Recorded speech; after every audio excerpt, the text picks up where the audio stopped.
Steve in doubles. You have someone that, might kind of like take their time, build resources, and then have their, teammate on the forefront trying to, allow them to get those resources. Then you have the people who are just like, you know what? I got the wood tools. It's all I need. Yeah, exactly. Get me in there. Those are the guys who they beat Minecraft without ever getting iron. Yeah, that's an achievement, It's doable. You shouldn't do it. I saw a guy recently, he beat Minecraft without walking. Oh my goodness. People have no chill. Insane. I love the optimization of that kind of stuff. And the same thing is true in Smash. Like you said, there's different ways to go about this. And because you have those different ways of going about it, you get to see in a set like this with two different Steves on two different teams, who's going to do what archetype of gameplay. Like, I feel like the move has to be you let the Steves, get their resources, you let them get their power up, and just throw their teammates in the mix and then have them fight it out, Yeah. You know what it is? It's like Smash 4 when the clouds would just gentlemen to charging limit. It's the same thing. Because it's optimal to not be the one who breaks that off first and go stop the other person, so you both just keep doing it. What wasn't like double cloud in Smash 4 like banned? Yeah, he was bad. It was bad. It was really, really bad. But we got past it, no more Bayonetta, though there is like the coin box talk of, do we ban Bayonetta? There was a Smash 4 tournament at the pre-local last night, and there's a lot of Bayonetta there. And now, of course, we have similar talks, just like every game now with Steve. At one point it was Kazuya. At one point it was Hero. Oh, my goodness. Hero's the answer, people. I don't think you understand. You're working against yourself at that point. Well, better nerf Lucario. Yeah. Absolutely broken. But we should be good to go here. I did see a thumbs up from production, so I don't know exactly what we're waiting on at this point. Maybe the players needed more communication. Oh, there we go. There we go. Okay. Even the game was starting to fall asleep on him there, but I think we're ready to run this set, I'm pretty sure. Uh-oh, no. Production's walking up again. No, please. Hey, okay, we got the thumbs up. We're good. Let's go. Good to go. We got more Smash coming in now. Again, sorry, y'all, for the wait, but I promise it will have been worth it because we are jumping in right now. And as I say that, somebody starts playing with the colors. Okay, I see how it is. Come on. I'm trying to give you a layup, players. You got to give me something. There we go. That golden noise. The start button has been pressed, and we're getting into it here on Small Battlefield. Someone just asked in chat, any notable DQs? Don't tell them, chat. Don't tell them. Yeah, but back to the game here. We have legit 247 and Sam, which I'm guessing is the blue team here. And then we have, is that Quandale Dingle? Yeah, my man Quandale Dingle. Is that the OpenAI version of Quandale Dingleton? Perhaps. But we can't forget about Carpenter. No, we cannot, of course. Yeah, the first stock, we're seeing a lot of what you expect. Just a lot of boxing, figuring each other out. But now, there we go. The first really aggressive play from legit 247, going off stage with that side B, trying to edge guard Steve. The almost impossible task. Yeah, I feel like these Steves are being relatively aggressive. They are, taking their time, being able to get resources. We do see Diamond Impossible play here in a bit. But maybe you want to hold on for it for a second. What are these mine carts coming out from Samuel? He's just going high, watching those mine carts and seeing what happens. He's like Chun-Li in Street Fighter, just approaching behind that fireball. Oh my goodness. What a cluster that was. Yeah, and managed to take the stock, evening it up there. So many hitboxes coming out, and that is a little bit of the Steve special, right? He's got a lot of really safe moves, so you're tempted to throw them out pretty heavily. But in the doubles format, things that are traditionally safe sometimes aren't so safe, but the same can be true the other way. So you really have to think about what situation am I in, not what's my frame data. Like, I feel like in terms of like the composition here, if you are the Cloud player, you have to play this as careful. Because you're dealing with two characters that are very capable of, applying solid edge guards. And when two of them are in play and you're alone, it could just be over. Yeah, and little things like what we just saw. We saw the approach coming out, the Cloud back air, and what happens? He gets stuffed out, and then that minecart comes out, puts him into danger, and eventually, slowly but surely, there comes the up smash. And now you're trying to kill try to kill Steve into those blocks. It's just not going to happen. Feels so oppressive sometimes. It's looking all right here for blue team, but we do see, you know, a few soft spikes here towards the left side of the stage, but nothing really coming to it. In terms of like trying to edge guard certain characters, Rob is definitely difficult. Wait, but it's possible. He ran out of fuel. You know what happened there? It was because legit air dodged off stage, had to wait through all of that lag, then used most of his boost to come back because he's Rob, so he can. He needs it. And then he gets hit once, that's all it takes. You get gimped. No more resources. All right. Blue team is looking rough here. You also have Cloud with Limit in play here, and there you go. Yeah, smash 4, baby. We're talking about it at the start of the set, and there's a reason this character is still a little bit meta. He's still got that shenanigans. No, Cloud. He's a cool character. He's fun. He's intuitive. Anybody play that new Final Fantasy remake? I'll put myself out there. I haven't played many Final Fantasy games. Oh, no, you're one of those. Wait. I'm willing for it. I just don't have a PS5 at the moment, so, you know, it's just like. Yeah, so we're getting that donation incentive started now. No, I would love you guys to help me out and get a PS5. Yeah. You know, I could always reach out to one of our sponsors here. Yeah, of course. Yeah, I'm sure they can help you out.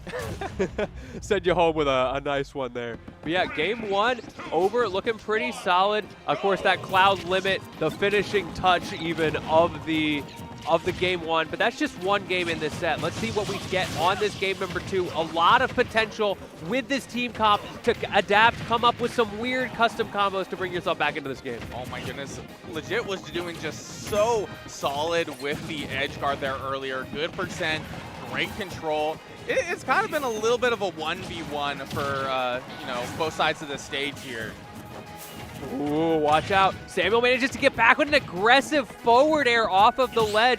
Able to get a lot of resources out of it as well. Sent back packing, and that late cross slash actually bunching up the blue team nice and well. Ooh, bad trade. No, minecart, solid option. I do it too. Okay, what we got going? Ooh, double jump back air. Beautiful play. We are still in this, evening up the stocks, but not the percentages. Looking pretty scary on that Steve stock at 119. Got the diamond, though. I imagine we're not going to see that get used on this stock. And, oh, no, still alive. We're looking really good here for the Cloud. Having that limit, trying to find an opening. We see a little bit of an accidental grab, but the limit is no long. Wait!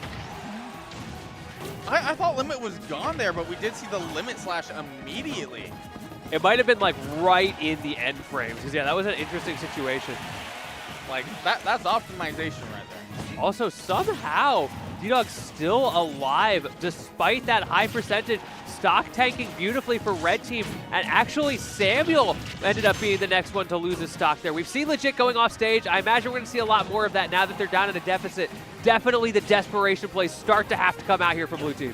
Like, Wande right now does not have a pickaxe going back, just using bare fist at the moment, which, you know, if it works, it works. If you don't want to, you have to utilize your diamond in this situation, right? You want to have that in the back pocket. The thing is, he hasn't needed it. Like, we could say, oh, you should have just used your diamond, but at the end of the day, you're at 173, still alive. My man has no tools. He's punching the ground, trying to make something happen. Finally, I imagine that's like a sigh of relief. Like, yes, yeah, I can use my tools. Finally, I don't have to play. I have my. I finally don't have to play in the same way. Have that full toolkit. You know, able to utilize the damage from the diamond. Oh my goodness! Ow. Well, that was decisive. Only 23% on that second stock, looking so good all the way throughout that game. And that little bit of optimization, recognizing, you know what? It doesn't make sense for me to use the diamond tools. We've got the advantage. I don't want to burn that comeback win condition just because I'm in the lead. I should hold on to it. I should play good fundamental smash. And sure enough, as soon as that stock finally went off, just get the diamonds, get the back air, and it's game over. And it's like having that certainty that back air in that last hit scenario. We got a fighting spirit? Okay. Hey, we got the Advent children fighter. Cloud putting in the work. Yeah, for real. That finishing touch. Yeah. That's such a clean skin as well. Y'all don't get to see it at the moment, but Yeah, we got a spirit we pop got a up. spirit. I have never seen on a tournament setup this many things pop up mid-set. I kind of like it. It's like a little nostalgic because I remember what it was like in the early days, first figuring out like what even is a spirit. What are all these cool things on my spirit board that I'm collecting, and now it's a little bit of a revisit, you know? Yeah. It was definitely a cool mechanic early where people were kind of experimenting with what these spirits were able to do, kind of seeing if, like, is this a possible, like, side event sort of thing? But as time went on and they, like, you would learn about the scarcity of some of these spirits, and then some of them literally just being so fundamentally broken that it was like, bad. You can't even play the game It anymore. is bad. They did a good job, I think, of doing what they were trying to do with them. The World of Light is a very entertaining casual experience, a lot of replay value with the different ways you're able to go about that. If that's the kind of Smash you enjoy, it's beautiful. But maybe not super competitive. Yeah. Same thing with, like, we were figuring out Final Smash meters at the beginning of the game. We thought, hey, Smash might finally have a viable super meter. And then you've got Lucina killing you at 0 and other characters whose Final Smashes just don't work. And then the rate of it, too, is like you would get one like 1.5 stock in or something of the sort. And if you were stock tanking like pretty extremely, like if you're a heavier character. Yeah, it got out of hand. Yeah. But, you know, we figured it out. I like that we're a community that tries things. If nothing else, we've got a great stage list in this game. We are, 5+ years into this game's life cycle, and we're still discussing what stages do we want to use. Not because is like OG Melee days is Pokefloats balanced. It's more of like it's crazy that's where we were. That was a lost opportunity. We don't have Pokefloats in Ultimate, and I was devastated. They're like, oh, we're bringing everything back. And it's like, where is Pokefloats? I was in the same boat. I was real excited for Pokefloats. I love that stage. Unfortunately, we didn't get it. Competitive Melee had it for a little while, which is crazy to think about. But yeah, we've got so many balanced stages now that we're just picking and choosing which is my favorite subset of the 15-ish stages that could work in a good rule set. I know there was some Twitter discourse about the rule set that we've got going on here today. The one-band full DSR, which really comes into play in Best of 5. The big one for me is I personally like character first over the stage first, but you know, it's an ongoing conversation. How much do we want to reward people for having secondaries? Either way, I love full DSR. I think that is the way to go. I think it's the future. We've done it in the PNW for a long time. It has worked beautifully. No more PS2 simulator. I always see people complaining about that. We've fixed the problem. Stop complaining about the solution. Yeah, it's definitely one of the things, you know, a lot of players have like really solid favorite stages, and a lot of them just really want to, you know, immediately run it back. Yeah. And it kind of leads to this very like stale thing where you are seeing the same stage again and again. From a player perspective, you know, you're really going for whatever is advantageous, what feels good. Yeah. So, you know, it is kind of a shame when you can't return to certain stages, but at least from the viewer experience, not from a player experience, I think this stage list is pretty enjoyable. Yeah, it's very nice from the spectator experience, from the commentator experience. We get to see very different looking gameplay. Like a game on Town and City versus a game on Smashville are going to look fundamentally different. You have to make adaptations to what you're doing in the game. Otherwise, you're just going to crumble at high level. And I think that is something that goes a little underutilized in certain rule sets. So I'm happy to see it here. Chat, how are y'all doing? I haven't talked to y'all a whole lot today. It's been a blast casting for you. Of course, I'm Lentini here with my man Nasta. We got more coming up. Don't worry, we're not going anywhere. I just want to know how y'all feeling today, who you got both for the singles bracket, for the doubles bracket. Who do you think is going to win this thing? I want to know those predictions. Yeah, despite contrary belief, I am not Gimmer. I am just another bald man here on call. Well, I think my man, he's JM Crops over here. Any of y'all FGC people, tell me this man does not look like JM Crops. So if my beard was a different color. Exactly. I can't even deny it. Also, shout out to the one person in chat earlier who said that doubles is peak Smash. I respect you. Doubles is the bracket of the people, and you cannot, you know, teach me otherwise. Okay, we got one person saying they got ouch. Oh, we got a first-time watcher on BG Bootcamp. Welcome. Welcome. Welcome to the squad. It's always better live. Like, I go back, I watch VODs of all sorts of stuff because I'm always casting on the weekends. But it feels different when I've got that weekend off and I can just watch a tournament in the Discord call with my friends live, have a great time. And what better place to do that than somewhere that has a quad stream? Like, I remember the last Battle of BC, I was watching the entirety of top 8, like, in a Discord call. Got, like, 5 or 6 people in there, and we were, like, freaking out. It's so hype. Oh, my goodness. I love that kind of stuff. But, yeah, the quad stream makes it so that a lot more people get to be on stream. We don't just have this main stream here. We've got all sorts. This one, of course, we're on VG Bootcamp. VG Bootcamp 2 is the quad. If you like Melee, we got BTS Smash and Galint Gaming. And, of course, for FGC, because we got it all this weekend, Tampa never sleeps. Yeah, just shout-outs to Battle BC, you know, embracing games outside of the Smash sphere and, you know, really putting some effort into Street Fighter 6 and Tekken and really making those pretty respectable brackets. I am excited to see so much of the talent and so much of the work that has gone into that. I'm looking forward to it as a competitor. Right when I'm done with this, I'm immediately hitting Street Fighter. There's a bracket waiting. Yeah, you're ready for it. My man about to ruin some people's hopes and dreams. Oh, we hope so. We hope so. I'm excited for it. I know you're going to crush it. Well, we're going some already. Game 1, we're in the Tekken music. That's how I know these guys are real gamers. Okay. There you go. Yeah, you hear that, chat? These guys know what's up. The Tekken music goes cataclysmic. Like the violin here? Like, It's you crazy. hear that? I can feel my feet like automatically starting to move. It's crazy. But yeah, we got Pack Street and Opsign. These guys I have seen team before. Definitely very comfortable in this format. Going to be exciting to see what they do here. Okay, still figuring out Yeah, the character option here. There we go. Okay, Yeah. we're good. Oh, no, we're not good. Wait. What? Oh. Is it a little Pack spicy? Street? They're kind of like. What you doing, Pack Street? What's going on here? No, yeah. Okay. Pack Street's playing with us in the side camera. My man was hovering over Wii Fit Trainer, but they just faked it out. Okay. So yeah, Pack Street Opsign up against Khalif and Lumekos. Lumekos plays a combination of Bayo and Rosa.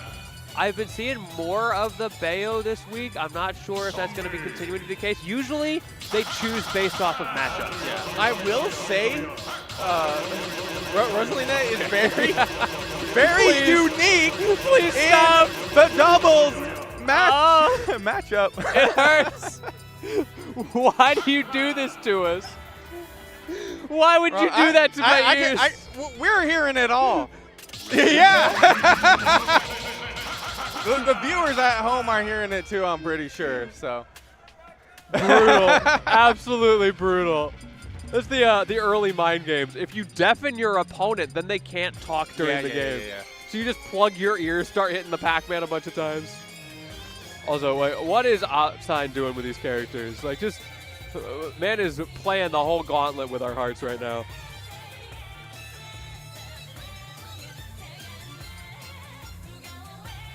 All right, I think we're setting some stuff up on the back end, maybe. The player's very clearly ready to go. I'm excited to see what happens here.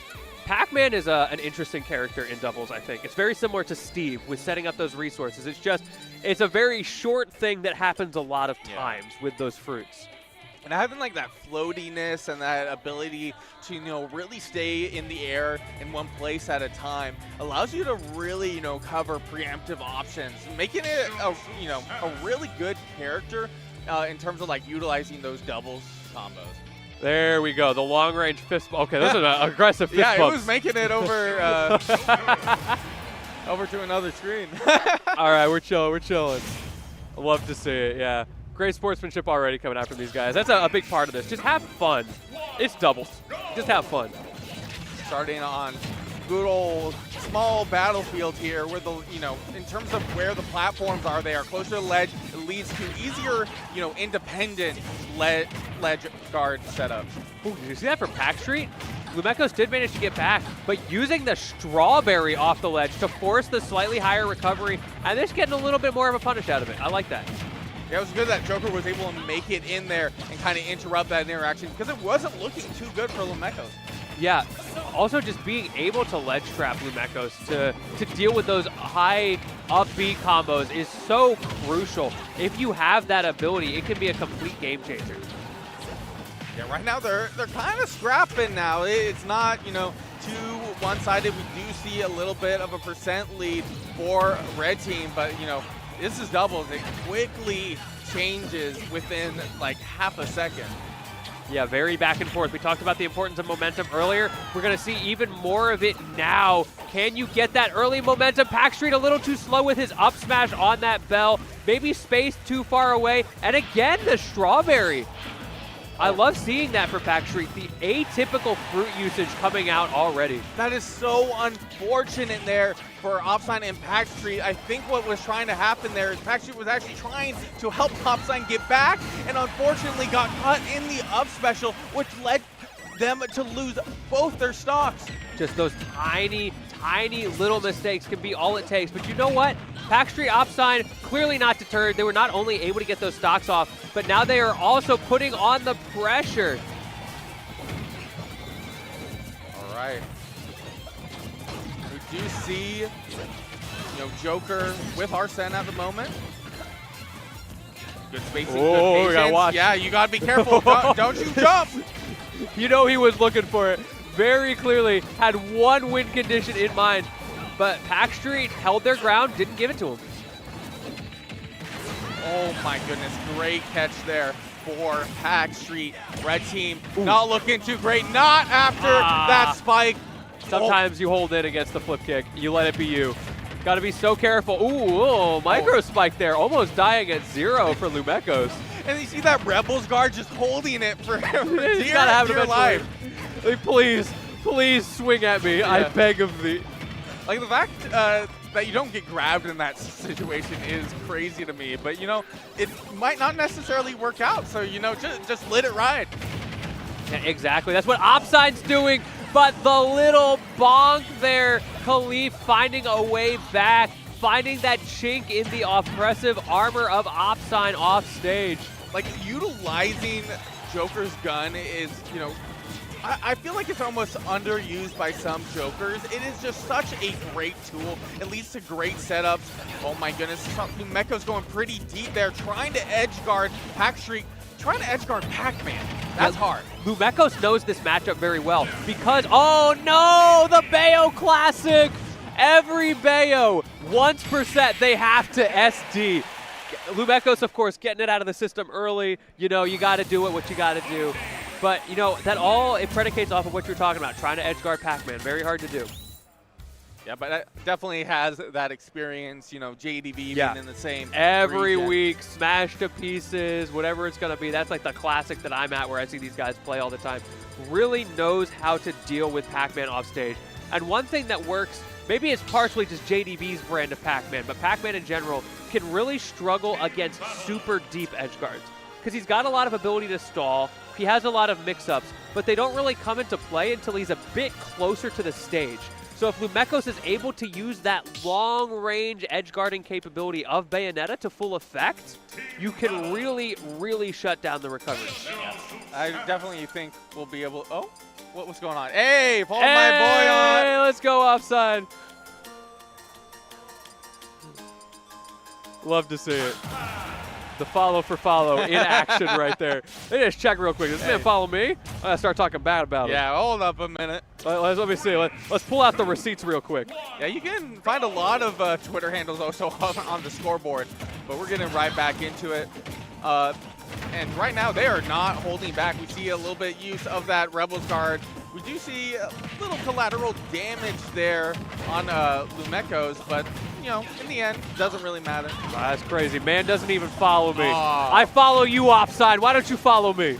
You can't call him out. I put in the work. I put in the time. I hit that follow button.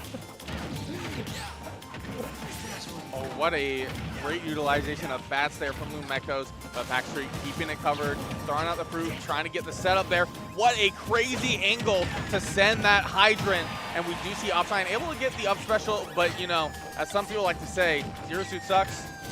Yeah, that should have killed. There's a reason people say that. Opsign sticking it out with a character who definitely struggles in the meta, not necessarily because they have bad tools, but because they have bad consistency. So I always respect players who have not just the will to deal with that, but like the mental fortitude to consistently go through that day after day for years on end. Yeah, right now, red team, pretty good spot here. We do see a little bit of a stock take for the Joker. That could be where it starts for the red team. Ooh, and we're doubling down that 2v1. So threatening. Lumekos is a fiend with those forward smashes. We see the first one coming out there. Let's see if we get more. Okay, thankfully Opsign's able to get back. It was looking a little scary there for Lumekos, using all those jump resources, just barely making it back there to ledge. If it wasn't for, oh my goodness. Gotta watch out for that hydrant. It's gonna come out. I feel like maybe Lumekos is a little too used to being able to go off stage kind of with impunity. And at this point in the doubles bracket, it gets so much more risky to be in that situation over and over. So eventually you're going to get got. So if you're going to play that play style, you have to find ways to make it count. Offside really trying to edge guard the Joker here. Yeah, like 160 finally going to die, but getting 2 Arsens off of 1 stock is always a bad situation to be up against. That's a huge win condition for him if he's able to make it happen, and clearly not afraid of being outside of it either with the way the oppression on Opsign is happening. Right, try to take advantage of the bats there. It didn't really work out. See Opsign kind of trying to get a ledge guard there, able to catch the Joker here, going deep, going for that special, you know, just get the damage. If the edge guard isn't going to work, you know, reset the situation.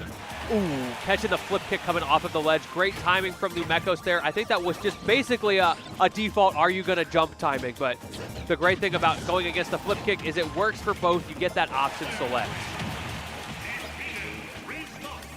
Yeah, share that stock, I agree. Yeah. I feel like in doubles, you just have to be quick about it. If yeah. you start like second guessing yourself then in that situation, then you're going to run out of time. Yeah, the 2v1 has already happened at that point. If you have not committed, you just got to wait it out and go, GG, go next. Oh, we going next, okay. Pack Street. I see you. If that down air had hit, it would have killed. Okay, Pack Street in a good spot. Oh, was almost able to make it back to ledge. Oh, but at the moment, they're like, oh, Opsign by yourself? Yeah, Pack Street trying to snipe with those fruits, not able to get a hit, but at least putting on some pressure. Opsign managed to stay alive. That slipperiness of Zero Suit. She may not be able to hit you super well, but part of it's because you can't hit her. So able to take advantage of that. And now the bell, no jump though. Right now the stock tank is looking really good here for Khalif. Like 166%. You know, it's going to be hard to find that spot to be able to, you know, get a punish. You know, the back throw still not enough to do it. Still in this game. It was unfortunate for Pack Street as well because that down air was meant to grab the bell, but unfortunately he misspaced it. Speaking of misspacing, Opsign getting gimped hard there, and now we are in a 1v1. The quick answer back. This could very easily go either way. We've basically got an even game here. The bait not going to fall for it. Great catch there, utilizing the guns, trying to catch with the back air, keeping up that pressure. Oh my goodness, and the extension into the back air.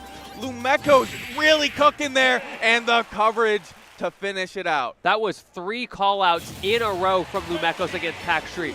Not only reading the grab attempt on the parry, knowing, nah, that's a slow grab, I can just up B out of this, but then going on to get that witch time read as well, and then calling out the high recovery with the jump back air. Beautiful play from Lumekos. There's a reason they're this far in the bracket. PNW, baby. Yeah, we got hands. You know, it's a shame to see, you know, 2 PNW teams, you know, run into each other, but it's got to happen. It's expected. We're getting deeper into the bracket now. Actually, let me look and see how we're doing in this bracket. Are we still, we're still kind of in pools here? Yeah, we're definitely nearing that top 16 here in a little bit. Yeah, we're like top 16 qualifier area-ish right now. And of course, anybody who wants to look at the specifics of that bracket, because we don't have a lot of time to talk about it right now, exclamation point bracket in the chat. That's going to work on all your streams all weekend.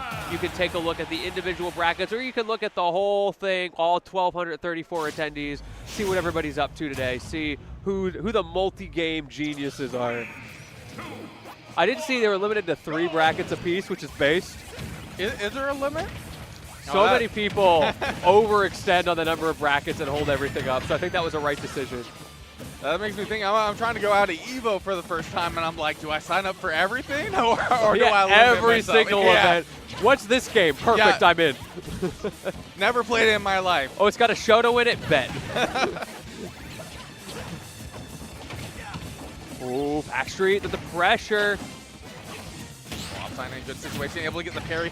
Was waiting for the get up there from the Joker. And, you know, didn't really get too much from it. We do see Lumekos and Backstreet scrapping a little bit more. I have noticed more and more Backstreet is struggling with that, but in general, I feel like Pac-Man struggle with those. Oh, the Earl's Melon Witch time! That move is so slow. Bayonetta has all the time in the world to get in place and execute. They gotta put that in slow motion. Oh, trying to catch with the cherry there. Good ledge guard here for Backstreet. Wasn't able to maintain it, but, you know, still got some good percent in there nevertheless. You do see that threat. Every time we see Lumekos going high with those up Bs, Backstreet just, oh!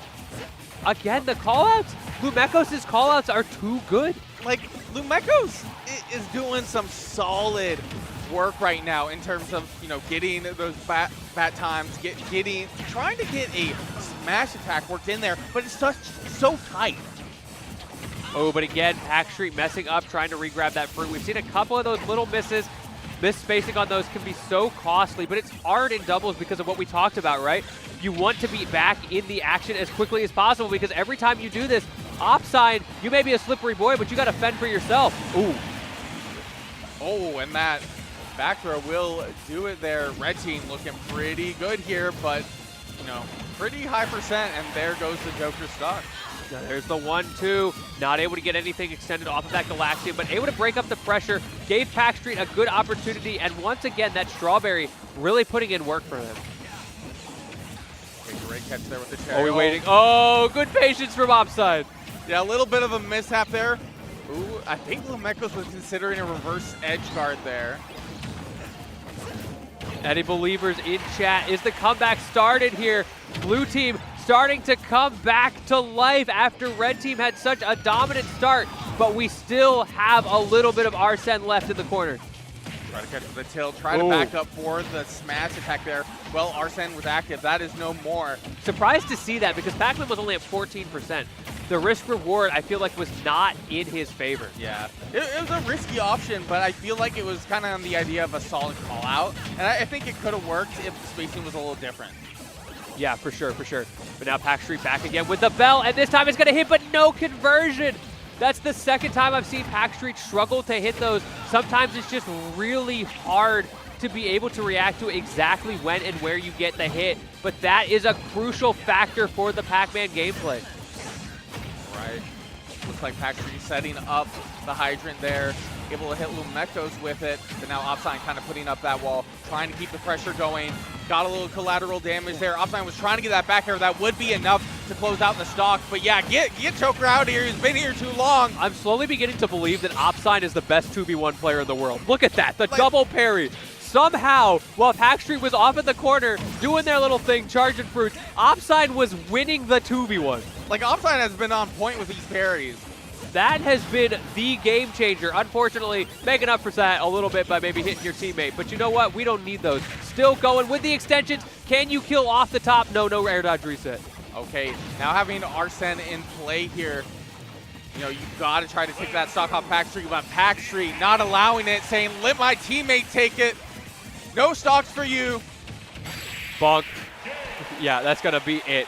Looking so solid in the second half of that game. But you know what? Khalif and Lumekos were, not only did they get their game, they were winning the first couple stocks of the game. I thought they had it. I thought they had figured it out, especially Lumekos with those hard callouts we were talking about. But at the end of the day, the consistency from Blue Team won it over. Yeah. But shout outs to BC holding it down there and, you know, continuing in the doubles bracket.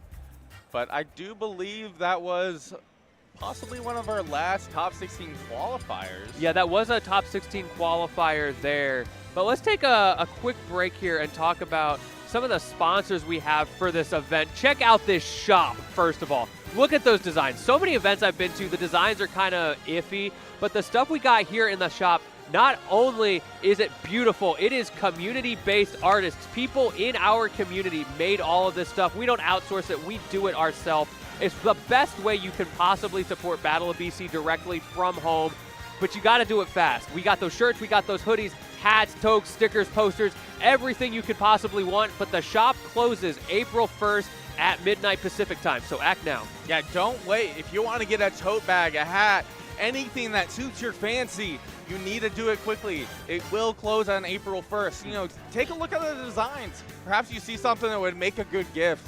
Like, I definitely see a few designs that I know that a friend one's would, speaking yeah. to me. I'm a big fan of the totes as well. Other things I'm a big fan of, by the way, we got Bracket Buddy. This is a new thing. How many of you have been crying for years? We need apps to deal with these brackets. StartGG is not enough on its own. Well, we got that from the team behind Galint Gaming themselves. These guys know exactly what we need in the scene, and they have executed with this app. Go ahead and check it out on Google Play. Download on testflight.com. It's a TO in your pocket, tells you who you're playing, where you're playing them. It even lets you report your own scores if they have that enabled, so you can streamline the whole experience. And not only that, we know people like upsets around here. Oh, yeah. How many? We've got the Twitter accounts dedicated to upsets. We have that tracking built into the app as well. So, like, as a commentator, that just writes the storylines for me. I don't even have to think anymore. I don't have to look anything up. I can just say, who got that crazy Factor 12 upset? Yeah, like, normally I have to do, like, deep dive and kind of look for those Twitter threads, but now I can find it all in one space. Yeah, definitely helping out a bit. But we also got Destination Vancouver. You know, we're over here in Vancouver, BC. This is where Battle of BC gets its name. Yeah, it's a beautiful area. I've just been walking around the town. I went out to a Tim Hortons today, had a good time, got myself that chocolate chip muffin, delicious. One thing I've noticed, because I've had a few sandwiches here since I've been here in BC, y'all are so good at not overloading sandwiches. That is a masterful skill that the U.S. has not figured out. We put way too much sauce on them, way too much cheese. Your sandwiches are beautiful out here.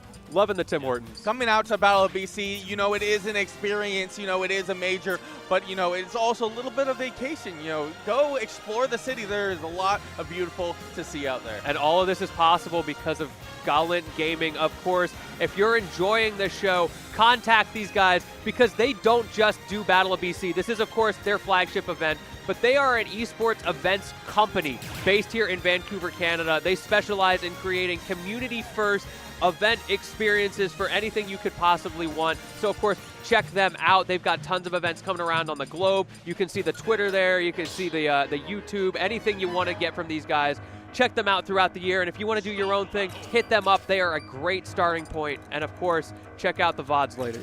And, of course, we got Get On My Level 10-year anniversary featuring some of Let's go. This is so many brackets. You see how long that is? We got Rivals of Ether, we got Ultimate, we got Tekken 8, Street Fighter 6, Smash Melee, Guilty Gear. We even got Nickelodeon All-Star Brawl 2, Rivals 2. Hey, I know a lot of people are looking for that. Under Night, In Birth, Grand Blue versus Rising, and the Persona 4, that's crazy, right? That's kind of one of those a little bit out there, Brad, because I'm kind of surprised to see there. So, hey, if you've been fiending for that game, that is your opportunity to do it. Worldwide talent, and we can't forget about Novos. No, we cannot. These guys, they've got incredibly fast speeds on their internet. I mean, how many of you are tired of your slow internet speeds? Not just like the upload, the download. Do you have like that good ping? Is it consistent? Or are you one of those Wi-Fi people that we're always complaining about, the McDonald's themselves?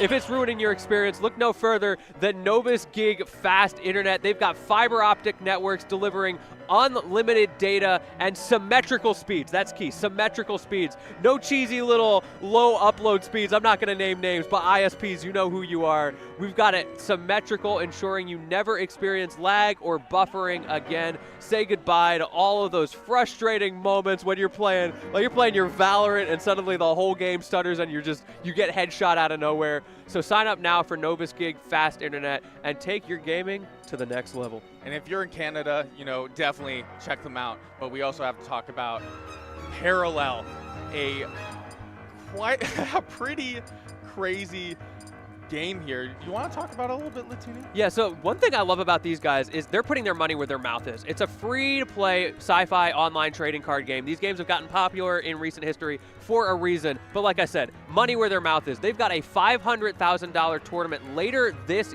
year. They just kicked off a referral program as well. So make sure you join now, invite your friends, use those rewards, !parallel in the chat for the link. And of course, you can see parallel.life/play on the screen right now. But use that Battle of BC link preferably. Again, that is !parallel in the chat so that you can support Battle of BC directly because they track those clips. You know how the tracking data looks. So great way to have a good time. See, maybe you are the next $500,000 trading card game champion. Like, incredibly fun game. Definitely checking out. If you're big on trading card games, it might be up your alley. So definitely check them out. Yeah. And with that, I think we are getting into our next set here. I see the fearsome duo. Oh, no. These guys are back. I don't know who their teammates are here, but I see Ouch and Dark Wizzy, so you know whatever it is, it's going to be crazy. I also believe this is top 16 now, right? Let me take a look. I might be lying to y'all, chat. Oh, no, we're in top 16. Yeah. It's Supergirl, Kels, and Soar. Okay. Okay. Wow, we got a big one coming out here. I did not see who was sitting across the stage. Supergirl, Kels, we do not see enough of this player these days. Always happy to see the resurgence. Also excellent on comms Yeah. in addition. You know, you love to see people who, you know, compete also on the mic. So shout outs to that. And the person in chat asking, yes, I was the person at Port Priority in the green suit. I can't believe you remembered that. People on the mic call me the Rizzler. It was a rough time, but you know what? It was fun. These guys are already scrapping. Yeah, they're getting right into it. Great parry there from Soar, but, you know. Yeah, we're at that point in the bracket where Ouch and Dark Wizzy don't really get to just scrap and win for free, right? They have to be very careful. Of course, they have incredible fundamentals to fall back on, but they're at that point where, okay, now it's neuron activation mode. Yeah. Like, at this point, like, if you have made it this far in doubles, you got something going on. And we've already seen a lot of representation of both Sonic and, of course, Steve in these doubles brackets so far. And right now, you know, although we do see, you know, a little back and forth and red team with a slight lead, in terms of that percent, that can really quickly change it. Ooh, Supergirl Kel's playing with fire there, but able to get over. I'm just scared of any time Sonic goes into a spin dash at this point. After that first set we had today, I still have a little bit of PTSD. There's just seeing fantastic movement with Sonic from Supergirl Kel. Yeah, Soar as well, looking at really solid stock tanking a little bit here. Not a huge difference, and of course, Ouch with the most health on the board entirely, but that could be what you need if you can get those diamond tools and become that threat, and we see them already on lock, but they are gone in a moment. Wizzy does not miss those. If you give him the DI, he will give you the fist. Yeah, it's super unfortunate. I felt like in that position, you really wanted to focus Dark Wizzy there, you know, being on edge of losing that stock. That's the best way to even it up, but just because Wizzy was able to win that scenario, it's looking so much more rough for Blue Jays. Yeah, it's those little momentum switches, right? You have even stocks and all of a sudden you're down 2 just because that's the way the swing works, and it's so hard to come back, but comeback Soar is trying to do with the coverage off stage and no teammate there able to catch you. Textbook edge guard for Steve there. Okay, you know, a lot of reliance here on, you know, independently trying to take on each player. Like right now, Dark Wizzy has been stock taking for a minute. They need to get rid of that stock, but they're not going to make it easy. I'm just now realizing this is just the old meta versus the new meta. It's 2019 versus 2024. Yeah, I feel like we still see quite a bit of Marios and Wolves, but in terms of the high level. Wizzy, the reflect with the cape. Soar was not ready, and now my man soaring to the heavens and into the blast zone with that one. 3 stocks to 1. Okay, we whiff a few of those. Usually we don't whiff those, but sometimes. Good pressure, keeping it safe. And Old Guard looking pretty good right now, I gotta say. and the patience as well. This is that crucial moment where Wizzy and Ouch could very easily do something stupid, lose a couple of stocks like we saw in that first game of our first set, but instead waiting it out, finding that opening, and 3 stocks. Definitely a very solid game one there. I felt like I got something going on there. I feel like as time went on, especially when you saw Supergirl Kels by themselves, they're kind of cooking. Yeah, I definitely saw some stuff going on there. You know, like the signs of life, the signs of Stacy's mom happening there. I like to see it. But you're going to need a little bit more than that if you want to come back against this dynamic duo, Dark Wizzy and Ouch. I mean, you saw what they were able to do every time they had those openings in that game. And we need to see the same thing coming out from Supergirl Kels and Soar. You can't just have the fundies. You need to have the team combos if you're going to go further in this bracket. I'm guessing they're probably going to say tried and true. No character switches. I felt like it was, you know, good composition. You can't go wrong with it. Yeah, I feel like you're on mains. This is what you're comfortable with, and it was a relatively close game. I don't think it makes sense to immediately panic and try something crazy. You're also on winner's side, right? Supergirl Kels getting aggressive, jumping in there. Unfortunately, getting down tilted by Soar. A great catch there for Dark Wizzy, but you know, it is so hard to deal with that minecart. Oh my goodness, but the sky ladder there, Wizzy not able to kill off the top, but still was able to get that damage. Ouch is getting cheeky with it. He just went for a shine back air combo. Unfortunately, the shine whiffed, but you know, we can try. Yeah. Oh, with the pickup, turning your defense into offense. Wizzy saying, oh, my man's over there recovering. Let me just feed him real quick. You'll never catch me that close to the blast zone when playing against Ouch. Call my man a league player. He is feeding right now. All right. Now, yeah, blue team in a solid position to bring this back. A lot of damage there on Ouch. Ouch still holding on to that stock, though.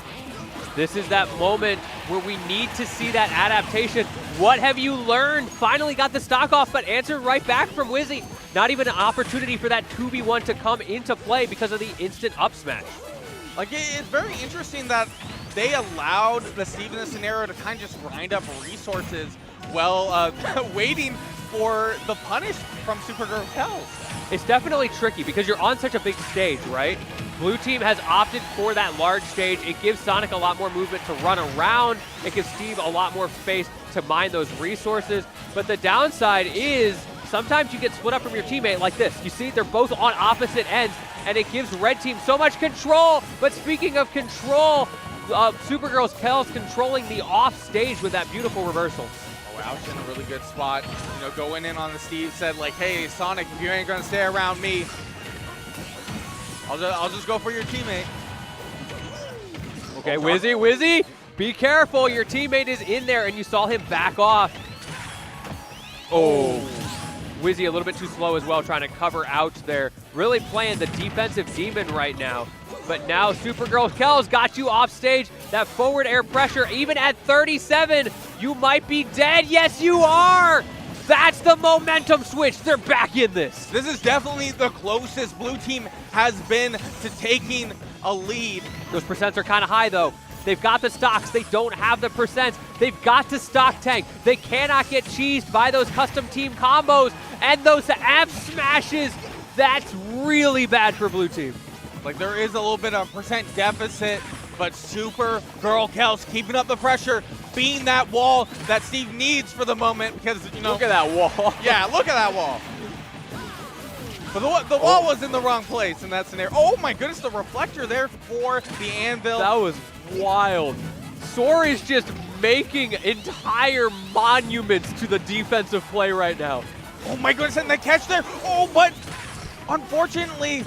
And Kels isn't taking damage. Only 36% even after that string. Bouncing off of the blocks, that kind of worked out. But there's the opening. Kels, again, has the percentage lead here. But it is 2 against 1 in such a brutal matchup here. Can you find a way to get that first stock off? But we've seen she was able to deal with the scenario earlier. Now it's the most ideal situation where you have them both in relatively kill percent, 2 back air. That was almost it. But again, Ouch found an opening, managing to squeeze through. so defensive, and that laser is putting in work. It is putting Supergirl Kells on a timer, and that timer has run out. Finally, barely Supergirl Kells dies from that, but that's going to be all it takes, and Red Team moving forward on winner's side with a 2-0. Fantastic performance from both teams there. You know, when you see Ouch and Dark Wizzy on the stage, you're like, oh, whoever's going against them, they're going to have a rough time. But they were doing a fantastic job at adapting. They were already had like a really solid initial plan going into game one, and I felt like they developed a little bit as we were going through the rounds. What a great set. Unfortunately, that is going to be our last set with you. I know I had a blast. I'm going to be around the whole weekend. My man Nasta, we're still figuring out where you'll be, but you know where you will be. You're going to be on that Street Fighter. Yeah. My man, the Blanca genius over here. I will be competing. I'm not going on comms. I'm here to win. He's here to win. My man's a gamer. But yeah, I've been Lentini. Thank you all so much for having me with my man Nasta. Anything more you want to say to the people? You know, thank you everybody for sticking around. Battle BC is, you know, a huge event for the Pacific Northwest, and I appreciate y'all tuning in, and stick around. Yeah, follow the Twitter. But we will see y'all after a short break. Don't go anywhere. We got more fantastic action coming up next. See y'all.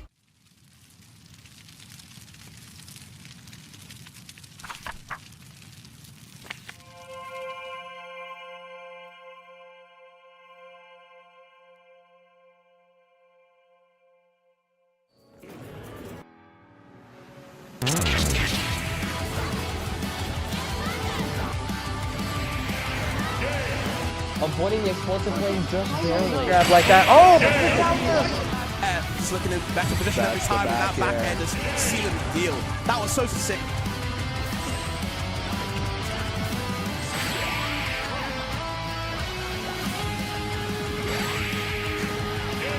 Sutton tries to set up a ledge for. Oh, that's a shield break. No way. No way he dies. He's at 29. He can't die. Dead? He's dead. Oh, he doesn't help, gets him off stage, reads the jump, takes his jump, He's dead! He's dead!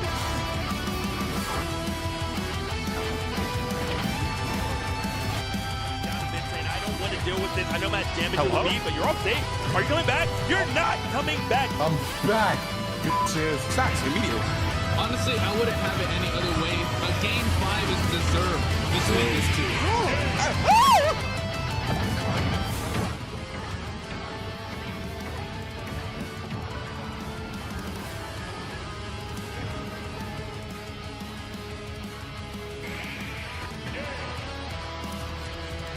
Wait, hold up. Wait. Oh, Lord! 80%. This is anyone's game. That's like how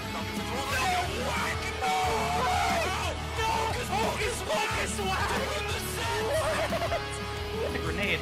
I take no damage while you. Yeah, getting all in his face. Woo. I'm just saying. That was a 3-star. Oh, look, he's dodging the pass. Double jump. Ooh, oh. First, he just one good hit. It's like every time he gets a hit, he takes full advantage of it. Ooh, that's a bear! Bursting in full. Here we go. We need to swap over here to get some damage. Oh wait, he might be dead. Yep, there it is. That are really falling prey to these right now, but Huge combo coming out. That will be it on the platform. Yo, the fat read. Oh, and Goblin freezing up.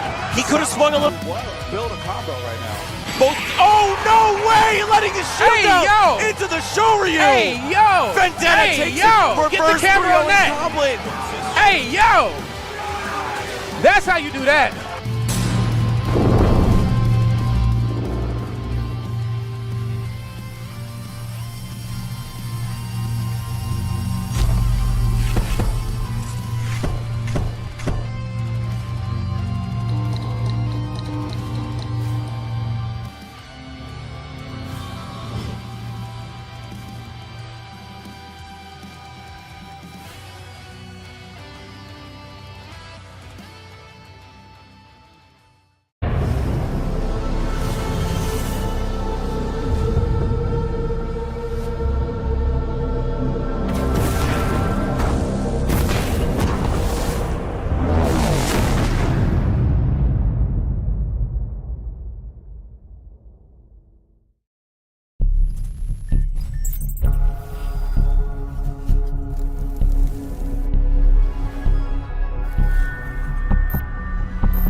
Welcome back, everybody, to Battle of BC 6. If you are just joining us, we are in the top 16 phase of doubles, and I gotta say, as far as doubles goes, we're seeing some kind of out-of-the-box teams at this event. There's been a lot of really interesting stuff, and something I really like to see is all the Japanese players teaming because they don't really have a lot of doubles in Japan, so it's kind of cool to see some wacky teams going on. I know for our first set of this top 16 period on stream, we've got a PNW, two PNW teams, Legit 247 Samuel, and Ludo Wet Dog 189, or Remy as formerly known. So it'll be interesting to see what's going to go on. It's a very eclectic group in this top 16, honestly. Yeah. It's on one side of things, you have like Japanese teams, and then you just have like PNW teams on the other side of things. It's like, where else do we get to see these players kind of come up against each other and see these players kind of participate in a bracket like this? It's a lot of fun seeing, you know, just like different players push to play with each other and against each other that you wouldn't normally see. I think that's one of the things that makes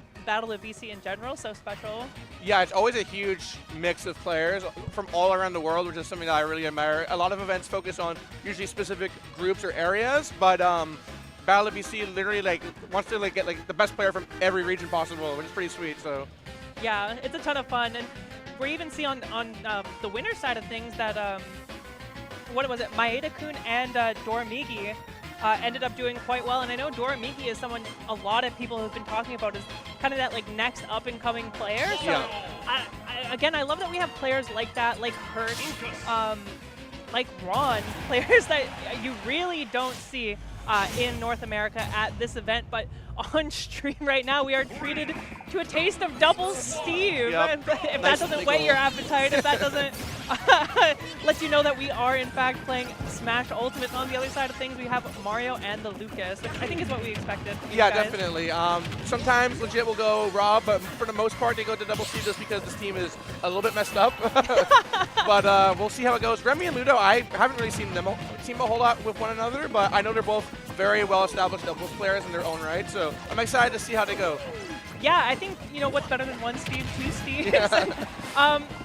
To me, I always thought, you know, maybe Steve isn't quite as strong in doubles because the combos are a little bit harder to set up or get going because you have someone that can kind of interrupt them. But if you just have two Steves doing a combo on each side of the stage, yeah, it's not so bad. Exactly, it's not right? so bad.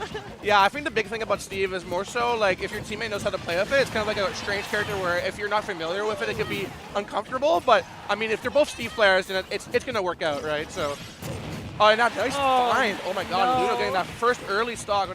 Oh, on his teammate. Onto his own teammate, yeah. You said that like you made a play. On his teammate, my bad. Unfortunately, Ludo M-smashing Remy, taking that first stock, and an up smash to the ledge is not going to connect, so looking to take this stock, even things back up, and Legit is actually going to confirm on Sam to take that stock. Only team kills so far, that's interesting. Nice 52% on that Ludo stock from Samuel, a little bit of a lead now. Got Remy already at that mid%, so it's looking a little scary. Yeah, and I guess, you know, I was talking a little bit about the Steve combos, but that's not all Steve has, right? No. Steve is, you know, combos combined with kill power, and that's what makes him so strong. That being said, does Sam have the recovery online? Yeah, and a teammate there to protect. Yeah, it's kind of hard to go for those deep edge guards when you have a teammate to protect you, right? So. Yeah, and I mean, Steve's recovery, if you have that, like, so the weird angle that lets you come back from anywhere. Exactly, and a double minecart, you can just stall out there forever. It's pretty nuts. Totally. That being said, Ludo and Wet Dog making a bit of a comeback into this game. They were down stock-wise, but we've seen them putting some percent on, taking the stocks, and really evening it up for the most part.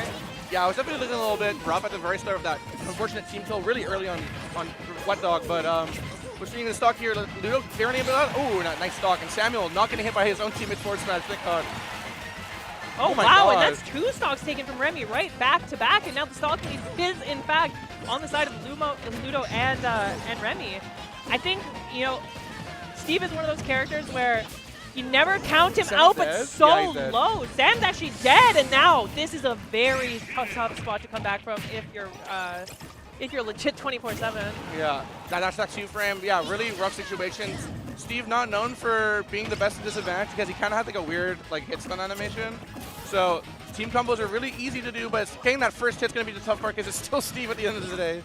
Yeah, I feel like if you're any character in a 2v1, you don't mind being Steve as much as maybe someone else. Not too bad. That being said, 2v1 situations, especially against teams that are at this kind of level in doubles, have gotten this far in brackets, they're usually not going to give it up unless it's a little closer at the fair. The fake kill screen and the PK freeze actually almost working in conjunction with the water, but... That's crazy. It was flying forever. But that nice first stock. I mean, yeah, honestly, for how poorly it was starting out, a 3-stock win for Ludo and Remy, looking pretty solid so far, getting those adjustments on deck. We'll see how Samuel and Legit do. I'm sure they'll stay double Steve, but you never know.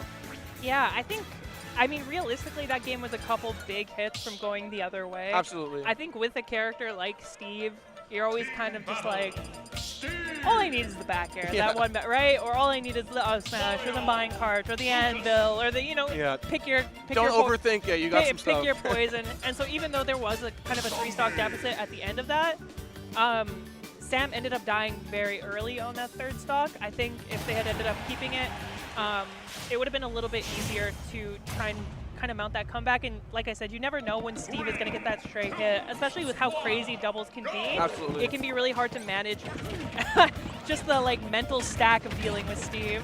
Yeah, for sure. And with the familiarity that Legit and Sam have with one another, they can really follow up off of the Steve combos and make it extra long, as long as the space is provided, of course. But so far, so good. Just mining in the corner, yeah. So important to get those big tools. Remy, getting that F tilt. Oh, that bear, oh my god. And we're seeing kind of right now 2 1v1s happen on each Yeah. side of the platform.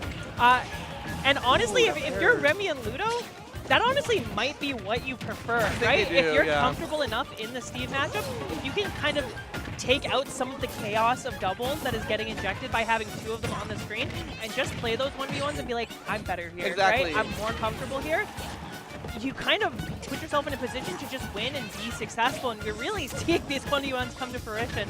I think it's going to be kind of on the onus of Sam and Legit to try and kind of take that out of the equation, try and play together a little bit more, and try and inject some of that chaos, because that's what was working in the first game. Yeah, I definitely think that's a big factor because, like I said before, Remy and Ludo, I don't know how much they've teamed, while Legit and Samuel team at like literally everything. Okay. So just being able to like understand that if they're confident enough, the 1v1 situations are probably better, just because the synergy can be very scary for Ludo and Remy. But fair spike, yeah, Remy just behind, but a pretty solid lead, 2 whole stocks. I mean, that's looking nice for them.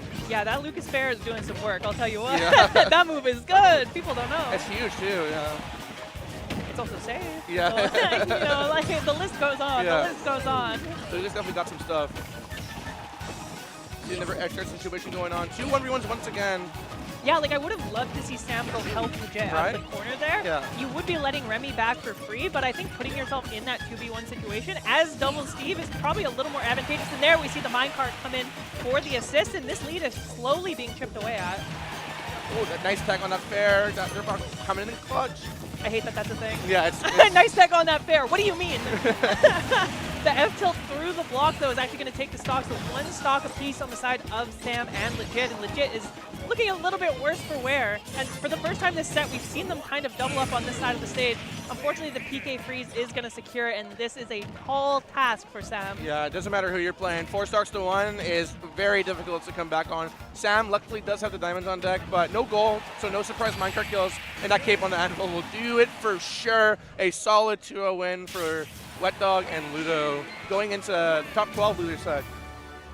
Yeah, that second game was pretty convincing. It seemed like, kind of like we were saying, the chaos injected by the kind of doubles format of having double Steve and trying to deal with 2 minecarts, 2 anvils, you know, 2 jabs, 2 back airs was, you know, took a little bit of figuring out in the first game, but they were able to get that under control, kind of figure out how to isolate those 1v1s, and in the 1v1s, they actually looked really, really comfortable, really solid.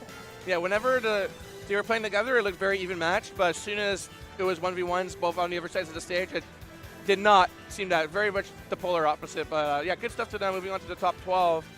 And I'm excited to see what else we got next, because we have a lot more very interesting teams mixing in. I know, yeah, Terrakatori and the Schmix tape you were saying before. Yeah. What a weird combination of players. Yeah, I would have never guessed that that was a team we were going to be seeing playing together.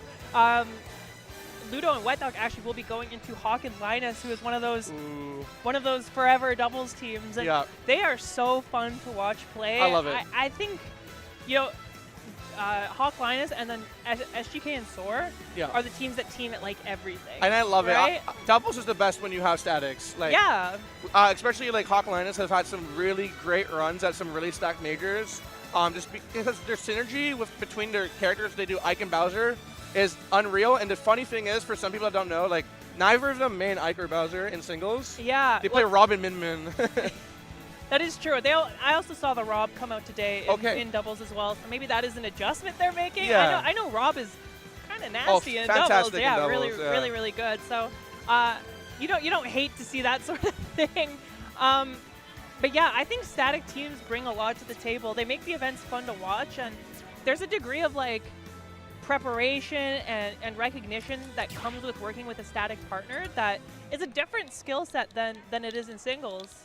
Definitely. And I think for the people that aren't as big on doubles, I think a big reason they might not like it is when they like just watch just two random people team and who don't really care about doubles that much. But I really think like when you have those people that actually enjoy the event, care about it, work together to really work on themselves as a team, then I think you get to really see like the uniqueness of this event. And it's not just like a side event. For me at least, I love this event. So yeah, that's very fair. I got sent to the Shadow Realm by Hawk and Linus. Was it you and me? It was you and me. yeah. We got owned. I'll say it. Yeah. Oh yeah. They tossed us. It was not close. Yeah. I won the singles money match though. Okay. Moving on. Just, on stage, it looks like we have Ouch and Dark Wizzy and Spargo Chag. This should be a banger. You know, Mexico, pretty good at doubles. They're pretty good at doubles. If I had to pick a region that was the best at doubles, those guys are consistent. Definitely a good choice. Those guys are consistent. That being said, have Ouch and Dark Wizzy teamed before? I feel like I don't think they have. I could be wrong, but am I crazy? I know both of them in their own rights are incredible doubles players. Maybe that's what I'm thinking. I've just seen them up there a lot. Dark Wizzy's done very well at a whole bunch of regionals and larger events as well, and Ouch just winning Genesis with Onin. Yes. Yeah, you were. That's what I was thinking of. Both of these guys, Ouch and Dark Wizzy specifically, have topped out at a lot of doubles events where maybe you wouldn't expect them to be there at the very, very top. So I think this team, kind of a match made in heaven in terms of these guys know doubles. These guys should be good. On the other side of things, Spargo and Chag.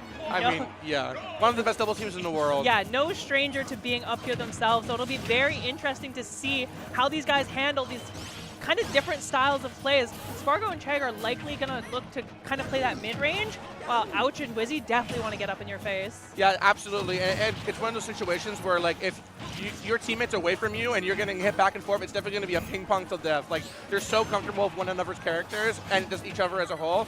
We're like, see the patience on that? Oh wow, what a throw from Spargo. And that Palatine up smash is so nuts in doubles. It left her a whole second and getting that early stock. Yeah, I think that's something people kind of underestimate in doubles a little bit, is moves that maybe aren't crazy in singles that come out and really shine in the doubles format.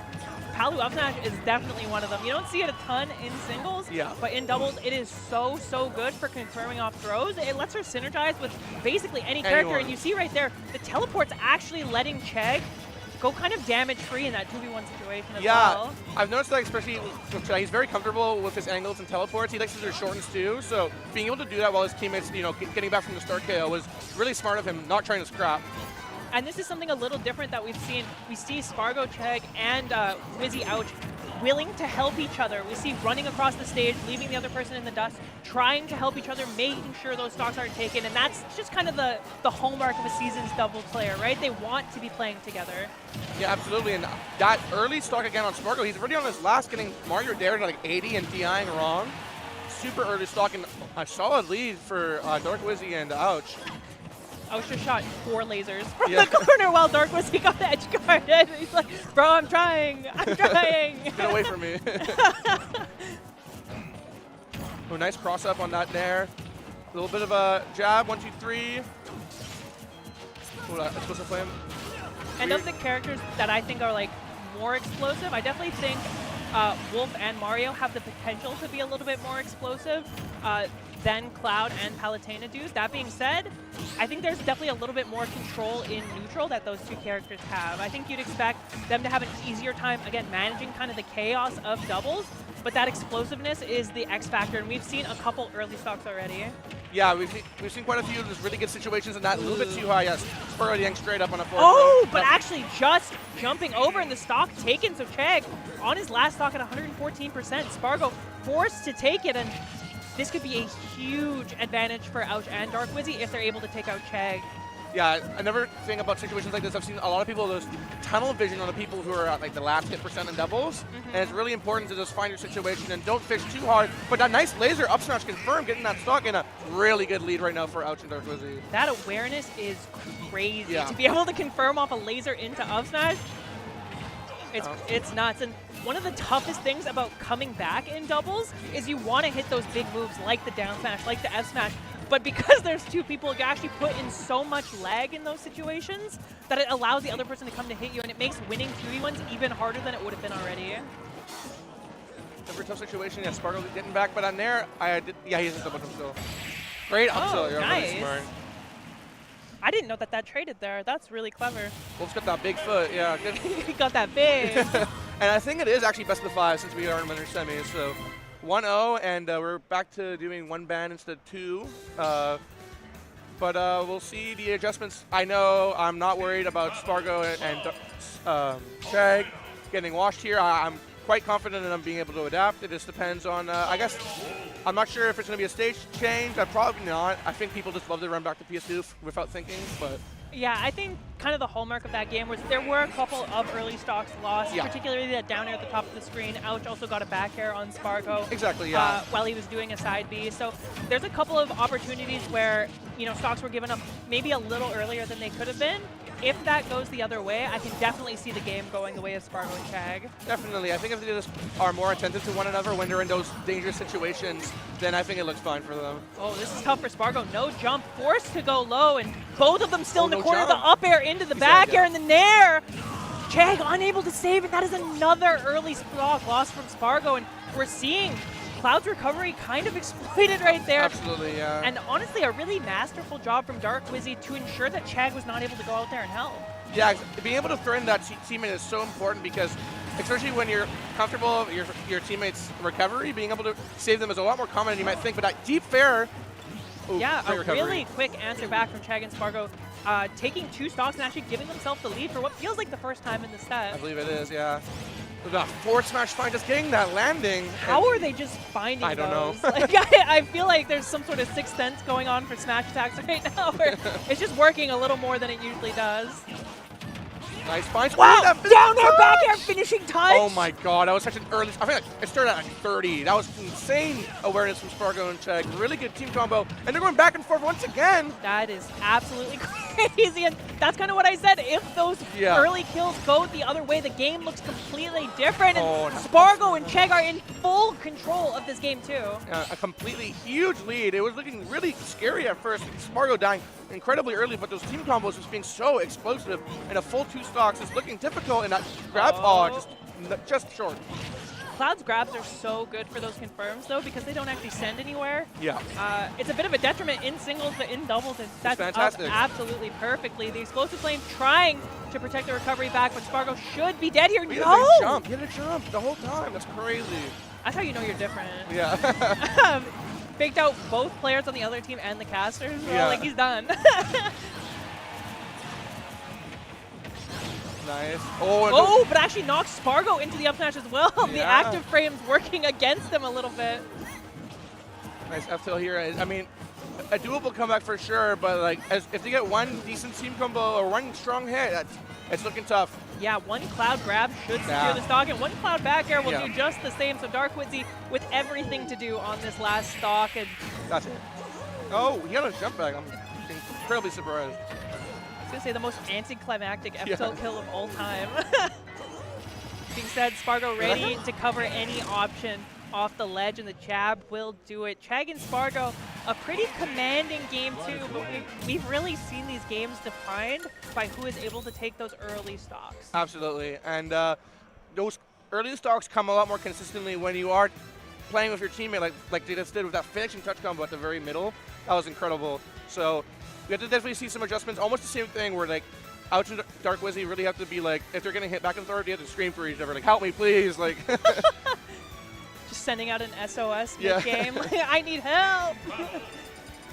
Yeah, and honestly, that combo was incredible because it was really in the middle of what felt like a really scrappy situation that they were able to find that. And off really unconventional moves. I think it was Palu down air into a Cloud back air into a third Palu move Yeah. into the finishing touch, which is, I will say, not the most standard combo of all time.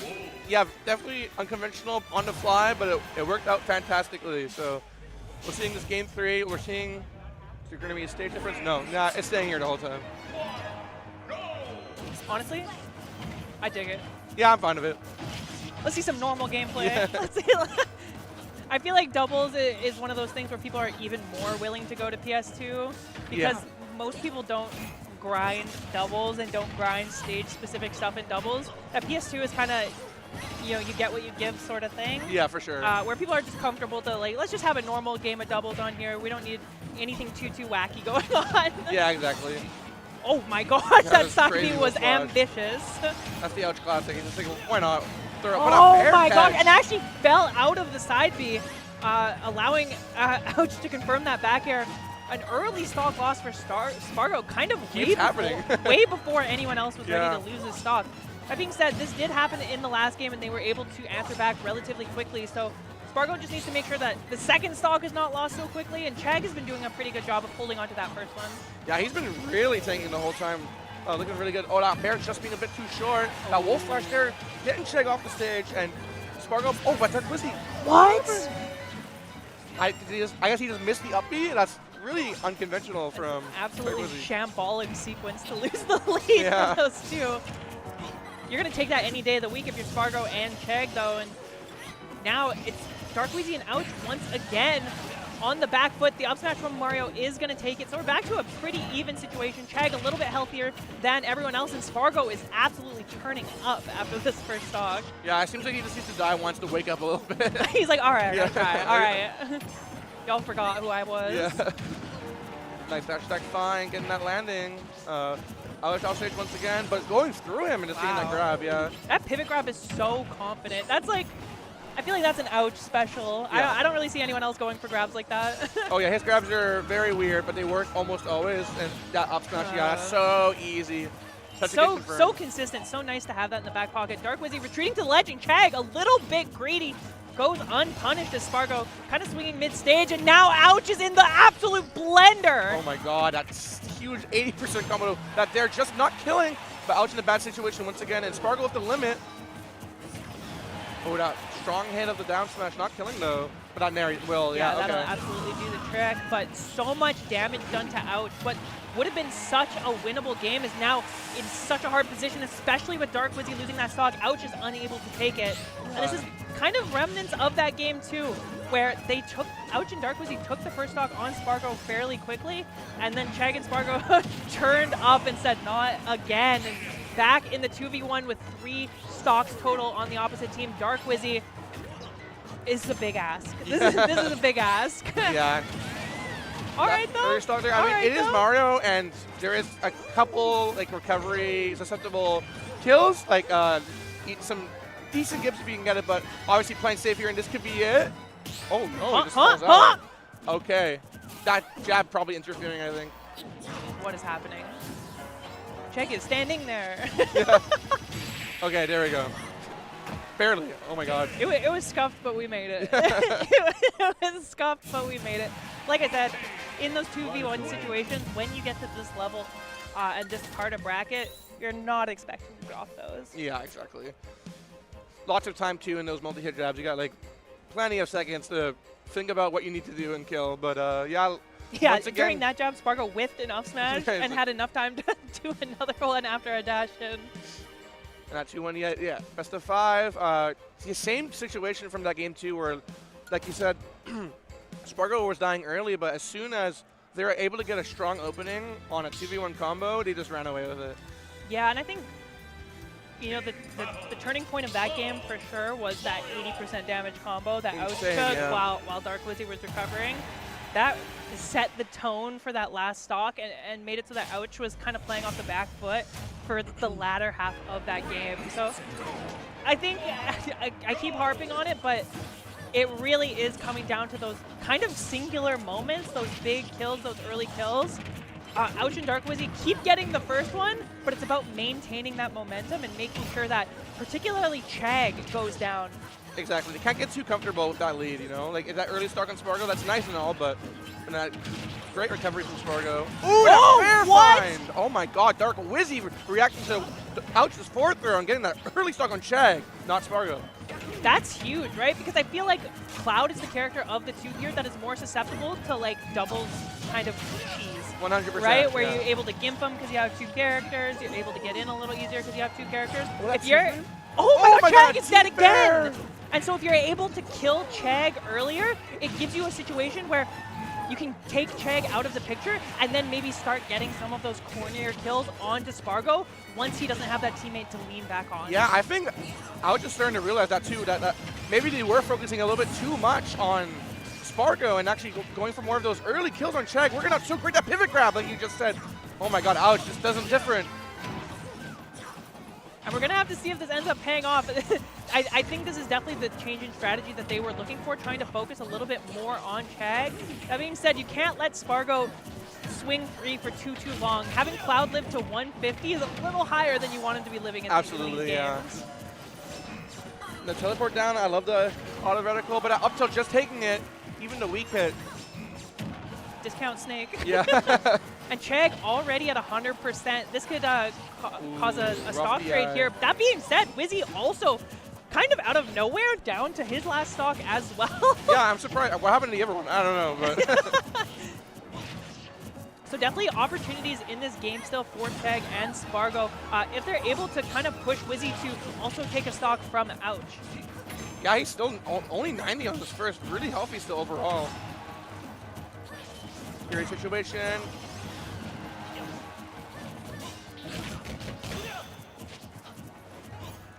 Seems like everyone kind of got analysis paralysis for a second there.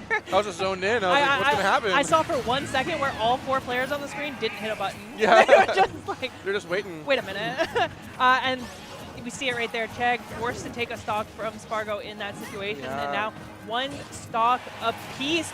That being said, Ouch loses that first stock. So if Dark Wizzy dies here, which nice stall by the way. Really good recovery, yeah. If Dark Wizzy dies here, it's actually going to be even stocks across the board. That being said, 93%. Spargo is a little, Spargo's a little worse for wear compared to Ouch.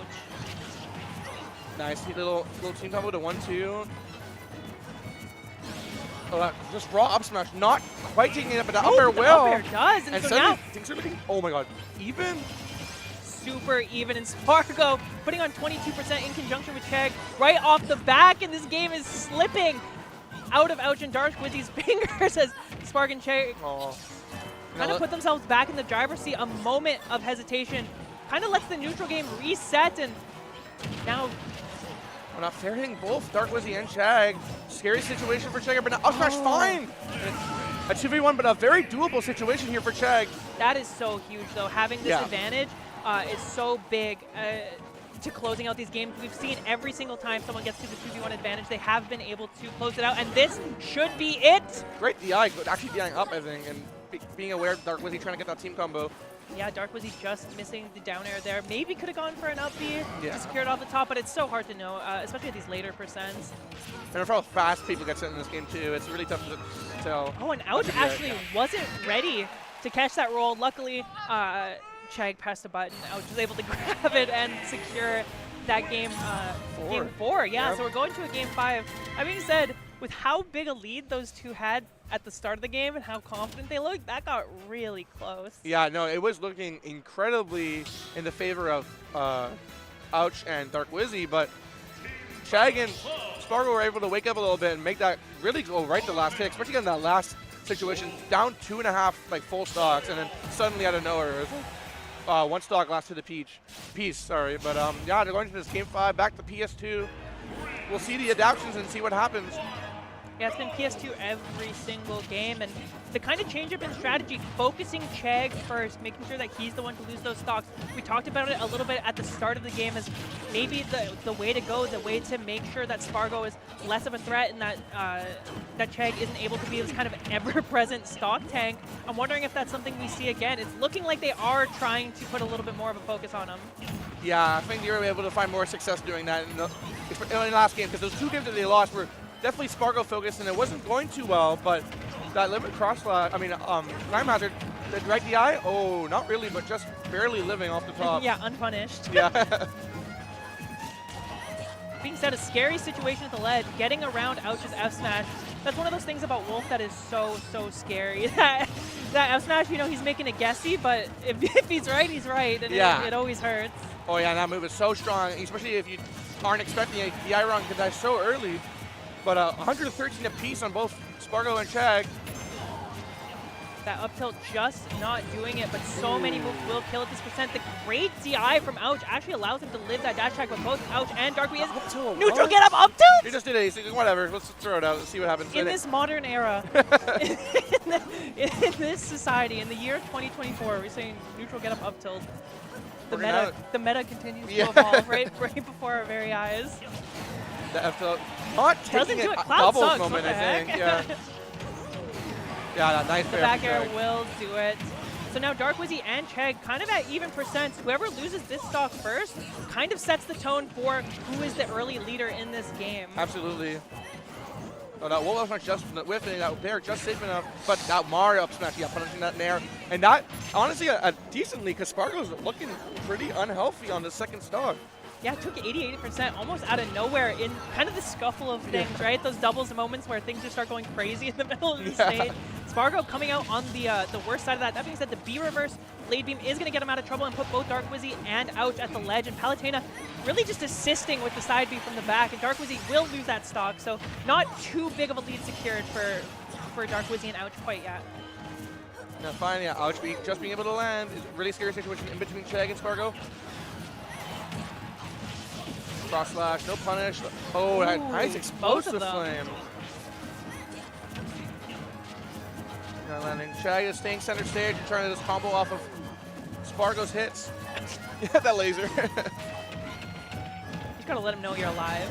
Yeah, bad back throw. A lot of people who play doubles at this high level know that, like, once you shield that first to the back throw, there's no hitbox on it anymore. Yeah, you can do anything. Then you can just do whatever you want. Oh, wow. Oh my god, ouch. With that huge bear. And now a minuscule lead on the side of Ouch and Dark Wizzy, but a lead nonetheless. Are they going to be able to capitalize? And this has been the closest game by far. We have not seen really any kind of janky, super early stocks. Both these guys have just been maintaining a clean neutral, as clean as it can Great be. Gameplay overall, yeah. Nothing too crazy.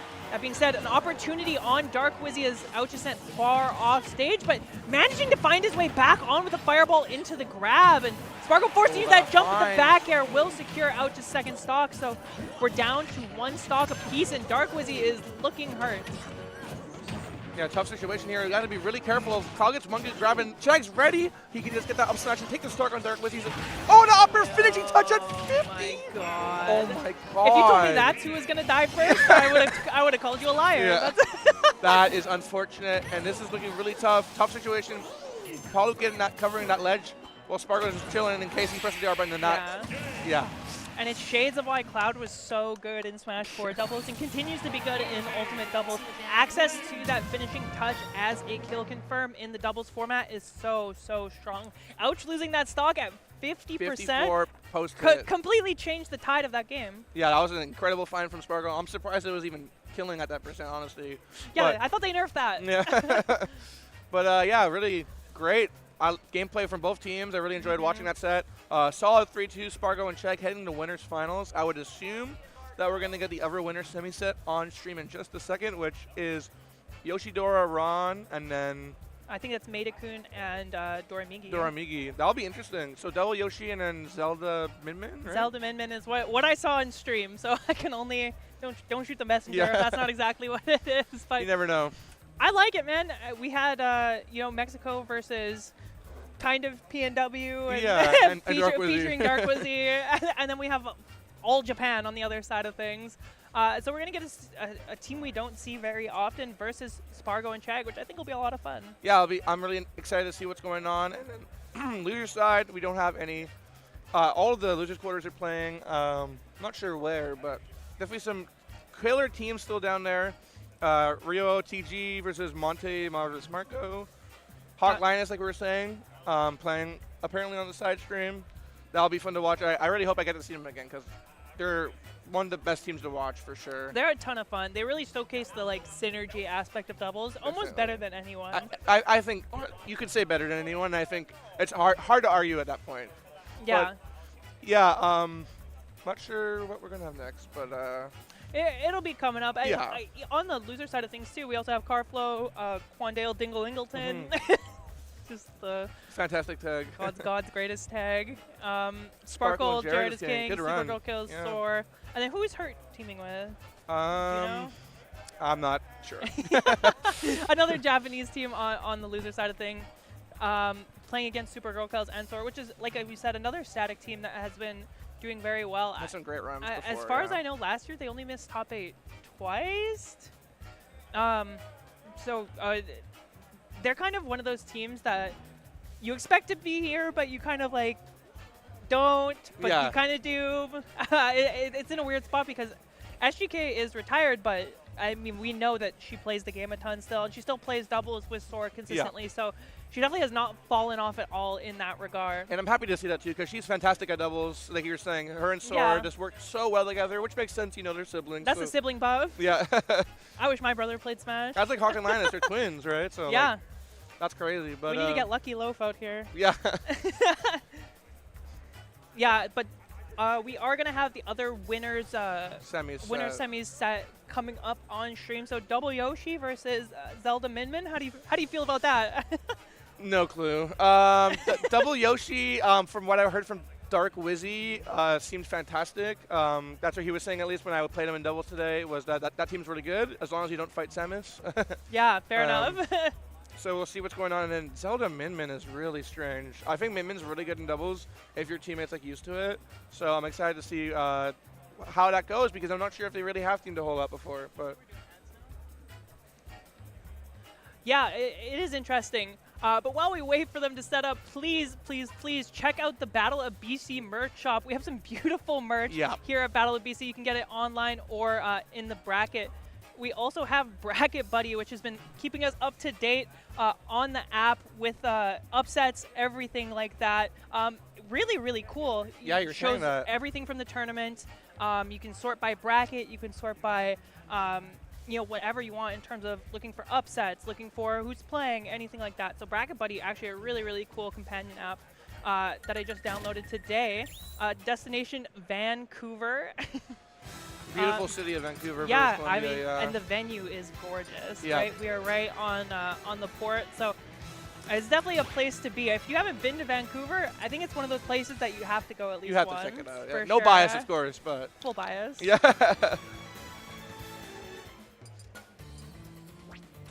And Gallant Gaming, I mean, enjoying the show. Gallant Gaming always puts on some of the very best events that we have. They are an esports organization based out of Vancouver, Canada here. Battle of BC is their flagship event, so if you've enjoyed any of the previous Battle of BCs and are enjoying this one, Gallant Gaming has been putting them on the whole time. They got a ton of experience and events planned around the globe. And they are looking to hire experienced esports professionals for support planning or executing an event. So you can definitely reach out to them there. And you can check out gallant.gg to give them a follow on Twitter, keep updated. And the Gallant YouTube is where all the event VODs will be. So if you missed a set or want to just go back and watch something, go there and watch, the YouTube will have everything. Gommel X is coming up! I'm so excited. Gommel X. Gommel, one of my favorite tournament series of all time, and I think a lot of people can share that sentiment with me. Toronto Joe and the team over there do a fantastic event. Use code GOMMELX for 10% off Reg. Increases Sunday at midnight, it looks like. But this year is supposed to be the biggest and best Gommel. They're going all out. I'm really excited to see what goes on. May long weekend this year, so make sure you get booking, because I don't know how many spots they still got at the hotel, but it's going to look good. Yeah, Gommel's always a great event. Fantastic. Tio Joe and Max know how to do it right. And we got Novus now. Yeah, we have Novus Internet Game on with Novus. Are you tired of slow internet speeds? Oh, yeah. Are you tired of them ruining your gaming experience? Yes. Look no further than Nova's gig-fast internet. Their pure fiber optic network delivers unlimited data and symmetrical speeds to ensure that you never experience lag or buffering again. Say goodbye to frustrating gameplay and hello to uninterrupted gaming sessions. Sign up now for the Novus gig-fast internet and take your gaming to the next level. You gotta have good internet. If you're playing online, what are you doing? Sure. And Smash Brothers, you need something. Plug in. Yeah. Plug in. We also have Parallel. Parallel is a free-to-play sci-fi online trading card game with a $500,000 tournament later this year. That's a lot of money. Get in there. Get in there. They just kicked off a referral program. You can join and invite your friends for rewards. Code !Parallel in the chat for the referral link. You can also use the Battle of BC link to directly support the event. And it's an incredibly fun game with a unique energy mechanic that greatly enhances strategic depth. And if you're into online trading card games, I feel like why would you not? I'm a huge trading card person, so honestly, I'm really excited to check it out later. Definitely check it out. Like I said, $500,000, that's big. But I'm excited to see what's going to be going on. Winter semis, like we said, the double Yoshi team, and then the Zelda Min Min. I think it's just cool to see Japan play. I said this at the start of our block, but they don't really have a whole lot of doubles. And when they do have doubles, it's like a doubles-only event. You don't really have like the back and forth like we do. But I'm just excited to see what goes on. And Doramigi, I just want to watch Doramigi play because this person is incredible. A lot of people are saying that they're going to win this event. Low key though, we don't have a Min Min. Not like Doramigi either. Not This like guy Doramigi. is insane.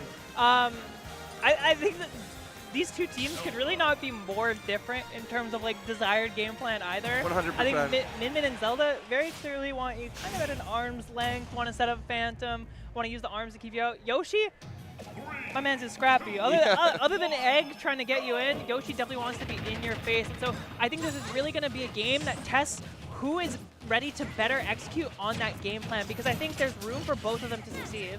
Absolutely, yeah. And that early stock, early conversion so far on Doramigi, 77%. There's a Yoshi back and forth, this narrowing. That's something that's cool when you play the double characters, is that a lot of character like Dittos on the same team, they find themselves being able to combo off their same kit very well. So yeah, there's kind of a level of synergy and practice that gets taken out when you're comboing off your own character, right? You're like, oh, I know that one. And you understand how it works, so it's a lot less intimidating to get started. But oh, that Humby just falling out in that knight coming from. Oh my god. Where did he find that from? Yeah. Just third eye open, coming to save his teammate with that up smash and an early stock patient for the Yoshi duo. That being said, very little damage on Ron and Meidakun, so there's definitely room for this to swing either direction. Great situation up there, just living right off the top, small battlefield, having a pretty low ceiling, so really having to be careful. And that Yoshi Bear, oh my god, that Space Bear, it's a late up there. What a great find from Ron, getting a solid 2-stock lead on the side of Red Team. That was so clean. Like the spacing and the conversion on that was quite literally perfect. Great stuff from Ron, but the up smash on the side of Doramigi is going to take the stock. A broken shield. Is there any conversion?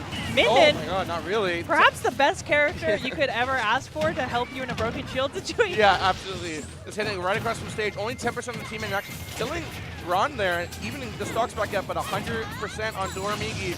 Gonna have to be really careful at this ledge situation with Ron. Getting back, nice. And that dash attack, good find though from Yoshi Dora. Yeah, they're doing a really good job maintaining that presence at the ledge and maintaining that kind of frustrating in-your-face gameplay that these characters struggle to deal with a little bit. A little bit of a flub on the team synergy right there. Yeah, that pummel getting in the way, honestly. But working out the kinks a little bit, but the kinks have been worked out. Yeah, they are fixed. That was a one-time thing. That was the fastest turnaround of a conversion I've ever seen. He said, let me run it back one time. Can we try it again? Okay, sure. Yeah. I swear I got those. Yeah. So now, yeah, Meidakun and Doramigi down to their last stocks, trying to create this space, but Ron and Yoshidora are so oppressive at this ledge. Oh my god, great find from Ron, getting that double up air combo off the roll-in. Edge guard situation, Doramigi not finding much. And that's, oh my god, Yoshi's down tilt, but so crazy, even just a 1v1, getting like 50% out of nowhere. Double egg? Yeah. They said you're trying to zone? Yeah. I guess so. Not fair, just not killing it, but almost killing at 80%. And they are really not giving Maeda-kun enough time to set up this Phantom in any way that has had any real impact. Megawatt Force Smash is taking the stock, but this lead is looking tough for Maeda-kun and Dormigi to come back from. Yeah, it is very challenging to make, especially against Yoshi. I feel like Yoshi is one of those characters where, unless you get kind of a funky footstool kill on him, he's one of those characters that seems to live pretty consistently, and there's so many confirms into that up air. The landing there, up air of, was not expecting that, but crazy confirm in a really convincing game one for Rana and Yoshidora. They definitely are comfortable for one another. And actually, looking at the stats here, we had 0 kills on the side of Maeda-kun. And when you have a Zelda on the team, you are looking for them to start landing those either the full charge Phantom kills or the forward or back airs. That's kind of Zelda's bread and butter. Yeah. And that's how Zelda kind of thrives in the chaos, even in singles. And so when that's not online in doubles and you're relying on Min to get your kills, you're kind of looking for megawatts against Yoshi who can kind of tank them with the double jump. Exactly. It makes things a little bit weird. So I think there's a couple adjustments that could be made, particularly just you need to force the Yoshis off of you. You need to work together to make sure that you're not getting overwhelmed, because obviously Yoshi can press a lot more buttons than the other two characters on the screen can. Yeah, Maeda-kun just not really having a lot of breathing room, trying to get that night out, but I think like Ron or Yoshidora are always there to prevent it, and maybe having to change up and play more in the air or play more mobile in general, just so you can actually find those opportunities to get those stocks and get that percent. But we'll see how this game 2 goes. Back to small battlefield. And honestly, we have seen both Ron and Yoshidora land so many neutral Bs. It's actually been ridiculous, and that's a move you don't necessarily expect to see too much in doubles, but it's a product of how much pressure these guys are putting on, right? Dormigi and Maeda-kun are feeling pressured into shield, just as like, get off me, stop hitting me. Wait. Yeah, Maeda-kun got an insane forward smash line and killed Yoshidora like 80, I think, so that really early stock, but Dormigi just dying as well. And kind of changing the narrative a little bit. That forward air coming into these big hits, landing a little bit more than they did last game, and I think that was one of the biggest things. Zelda needs to have that impact, and now she is, and the game looks completely different. That is why you pick Zelda. Yeah, exactly. Right? That is the only reason. Yeah, there's very little reason to pick her otherwise. So I think in a format like doubles, though, there definitely is space for that kind of, like I said, controlled chaos playstyle where those big hits can just come out of nowhere. Exactly, yeah. And honestly, that's very slightly in terms of stocks, but when you take percents into account, pretty even overall. But Ron and Yoshidora kind of having a hard time getting in now. Yeah, and it's such a different look from the first game where Maeda-kun and Dormigi were stuck in the corner for most of the game. They found that rhythm, they found kind of the pattern of approach that these two have been sticking to, and they've been able to not only find some of those big hits, but play at a more comfortable range for more of the game. We're seeing one each on each side of the stage now, trying to just find those stocks, and the back air is going to do it, but Dormigi's still on 3 stocks as he finds that kill. Okay. Now just a slight stock lead for Blue Team once again. Getting that landing from Ron. Oh my god, a deep edge from Ron, but just missing it. Dormigi getting that down. Oh no, he's dead! Jump. He's dead, he's actually dead. Oh, the save! Oh my god, what a save from Yoshidora! Oh my god, what a crazy conversion! And as much as it's nice that he lived, he's at 75%. Yeah, which I mean, I guess living's better than nothing, but that's fair, fine. I mean, that Dormigi is all of a sudden down to his last stock as well. Yeah, out of nowhere. That aggressive up B in there, not too much of a punish, but no T combo off of that back throw. That there's going to do a lot of percent. The fair, did he use his jump on that? He did, but they unfortunately weren't able to go and confirm off of that. Working their way slowly out of the corner, still with a stock lead. Rising up there, just catching. Oh, but that bad DI on that Mega 1 there. And suddenly, this is looking incredibly good for Maeda-kun and Dormigi. And this is something we see happen a little more in doubles than we do in the singles format, but it's just like that suspect DI coming in when you don't necessarily expect to get hit. We saw it a couple times in the Spargo Dark Wizzy vs. Ouch game. Yeah. And that should be it. Yeah, that'll be it. No, I hit throw an egg, try a little bit, but make it look like you could have done it. If he threw it a little bit better, maybe he made it back, but that Solid game. Yeah, just keeping them out and actually getting those stocks, like he said, really Maidakun was the big difference there. I feel like actually being able to find those kills with that fair, that up air, and just being able to not let Yoshidora and Ron live for as long as they wanted to. Closing out that game too, and now back to 1-1 and back to small battlefield. Yeah, no, stocks being taken gave them some breathing room to set up on that side of the stage, kind of set up the wall, so to say, where Zelda is able to set up those traps, set up the phantoms, and where Dormigi is able to get full extension arms out to make sure that all of those up air confirms or any move into up air is not just coming out constantly over and over and over again, because that's kind of what we saw the first game. So I'm wondering what the adjustment now is going to be as we go back to the same stage again from the Yoshis. How are you going to deal with that now? Is the plan simply be careful around Maeda-kun, or what's the idea here? Because if you're allowing Zelda to make those big plays, that's when these games become very, very challenging. Yeah, I think they just really have to recognize like when Zelda is able to do her own thing and try to prevent it as much as possible. Because if you're letting Zelda get these opportunities to get these strong hit off of their teammate and just in general, like that falling bear, then it's going to look kind of similar to game 2, I feel like. And something interesting is you're kind of always willing to trade as Zelda, right? Like, you're willing to let Dormigi get hit with a Yoshi back air if it means you get a Zelda forward air. It's so much more valuable. And unfortunately, Dormigi grabbing his own teammate is going to get him killed. And Maeda-kun getting juggled, so no punish on that deep edge guard from Yoshidora. And that up smash, wow, taking that 100%. Nice early 2-stock, only in the first 40 seconds. And it's crazy how such a small blunder led to such a big lead. That was off the back of Dormigi accidentally grabbing Maeda-kun and just getting F-smash forward. It led to Maeda-kun getting juggled and eventually killed. It really is the little things that count when you get to this level. Yeah, doubles is so explosive, so being able to take advantage of the smallest opportunities. And up-smash Maeda-kun showing up. Things are back to even. Maeda-kun getting that 2 quick stocks. He's not just a TO. Yeah. For that big damage, but Ron being there to get that forward smash. Ooh, that down smash almost had huge value. The armor, unfortunately, still on the side of Yoshidora. Is going to allow him to get back in the Phantom. Hitting Dormigi, puts him in a tough spot off stage. The roll is going to let him back onto the stage, but still in between a Yoshi and a hard place. Yeah. Those double up tilts, what do you do? Yeah, down tilt up there. That's fine, really clean. Yoshidora going really deep. Gotta be careful with that Dormigi. No jump, one up you used. He had an air dodge. Oh, didn't really realize where they were drifting. Oh my god, that jab into the nair tech chase. And the pressure is on right now. Ron and Yoshidora have hit an absolute stride. Dormigi in the blender a little bit, air dodges out as Maeda-kun comes back, but this is such a hard spot to play from. A little bit of reprieve from the pressure as Yoshidora loses that second stock, and this is where you need to take a second to breathe, right? They were all over Dormigi and Maeda-kun on that stock too. You need to reset and set that wall back up. Yeah, 3 stocks 2. I mean, if you can take this stock quickly off of Ron, things aren't looking too bad, but Ron's staying in the air and not being too greedy. Let's see the fine jab, 1-2 into Bayer. Oh, tough situation. The up smash just not taking it.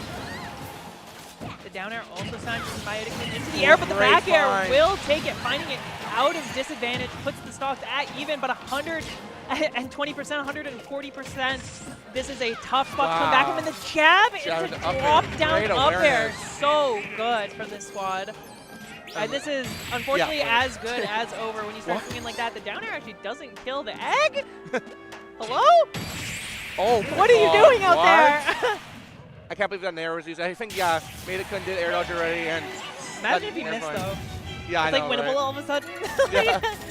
Well, I think they realized it was best of 5. I think they tried to go for a fist bump, but 2-1 so far, looking. The early pop-off curse? Yeah, you never know.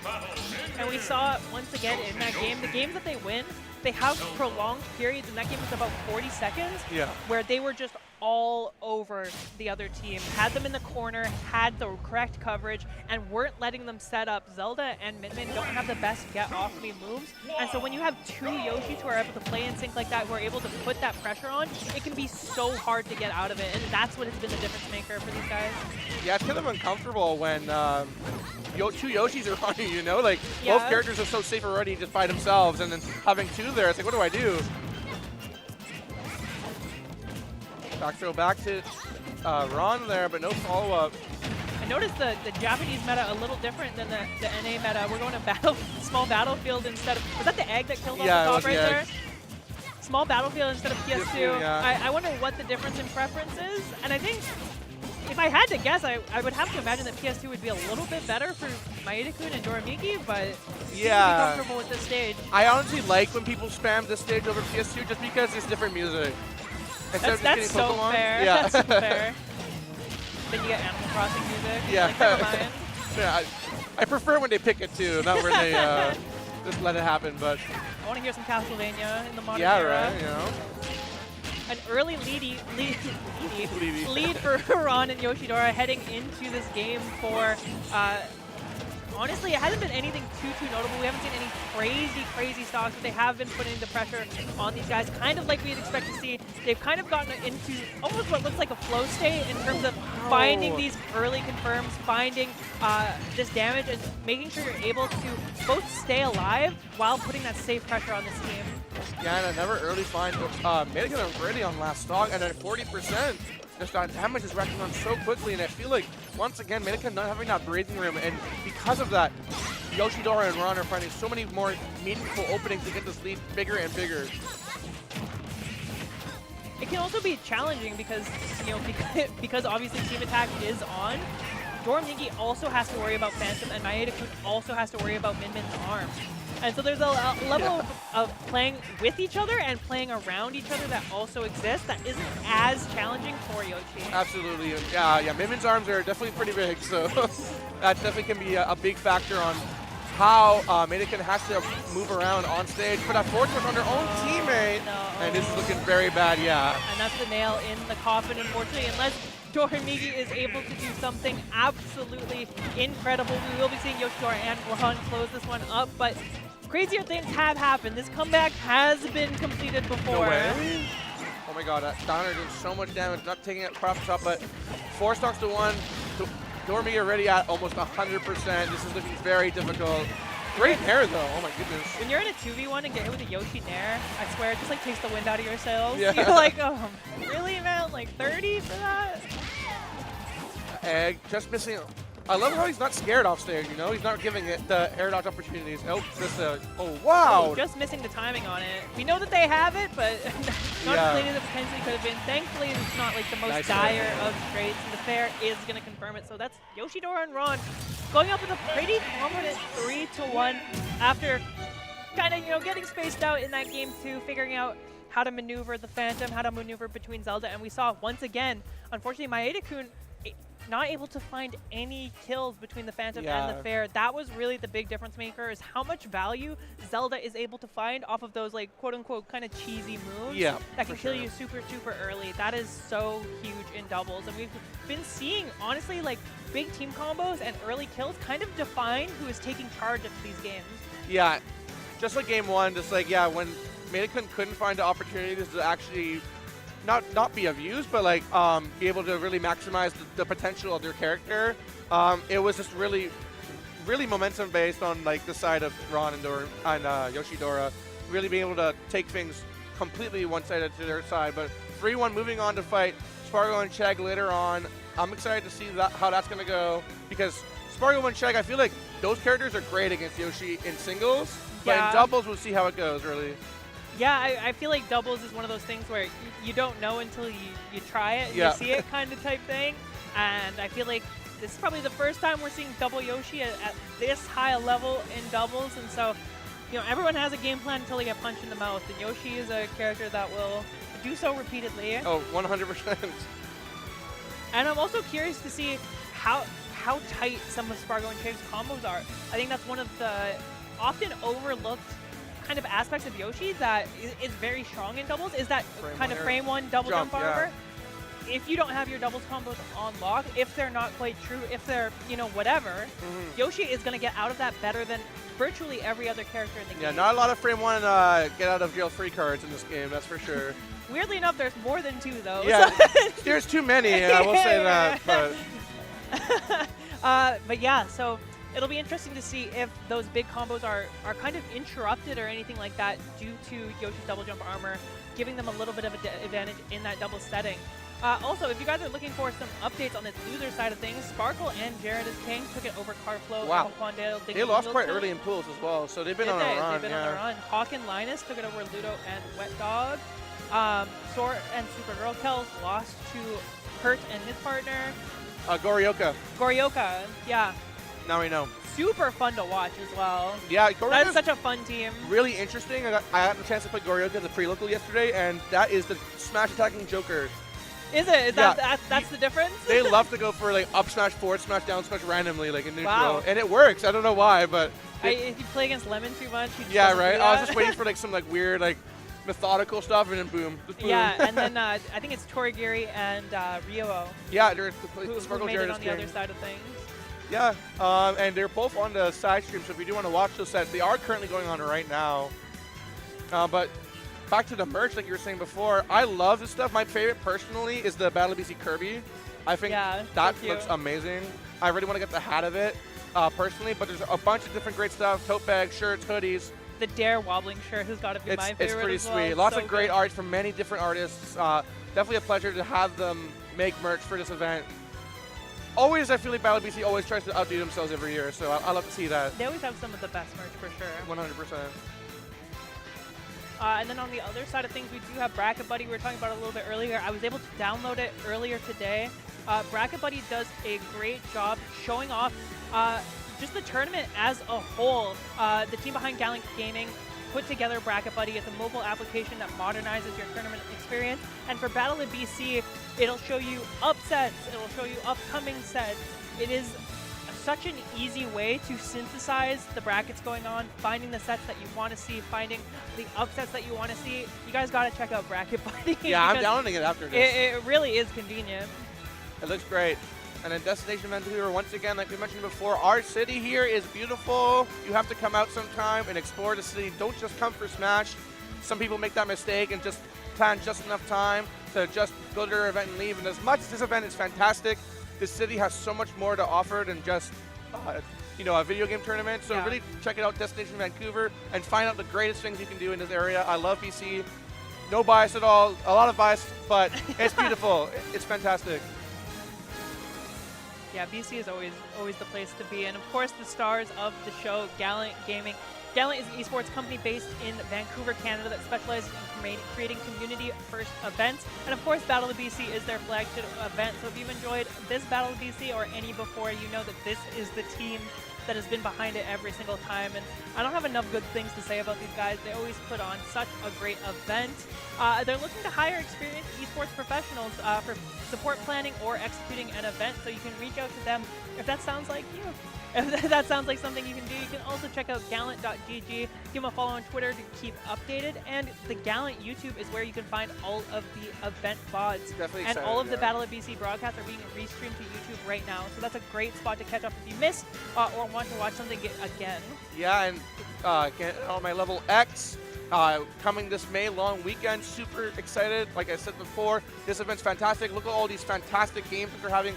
Biggest one for me, Rivals 2. Really excited to see more Rivals 2 stuff come up. So fun. That game is cool. I had the chance to play it at Genesis. It was fantastic. What do you play? I was playing Craig, of course. I mean, Oh, but I normally play all Arcane. right, so you're not allowed to talk about I it play anymore. Arcane Use code normally. GOMMELX Okay. for $10 off your registration, which increases on the 31st at midnight. GOMMEL is going to be one of the events to be at. And look at all those games, man. You want to get there. And we got Novus with the big, fast speeds. Are you tired of slow internet? I have to ask. Are you tired of it? Because it's ruining my gaming experience. Yeah. Quite frankly, it's ruining mine. So look no further than Novus Gig Fast Internet. Their fiber optic network delivers unlimited data and symmetrical speeds to ensure you never experience lag or buffering again.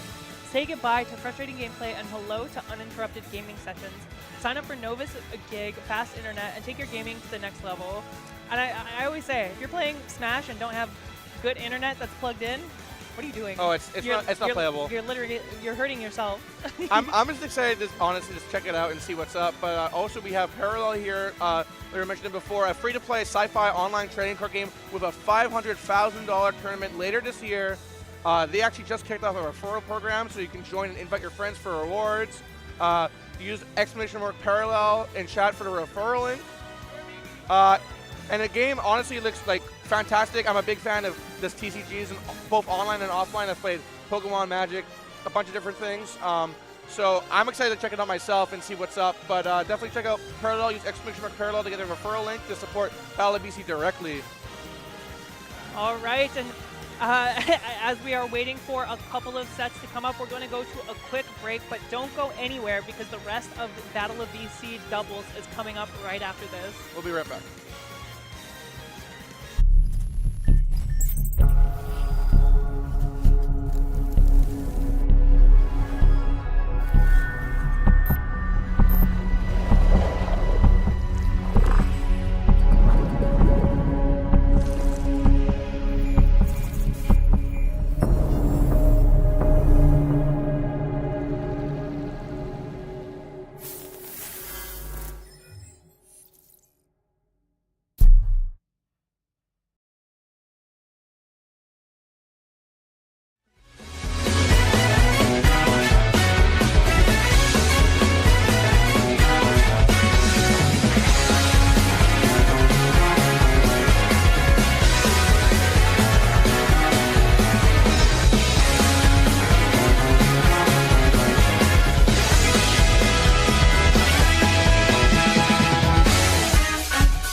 welcome back, everybody, to Battle of BC 6 Doubles. In case you are just joining us, we are in losers' quarters, which means we are already on the top 8 side of things, but we're just looking to see who is going to qualify for that coveted top 4 position. And on the stage right now, it's looking like we have Ouch and Dark Wizzy and Sparkle and Jared is King. So a largely PNW representative, guaranteed to be in the top 4 at the very least. So we came to play at least a little bit, at least a little bit. Yeah, Ouch and Dark Wizzy, of course, just losing to Spargo and Chag, 3-2 in a really good set. But Jared and Sparkle have been in losers for at least like 6 sets, and they have just been tearing up back and forth, just beating Rio and TG, I believe, Toragiri, pretty convincingly 3-0, and I'm excited to see how their set goes because, like I was saying earlier, Hero in doubles is Is he good? Yeah, I feel like he might be good. He's definitely good. It's hard to read the menu in singles. I can't imagine in doubles. You can't read it. Yeah, you're playing guessies whenever that comes out. Yeah. Man, that sounds like a little bit of darkness, and you combine that with some of the crazy stuff that Shulk can do, especially in the doubles format. I feel like you have a team of just like dark horse characters 100%. In doubles that can just make kind of magic happen out of nowhere, no pun intended. Yeah, and Jared's incredibly aware of everything around him. I mean, as a Shulk player, you have to be someone who's like waiting to see what happens, as a lot of your moves aren't the fastest in the world. So Jared is naturally, I feel like, great at doubles, and Sparkle and him have been really surprising me this weekend, and I'm excited to see how this game is going to go. Of course, Mario and Wolf, Hero and Shulk, we won't be seeing any of our characters for either of these teams, but really interesting too, because as the hero player, you can probably reasonably assume that your teammate is also not reading the menu. Yeah. So you have to do the extra legwork of making sure that you're not screwing your teammate up. Yeah, I saw Jared get whacked like 5 minutes ago on the side screen. Awesome. Good for him. Good for him. So yeah, I'm interested to see how the synergy's coming through from these two players, because I feel like both Shulk and Hero have opportunities to kind of hurt each other more than help each other. Big swords for sure. For sure. So I feel like there's a level of synergy that those two characters in particular need to play with each other that maybe other characters don't have as much, especially with the factor of that menu. So it's really impressive that they're able to get this far, and I'm really curious to see what kind of, quite honestly, chaos that Hero is able to inject into a game like this. Yeah, as long as Hero can get that little bit of breathing room, we might see a lot of chaos for sure. And that's fine. Oh my God, Wolf back here on him. What is he doing down there? Is he dead? Wait, did he kill Hero? Yeah, he did too. Oh my God. And in the first 20 seconds, we see 2 incredibly quick stocks. That Mario cape and that cross slash. That is a blunder and a half, unfortunately, on the side of Sparkle and Jared is King. But if you're Ouch and Dark Wizzy, you will absolutely take that, putting you in a great position to take this game. And that's 2. Ouch. So good. We saw that when he played against Kome all that time ago. He is amazing at hitting that against Shulk for some reason. Yeah, and Hero also just losing his stock immediately, and it's been 40 seconds and you're on last stock, but that's fine. I hate to be that guy, but this game is over. Yeah. We're going game 2, and quite frankly, we didn't learn a lot. No, not at all. We didn't learn a lot. Landing down air. Oh, when you start seeing the hatchet mans come out. Wait, okay, he's taking sleep a nap? though. Oh, but Jared's actually hitting him out of Jared, please. All right. Yeah, it honestly looks like they kind of give up. This is jail smash, brother.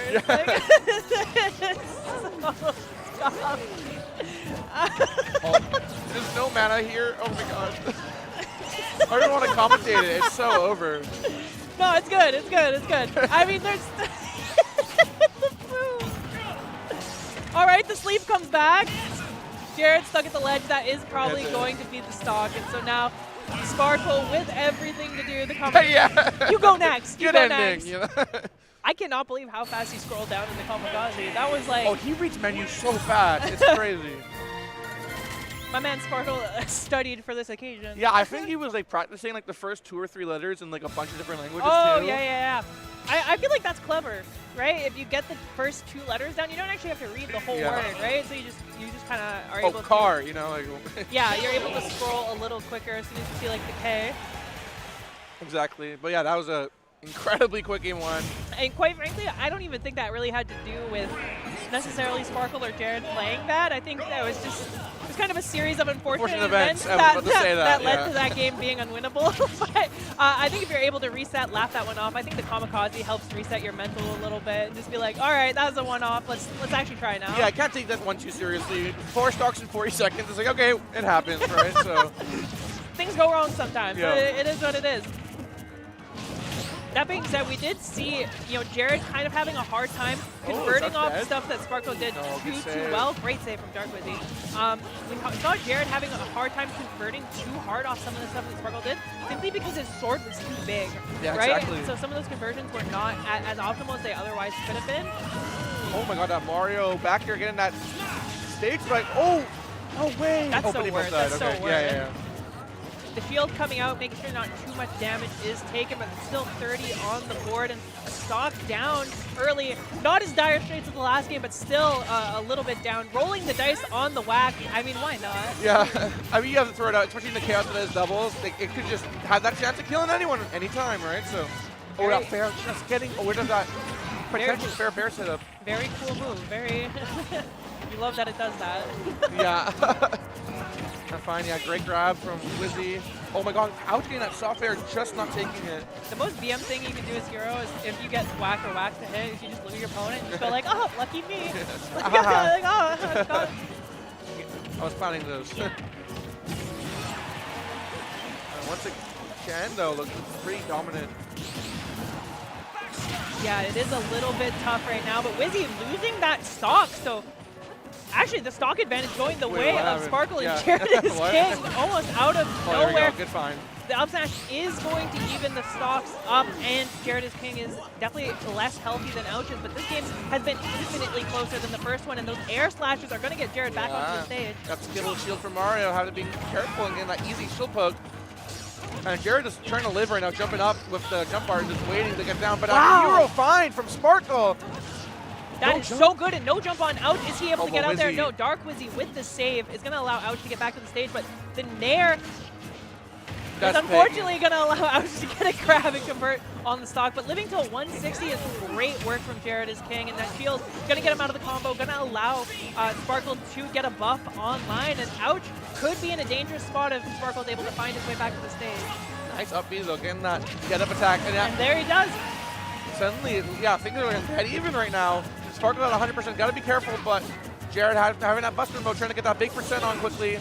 Oh, bad things are happening when Strokes in Smash mode. It means no good. If the blue team is red, if the blue team is red, you Run. need to be scared. Yeah, that is not good news. Back throw getting Jared off stage. This could be a fun situation. Oh my god, lets it rock 35%, but unfortunately the bang comes out and hits Jared as king. Thankfully, not Kaboom, but seemingly an SD from Sparkle is going to make this a 2v1 situation. The F smash doesn't come out, now shield. Going to allow Jared as king to live a little bit longer. That smash, Minato literally came out as he got hit. That's crazy. Is he going to get back? Yes. That's probably it. That should be it. Yeah, great wait from Ouch, not being too antsy and just waiting for him to get that regrab, to get the guarantee confirmed, and 2-0. It feels like that last read was a little bit of maybe familiarity with Jared. Oh, they've played before, yeah. Because they've definitely played before, and that read is, that's a like, I know you. Like, we have played a couple times kind of read. Exactly. Shulk has that opportunity in between cross slashes, really wait and mix up the timing. So just wait till those resources are gone and just get that guaranteed kill. Really smart from Ouch. And yeah, that's running it right back. Solid 2-0, but that game looked way, way better than game one. Uncomparable. Sure. Yeah, that was night and day. Unfortunately, that means like through the learning process that you're going down 0-2, but it gives you hope, right? That was very, very winnable, and a couple of small adjustments, you take that game. 100%. And 2-1-1 situations. A Wizzy, scary situation, but gets that recovery back. Really good recovery. Unreal patience from Wizzy to not overcommit and get hit with one of those spares. I feel like that's one of the scariest things about coming back against Shulk is just like trusting yourself to just drift correctly, because it can be so scary with that big sword in your face. Especially as Mario, you know, if you lose a double jump, your character's recovery comes way, way worse. So yeah, absolutely. Very even start for both of these teams. F-Smash coming out from Jared as king, and the thwack not quite working on the side of Sparkle, but I gotta respect it. You have to throw it out. Gotta throw it out. Try it out, see what happens. And now Bear just whiffing, but Jared actually able to come back in. And that Speedman auto, center stage, just throwing up big hits. That being said, Jared not really doing anything to help Sparkle back onto the stage, and so luckily doesn't lose the stock for it, but definitely a little bit more support. No way. Oh my god. The checkmate situation between a hero down smash and a Sulk up smash. What do you do? Got hit by both, dude. That's crazy. Smash on out fourth throw, not quite taking it. Really so low. There. Wow. Oh my god. Great. I didn't even know that hero could really go that low with a Bear. I think the slide like slowed his fall, so then he was able to really wait yeah. to get that Bear, but really great find. Oh, and unfortunately falling out of the F tilt on the side of Ouch, so Sparkle able to live until that up smash confirms the stock, and now 2 stocks apiece for this squad. Great recovery from Jared. Oh, what? that's fair. Who got hit with that? Yeah. I think Ouch got hit too, but he was able to, got hit by something else to live. Everyone lived. Everyone got back. It is so funny how many colors this team glows. Yeah. Yeah, you have green, blue, yellow, red. Jump art now online is going to allow Jared to go deep off stage, but flanking with the side B and the back air coming from Ouch. The awareness is so good. The early up B allows Jared to avoid the side B that Ouch has been getting against him pretty consistently, but this is a tough lead to come back from as Ouch and Dark Wizzy look to book their ticket to this top 4. Unfortunate sizzle onto Jared, eyeing that percent up really quick and already at 51, hoping to get these stocks quickly. That smash, no, but up smash almost taking Jared's stock at 50% and somehow leaving the Kaboom at 110. Yeah, how did Kaboom not I had kill? no idea. That is truly doubles moment probably. An enigma. That down smash, oh, and that back. Oh, you just don't expect it to come out. Wasn't expecting to have to check in that situation. And Sparkle with everything to do, bracket life on the line, and jab into up B. We're kind of doing the custom stuff now. Let's try it out. Ouch likes to have at least one. Oh, that cape! He kicked it back into both of them. That's crazy. I mean, you'll take it. Yeah, you'll take it. You'll absolutely take it. And that is, I mean, that was a confident 3-0 to get into the top 4 side of things. So congratulations to Dark Wizzy and Ouch. But honestly, what a great run from Sparkle and Jared. They really did, yeah. Maybe not expecting them to get this far, but what a performance. And yeah, I don't think they team all that much. I think Sparkle's usually with Major from what I understand, so. And if you kind of like discount that game 1, maybe that set ends up being a little bit closer. Yeah, game 1 didn't happen. It is hard to have a game 1 like that and kind of bounce back scot-free. For sure, yeah. And now we have our other side of losers quarters. We're gonna have Linus and Hawk. Did they end up winning that? They did end up winning against Goryoka and Hurt. And then on the other side, who do we have again? Oh, Medicun and Dormigi. Oh, okay, cool. And something we actually learned coming out on the other side of this is that Ron and Yoshidora won a doubles event in Japan. So those guys have both teamed before and have performed before. So maybe the results of that match and how good they look here, maybe not too surprising. And so Medicun and Dormigi very much still in this. And Hawk and Linus, I think, one of those teams that we expect to be here at this point. Those guys looking to prove themselves by booking their ticket into a top 4 with the Ike and the Bowser, as we saw on that side of things, and potentially the Rob. There's some things to be mixed in there, and they're here and there. Definitely the opportunity for the Rob to come out. I definitely think on the Bowser side, it will always be Bowser, but I'm excited to see the adoptions they make, and yeah, I'm just excited to see the synergy that they have together. Yeah, there's some really cool stuff that they do pretty consistently. Ike back throw into Bowser up smash is one of them. Killing so early, and we see them land it constantly.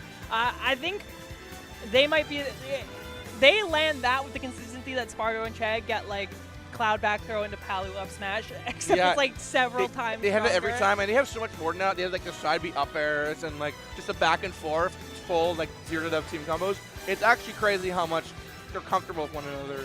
Yeah, and with characters that you don't normally expect to see, like Ike and Bowser. Yeah. Theoretically can do some stuff in doubles. You know, having a big sword is nice, having kill power is nice, and so there is some synergy there in terms of making that doubles composition work. But it's definitely something not something that we see super regularly as far as characters and commonality in doubles go. Yeah, for sure. And okay, it looks like we are swapping now. And I think it's scheduled. They're going to be off the stream, so. Oh, okay. So they might be on the other stream if you guys want to check that one out.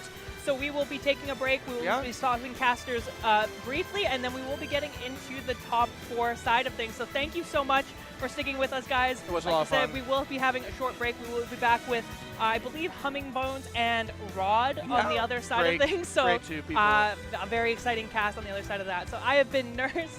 I've been Machu. It was fun. We will see you guys on the other side.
What is going on, everybody? Welcome to Battle BC number 6. It's Rod, it's my main man Humming, and we're about to bring out this action. Top 4 ultimate doubles.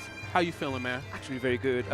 It's been a very long trip to get there. Okay. Now it's time to enjoy it. Yeah. For now, I still spent more time in the plane than here. So, hey, you know, it's kind of time to incentivize on it. But yeah, it's going to be fun. We had a very good way to start the weekend, if I may say, because this is going to be a weekend. You can summarize between competition between Mexicans and Japanese players. That's right. And this is how we are going to start things off today. We're going to be having Spargo and Chag against Yoshidora and Ron. Yes, this is going to be a great one. I think it's not uncommon to get really Titans teaming up with each other on Canadian. So it's not uncommon. I think all the Canadian events that happened up here, we get to really see some of the best doubles action really all year. One of my favorite doubles brackets actually was Gamo 2019, the first year for Ultimate. First time, yeah. And now here we are all these years later into Ultimate here at Battle of BC number 6. And we're getting the return of Targo, bro. Listen, man, I ain't seen Chag in a minute. We got Targo, bro. Come on. How long has it been since last time we saw Chag? I'm going to be real with you, man. Like, it's been, for me, it's been a long time. It's been a long, way too long already. I think he may have been he may have went to Delfino Mazza last August. Big shout out, of course, my man Payne. I hope you're doing well, man. I hope the family's great. But I don't know ¿Quieres comentar en español o no? Nah, I can't. Mi español es muy mal. We talked about this earlier, man.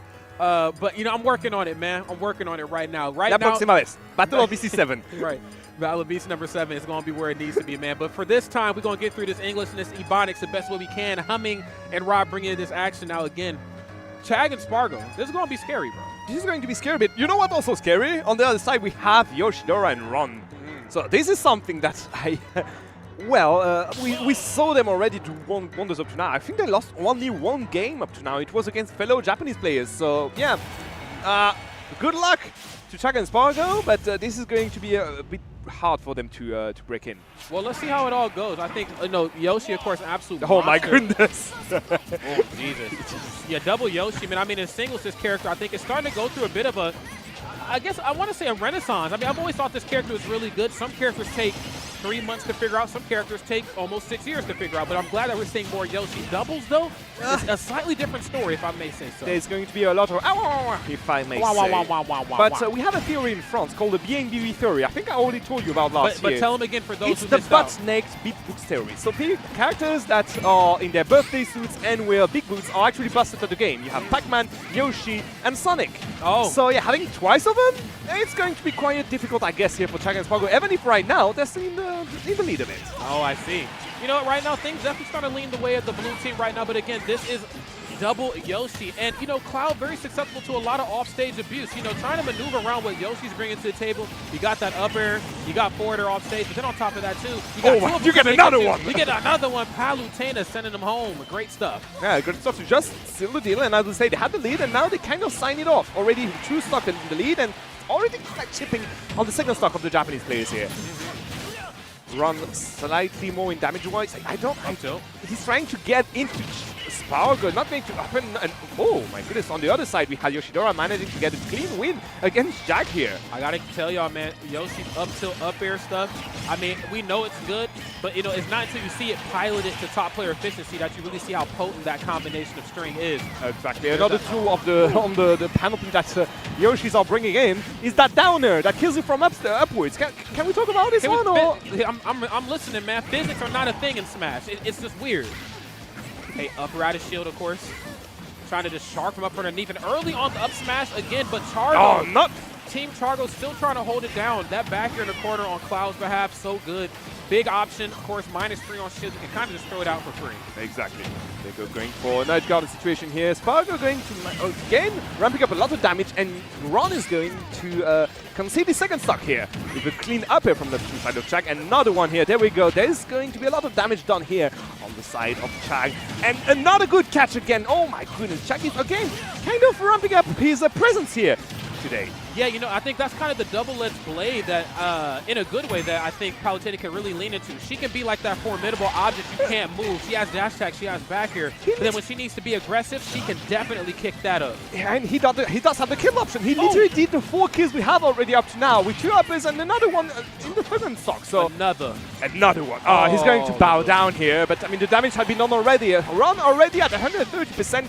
going to be kind of a free release state, I guess, here for Spargo. Never mind. Uh-oh, can't play that game of chicken against Spargo, though. Of course, staying back in towards middle stage and kind of beating him to the swing. Looks like he was trying to land with back here, but dash attack kind of stuffed it out. On the topic of dash attack, though, there's, again, Chag once more holding down the Pokeball center of the stage. You got an intangible move. Hell, he has two. Toss him out. And, well, they do work well, and you can see he was going for the exploding flames here. Down the fairy to out smash will do enough damage to just gain enough room for Ron to come and help Yoshidora. Unfortunately, Yoshidora will have to get a dash attack, will get the kill, and the second dash attack will also get the kill. Okay, seems like Spargo and Chag are kind of doing like synchronized swimming today. Yes, they're definitely synced up in a way that, you know, you'd almost argue they've, regardless of, you know, how long or how often Chag gets to come to the States, or really just North America, other parts of North America rather, it almost feels like they haven't missed a beat. I don't know exactly if they practice together a lot or what their travel schedule is like, but Spargo and Chag are just two players that can disappear for a while. We've seen Spargo do it earlier last year, disappeared for a little bit, came back, was even scarier. I'd imagine Chag is going to do something very similar here. It was kind of time to train in the time room, let's say, before coming back stronger.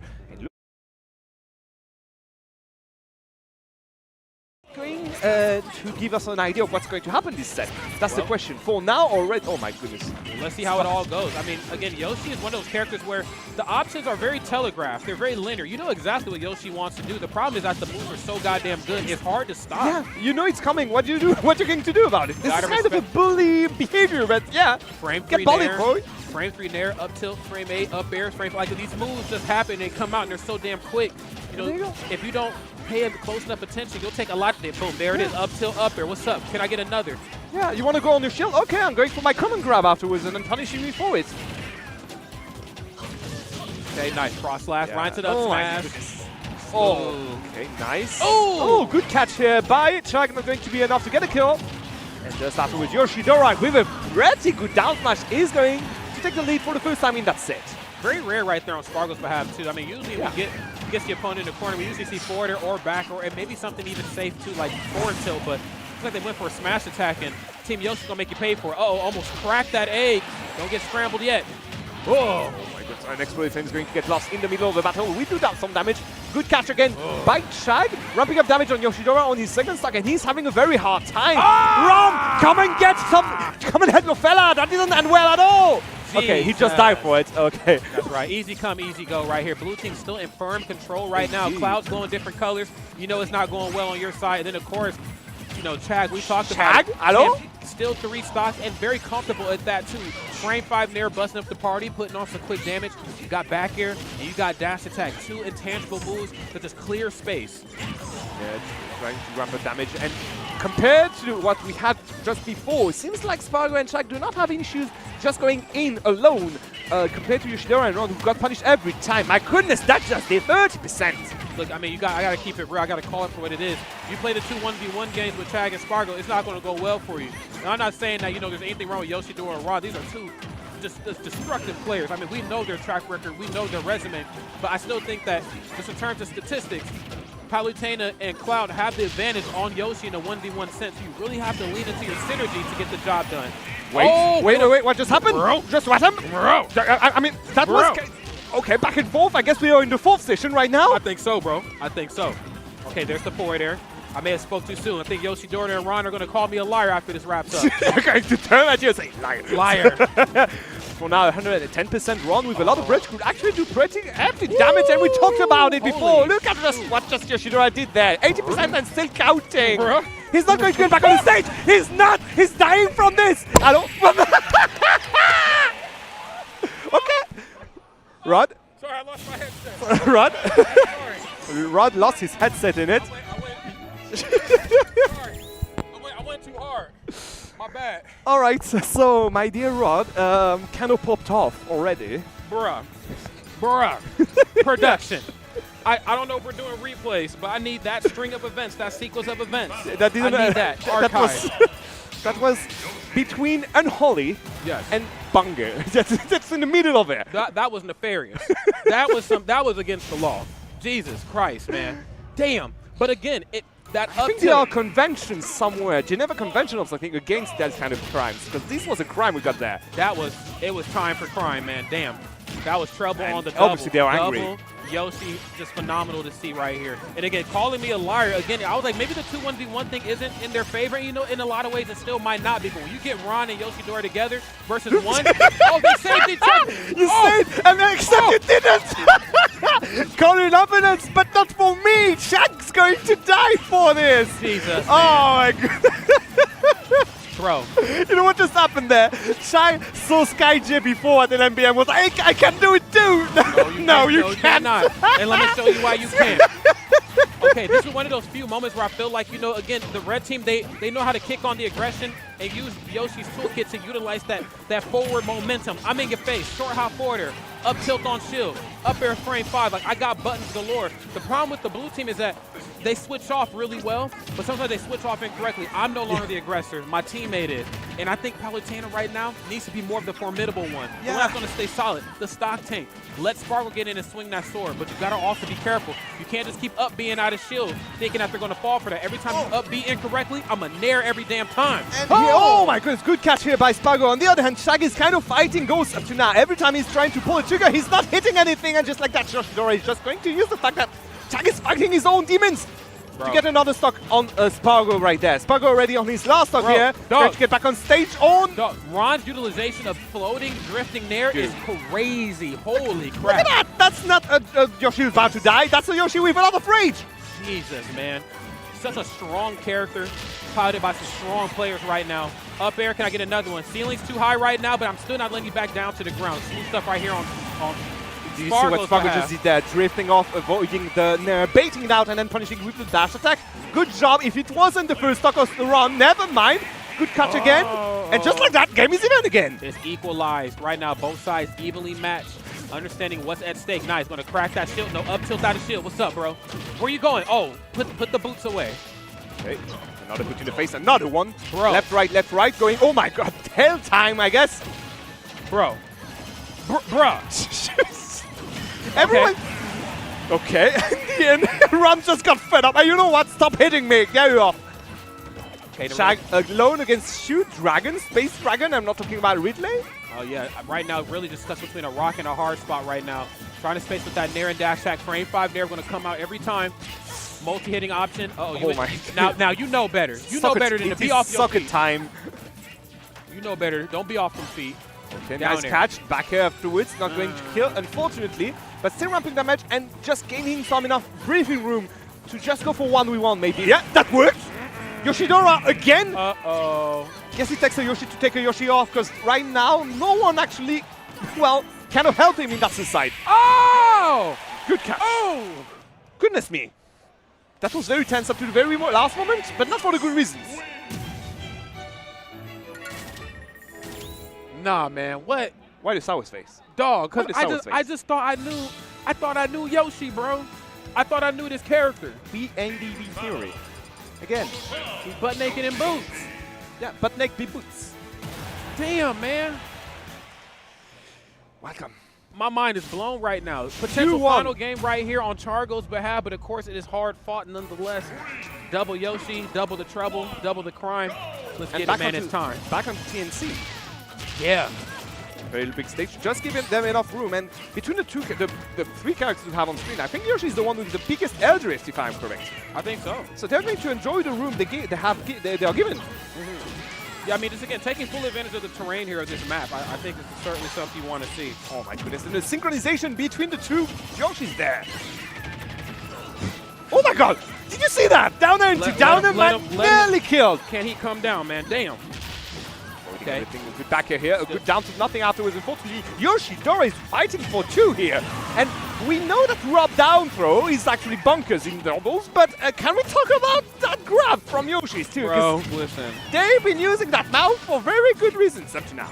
Yeah, again, double Yoshi is just double the command grab you have to try to avoid. My goodness, wait a minute, you ain't coming back for free. And, you know, as much as I'm, like, in utter disbelief about the red team, you know, the blue team, of course, still keeping it very, very close. I would just like to see them maybe try to split the red team apart. See, look at this. Love that. There we go. You're finally off stage. It takes you all to recover. I'm going to jump your friend. That's doubles one-on-one right now, and Chargo just doing it so well. Ugh. Every time one of them is alone, the 2 Yoshis are just jumping on him. They are. They go trying one. Jurassic Park, man. The dinosaurs, bro. That nair, goddamn. It's so good. Okay, No, another there nair. was. Oh, up smash trying to try to catch a jump out of shield. Not going to happen this time. And there you go. You want to grab my friend? There we go. I'm going to punish you for it. Parry into nair. Oh, and then jump over the explosive flame. Great stuff. Yoshi has some pretty good legs. Oh, perfectly spaced. And yeah, you see that check? I'm out of here, bro. You dancing on my shield. I don't know which way you're going. I'm off stage. Come get me. Every time Spargo is trying to land on the Yoshi, it doesn't end well for him. So yeah. He's trying to grab him, not going to happen. Going to get punished with down smash, but the down smash will be punished afterwards with a dash attack from Chag. Perfect. Game is even until it's not, and it does look like when you consider the whole situation, I would say that the red team is still in the lead. I would think so. I got to see what the adjustments are going to be right now, because as you can tell, this match can go one way and then it can go in a completely different direction right now if you don't figure out what the game plan needs to be right here to get it done. Oh, and then narrowly escaping up smash and dash attack. Loving this right now. There we go. Evening the odds here, but still not. The job is not done yet. Close. Is it going to be? Are we going to have the cigar this time? I don't know, man. This one's leaning a little bit out of control. Back yes, air. we are. Looks like it. Back air is too strong in the corner, bro. I don't care how good your options are. Well, actually, you know what? Yoshi's nair, it's frame 3, but then, you know, Cloud's back air is -3. So, you know, there's certainly a game of framed added chicken in the corner every time, but looks like, so I think Spargo's just been winning all of them. Spargo is just trying to gain some space with those fares. Not going. Every time he just lands with them on them, he's going to be on the shield of one of the Yoshis. So exactly not the best place to be in. No. Oh, wait a minute. The limit break is going to find its target, and now it's another story for Shoshidora. Okay, get back on the stage here. I love the dribble down there. It's not going to be enough this time, though. Oh, not enough. Okay, try to land aggressively there that time and again double up. Oh, try to land aggressive against this. Oh, and then was able to air dodge back up. Madman. Okay. Okay, dash attack right here. Keep you back down to that corner. Back here. Oh! Nice. I love the mix-up. Is it going to be enough, though? That's the question, because for now, he's been already 20 seconds. He's on the ledge. And yeah, the game isn't going to happen to be win like this. Damn, what the? Yo! Good catch. No way. There's just no way. And now he needs to focus on Chag, but he doesn't have a lot of, well, margin, let's say this way. No, he does not have a lot of leeway anymore here in this match. 120%. I mean, I think right now a lot of what Spargo can get done in the corner will kill this little light of mine. We're going to let it shine. Yes, barbecue time. Boom. Scrambled eggs for tonight. Damn. Okay, now that is how you make a comeback right there. Again, you know, it was still hard fought to the very finish, but it was a 2-1, pseudo 2-1 victory. Yeah. And I think because of that, we can sort of reinstate that Spargo and Chag certainly were in control throughout the majority of that game. But let's see what the final one's going to bring us. We shall see. Are we going to stay on TNC? Because even if it was a selection from Spargo and Chag, I think that Yoshidora and Ron were doing quite well on it. I think so. I mean, I don't think they played bad. I just think they just kind of got outplayed in a lot of those exchanges. Again, how they were punishing Cloud's up B out of shield. Again, a lot of times, you know, in the first couple games, they had it kind of scouted out. In those final moments, they ate a lot of extra percent. And then you've seen it used also in the 2v1. Chag was just kind of cooking. And then the stock tank that was, you know, Chag, he was able to hold on. Exactly. Someone else who's cooking right now is the lady in the venue with the two beautiful artworks here from Yoshi's. I want to see a zoom on this one if it's possible. So maybe going to ask her to come afterwards to show us the beautiful artworks here, because I think this is a perfect way to support your local Yoshis. Oh, absolutely. I love watching you know, artists get their recognition. We'll definitely have them come over depending on how this one wraps up. In the meantime, we got these uppers coming through right here on Chag's behalf. Again, letting them know you like to be in the air. I'm going to make you pay for it. It's a damsel in distress. Up tilt, up air. What's up? Damn, that up tilt is so good. Oh my goodness. We can look at that. Every time it's not one of the Mexicans, the other one. Chag was getting piled on just before, and right now it was Vargas. So, damn. Yeah, not looking good at all for the Mexican players. I mean, I think both sides just kind of have the game plan of, you know, when we're going to separate you guys, get one off stage, and then jump the other one. But both sides doing it very, very well. But the red team right here, just a little bit more in control, if I may say so. Got blue team off their feet. Definitely can say so, my friend. Oh! Stop playing. Sniped! Now the upper not going to connect this time. The down with the very long lingering hitbox is going to be enough here for Spargo to land. But now we need to take a clean kill before dying. 93% and 94%. Again, synchronized up to the very end. Oh, trying to cross up. Love that. Drug him in a weird direction right there with that nair. Still a strong option. You're off stage, but you need to go over there and fight my teammate. Oh, that's your mate! That's me, bro. And Downer is going. Oh my Goodness. Boots, bro. It's just boots everywhere. Exactly. Spargo having his aim on Yoshidora is going to be punished by Rom, waiting for him down there with an up smash. And just like that, again, Yoshidora and Rom taking the lead. Damn, bro, and just stood in place. I know you're going to jump. Okay, anti-airs. I see you float over me. I'm going to use this option here to scout you out. You've been getting so much off of that frame 3 there. You've been trying to up tilt on my shield.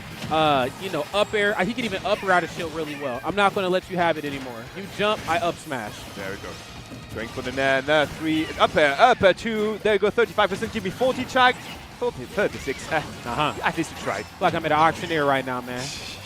Someone for 40. Someone for 40. The lady in the back. 44. Okay. Oh, avoiding the up smash, finishing with just a jab. I guess lucky for Chag in this Spargo here in this situation. Okay, now this all. Okay, I was getting ready to say, now whoever takes this next stock is going to be in a very favorable position. And definitely it looks like Yoshidora and Ron are running away with the victory right there. Because Chag isn't having a very good day, and Spargo already getting chipped on his last stock here. Okay, Spargo has to play this one so safe. There's the Nair. Blue team right now back against the wall. It's just too many Doc Martens being thrown around right now. What do you want to do against big boots like these ones? And big tails, because the up airs, the back airs from the side of Yoshi's are doing the work here. Right.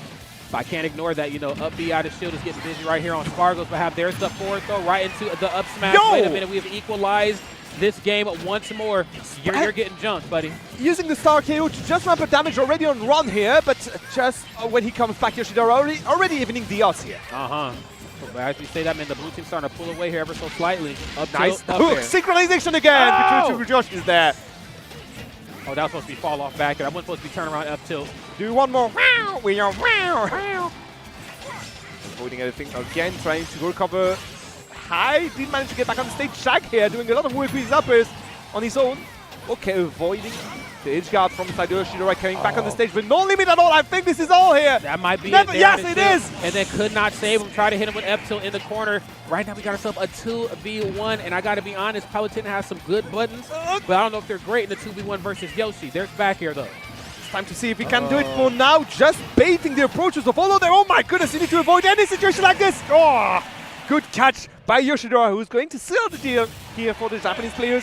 Yoshidora and Ron will move forward into grand finals, while Spargo and Chag will have to battle through losers bracket. That was tense. That was tense. That was a very hefty way to start block. Very hefty way to start for me to start cussing in English again, if I may say. But yeah, thank you for the work and thank you for the spectacle. Wow. It was something. You know what? I think a couple takeaways of that match. Double Yoshi was a lot more dangerous than I initially thought. Yeah. I think it's one thing when you're fighting against Yoshi in singles. You know, if you have a disjoint, you're already in, you know, full advantage in that matchup. And there, did you see the amount of time Spargo just kind of landed on the shield of Yoshidora and Ron and got punished with a Nair out of shield every time? Nair out of shield every time. Who's the one with the big sword in there? You know what? On the topic of that Nair too, you know, just drifting. You know, thinking that a combo has ended and then being able to drift with like some of the later or back hitbox of Nair. I don't know where that move hits, but the fact that it just keeps. I believe this right here was the. Oh, it looks like it was a game one. I think this is one you lost your mic, wasn't it? Absolutely. Sure. No, I'm not sure. No, yeah, it's I coming. think it was game 2. I think it was game 2. It might have been game 2. I know production has us covered, but it's Nair. This is the moment. This is the moment it kind of went here south. it is. Here it is. Boom. No, later on. No, this is the moment. I think. Okay, yeah, look at that. Bam, quick catch. You know, so the crazy part about that is that whole Bam. interaction started like seconds before that too. Like double Yoshi, again 1v1. Does it look like the face of Mercy?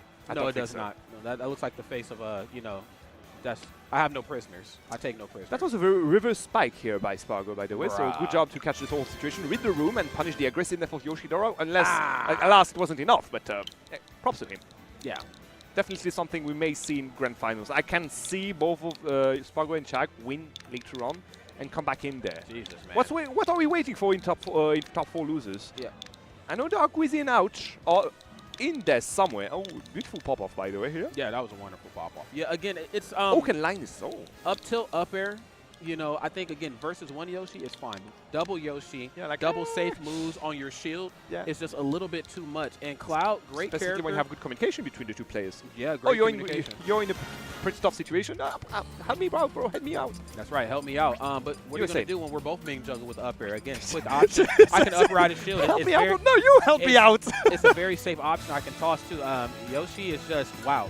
I thought I knew that character, but you know what? This is also my first time in all my years of commentating Ultimate seeing double Yoshi at this level play together. So I'll be honest too. I'm forever a student. I'm still learning. That was scary. Damn. This year is a year of first time for me because at Genesis I had the joy to commentate Ken against T at Genesis.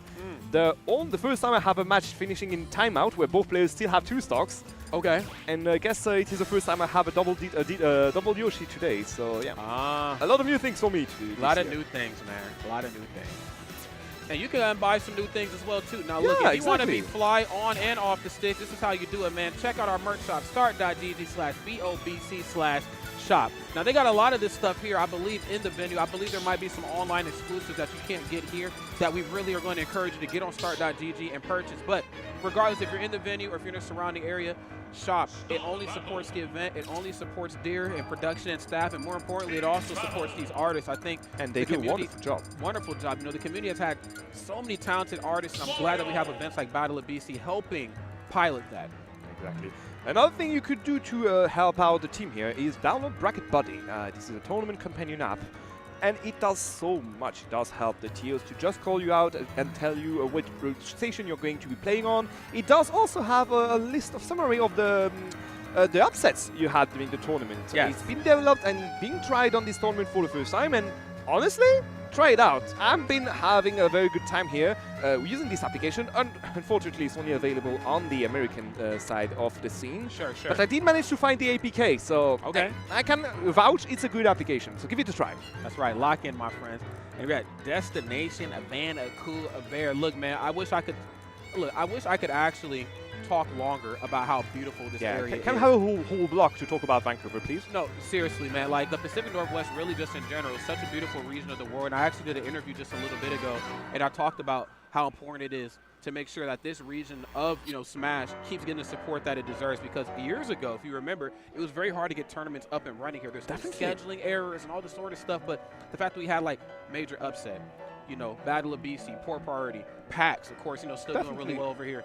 This is what it's all about. Destination Vancouver. You got to come check this area out, friends. If Battle of BC 6 doesn't convince you, I don't know literally what will. I can add up on this. I've been living on the east side of Canada before in Montreal and Chicoutimi, and I can tell you now, I'm already falling in love with Vancouver, and I just arrived yesterday. So love the place, and yeah, give it a try. That's right. Other people we need to give a big thank to are Gallant Gaming. That's right. For the work they've been doing around this tournament. If you enjoy the show, just contact them for your next tournament because they have the team to help you out, between production, between like everything you have around there. If we have like just one camera to take a look at the venue and the way the whole event is kind of being set up for the whole weekend, you could already see the work and the love they are pouring into the work they are doing. 100%, man. I happened to see Deer and Arnaud at Apex a couple years ago, and then I bumped into them again at Rise and Grind. And I'm like, you guys are just hungry. But you know what, though, when you're piloting at a brand like this and it does such great work, you want to see that. You want to see the crossover ability. He's inspiring. He's breathing professionalism and love about the game and the people he's working for. Yeah, please give them a hello, actually, on hello. That's gallant.gg. So, yeah, give them a mail. Right, lock in with them. Get on my level. The 10-year anniversary. Rivals of Ether, Ultimate, Tekken 8, Street Fighter, Melee, Guilty Gear, Nick 2, Rivals 2, Eunice, Grand Blue, and good lord, geez, we're running There's a lot of games everything. We're running everything. Look, it's 10-year anniversary for 10 games. That's right. Use code GAMOX for $10 off registration. Price increases 3/31 at midnight. You won't want to miss it.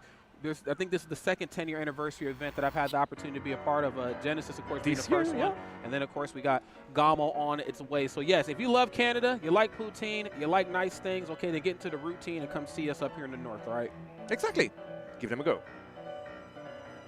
And I think that, there's another one we need to talk about. It's going to be Novus. Novus does provide you with a fast speed connection, limited data and symmetrical speeds. So yeah, this is another sponsor for this event. So give them some support.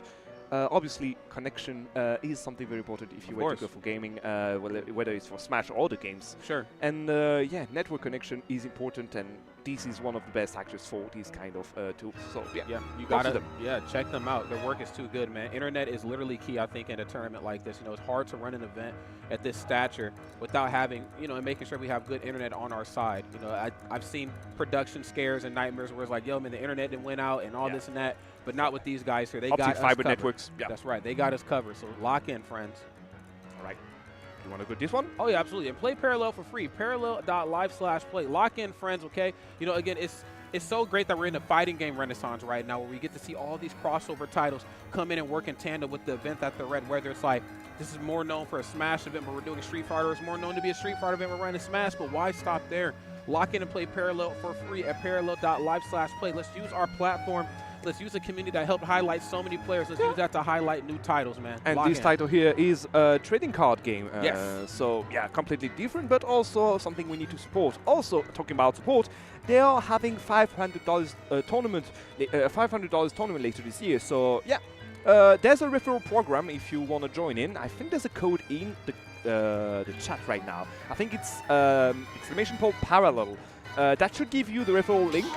And that will support the event, that will support the scene that's growing for this event. So yeah, give it some hype, give it a try. Actually. Give it a try, that's all we ask, okay?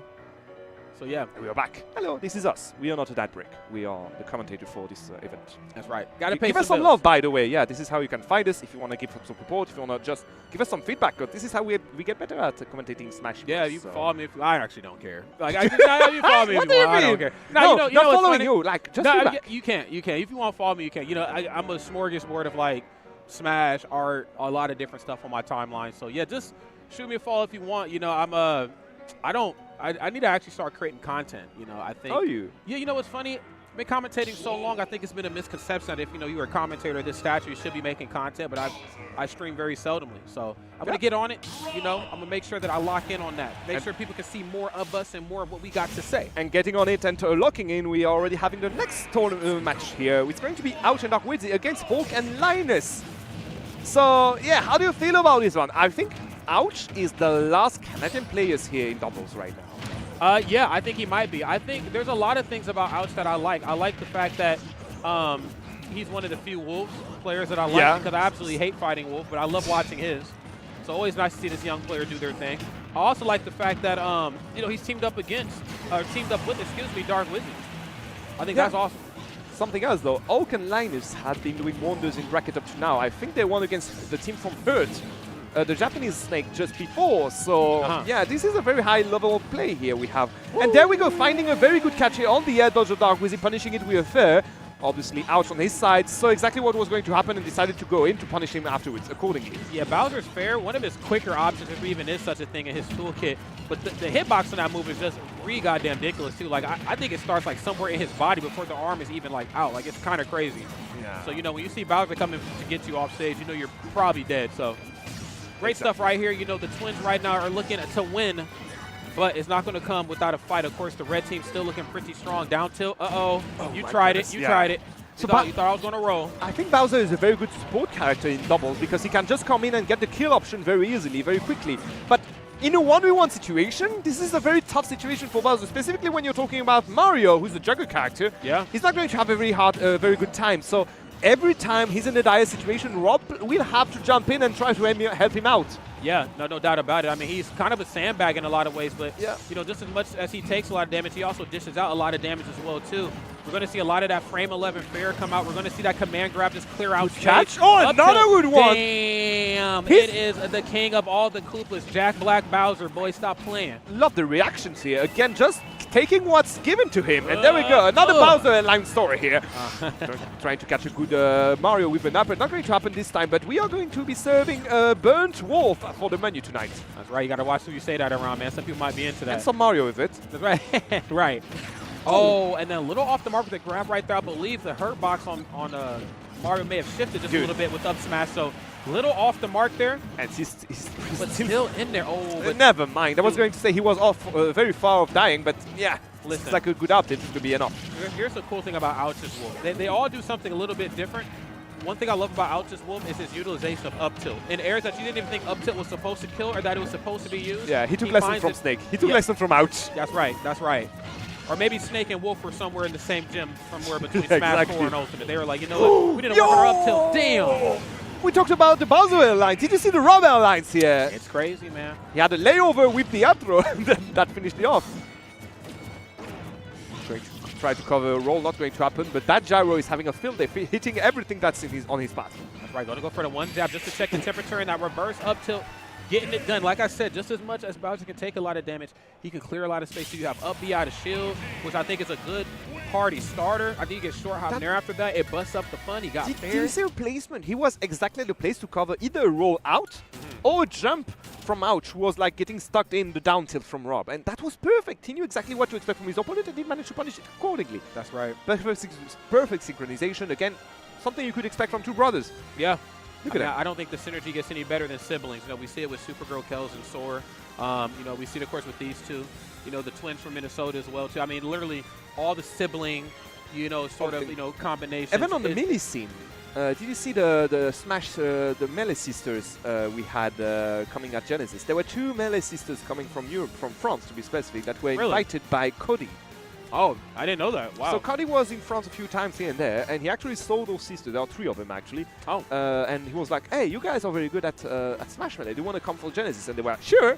So Yeah, here they you were, kidding me? and they did well. They did well. I think they finished 9th overall in doubles. So Not bad. that's not bad at all. So yeah, talking about twins, yeah, these guys have been doing well. I think we're going to have a quick break. Is it? I think so. Are we cutting to a? No, I don't think we're going to a break. No, we're. Oh, okay. But yeah. No Okay, worries. okay. But yeah, you know, Okay, these first two, game, very. You know, it almost makes me wonder if sometime in the near future we'll get more of a, you know, synchronized doubles meta. Not to say that like I want to see the same characters, but what I mean is highlighting the greatness that is doubles the same way or in a similar way that we do singles. I think there are these two players here, Chargo, Esam, MVD, you know, Leo and really anybody he teams with, but I guess more notably Javi or Big The Boss. Mexican team overall, I mean, you've seen already the work they are doing and how they are doing well with it. So, yeah, either Spargo and SkyJ earlier this year at LMBM, or you said it, Leo with anyone. Yeah, absolutely. Just to, you know, really highlight how important it is to find a teammate and to sync up with them in practice and how much that pays off. I mean, we don't see it any more than we see it, I think, and really in this doubles bracket. Again, another strong Canadian doubles bracket kind of pushing that meta and that idea forward. So it's going to be great to see. But of course, you can't take anything away from Dark Wizzy or Ouch. Of course, Ouch on his home turf, his home soil, trying to hold it down for his team. And We shall Dark see how it Wizzy- goes. Yeah, we're definitely going to see how it goes. Dark Wizzy, of course. It's in losers, so yeah, he doesn't have any second chance left. Yeah, this is it. Back against the wall. You're right. You're right. 1-0, not against the wall yet, but yeah, taking a step back already. Yeah, the line is being pushed back even further. Yeah, but you know what? You're taking information for the next games. And we are talking about Bowser. I mean, maybe that's, we talked about it earlier, but maybe that's the point you need to press on a bit more. Maybe take like the time to just get Rob out of the picture for a sec. Yeah. Team up on the Bowser, get rid of him. You remove a lot of kill power, you remove a lot of stocks, because he could actually just like burn out the stocks from the whole team by dying over and over again. And then getting back on the Rob when you're done with him. I think that could be a good situation, a good solution. Yeah. Yeah, I mean, you're really going to need everything and then some, I think, for both sides. You know, I think one thing that kind of hurts, I think Wolf, maybe Mario more than Wolf, because, you know, Wolf has Nair, which is like basically a damn sword in itself. It's just kind of how stubby some of the moves are. And it's kind of tough to deal with Bowser when he's going run up, you know, pivot up tilt, or, you know, basically anything that Rob is doing spaced you with back air and Nair properly. I mean, as big and slow as Nair is, it's very, very safe on shield and very, very hard to punish, even if you get the parry. I think figuring out ways to, like, I think you brought up beautifully, you know, turn Bowser into that punching bag that we know him to be. But that all, of course, comes down to can you get in on Bowser, and more importantly, can you position yourself? Yes. Yeah, can you get the Rob out of there? Because Rob is going to be signing gyros, signing laser beams. Yeah. You need to find a way to just get him out of the picture for a few seconds, team up on Bowser, get back into neutral, and then just do it again and again, over and over again. Yep. Who am I to judge? I'm just a caster anyway, so we shall see if it goes well. That's right. That's right. There's going to be a lot of ways that this is going to go. I'm just a disposable asset. Is it? No. I think that's the way we are treated right now. Oh. I've seen a lot of the Twitter discourse. Yeah, I see it. I never jump in it, but I see the You Twitter don't. discourse You just all the laugh time. at it at this Yeah, I'm point. just like, you know, just show up and do your job. I'm playing a lot of Helldivers 2 anyway right now, so I'm a disposable asset from the get-go. But Yep. No doubt about it. But you know, we all work in tandem. This is one big machine, and we all lean on each other. So Exactly. same can be said, of course, boom. Our doubles combinations of players. This up is there how as we well, sync too. up. Exactly. That's right. And again, Ouch and Dark Wizzy, of course, far from out. You know, a bit of a cold start in game number 1. But again, you know, looking at just how dangerous Wolf is, and namely, really, him and Jackal have been really the 2 wolves that have been kind of piloting and pushing this character to top player efficiency. And I'll be honest, I don't remember any other, like, besides Orion in Europe, I don't remember any other remaining Wolf players. There's not very many left. Yeah. You know, I think the character kind of Moving got from left. packs to lone wolves, if I may say. Yeah, that's facts, man. You know, I think the character kind of got left a little bit, you know, and I think that's just how fighting games go. You got early meta characters, DLC comes through, and then slowly but surely those early meta characters come back, but not all of them the same way that we met them. Seems the only one still standing is actually Palutena, I think. Yeah, that one I've never really went anywhere. You know, Snake disappeared for a little bit and came back. Peach disappeared for a little bit and came back. Mutate, shout out to him, obviously. Yeah, but Palutena is still here. So it's going to be interesting to see. You know, I think Bowser. Who did we have at the beginning of like on the top characters? Who did we have that just completely disappeared? That we just haven't seen anymore. Yeah. I don't know if any of them have completely. Inkling, sorry. Inkling. Yeah, I think that's the only one. Inkling's the only one. And good.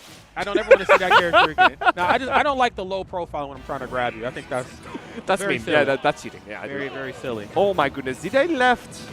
Okay, so it's Battlefield against the Mario. Can we talk about it? Yeah, you know, we're definitely going to talk about it, aren't we? This character's going to take you to the circus, you know, and that's all that's going to go down here. I'm going to juggle, and then when you think the juggling is over, I'm going to keep juggling. So, try to go for the fall off order. Dark was sending a message saying, I need this stock taken, and I need this taken today. Smooth stuff right there. You know, to go for the immediate high recovery. It's not one of the more popular options versus Mario when it comes to recovering. I've seen F smashes in my life. If there's one that just scares me every time, it's going to be the one from Bowser. Yeah, no doubt about that. Oh, you're getting thrown. Bye. Oh, you're going to get punished with this with an F smash. Okay, turn around F tilt. You playing on my shield in the corner. Okay, trying to avoid everything. You can see how Bowser is just holding his dear life under those platforms, but yeah, for now, the only one moving a lot around there is Rob. Look at him. Yeah, I mean, you know, you talked about this in the beginning of game number 1 and how important it is to just really pinpoint Bowser and to try to juggle him as much as possible. I mean, he's going to hit some percents that other characters would probably be dead at, but Bowser's going to live for quite some time. Oh, again, another high recovery, that time an air dodge. Scary, scary business right there from Hawk. Okay, I have a question. Is Orc playing Bowser or is Orc playing Rob, please? I believe Hawk is Bowser and Hawk Linus is Bowser. is Rob. Okay, thank you for the clarification, because I need to be clear there. For now, Hawk, again, being the stable in the game, while Linus is kind of the one moving around, roaming around, trying to find kill, and he's up to now, he was the one he was kind of holding his weight very well. He was, but unfortunately getting sent to the scrapyard.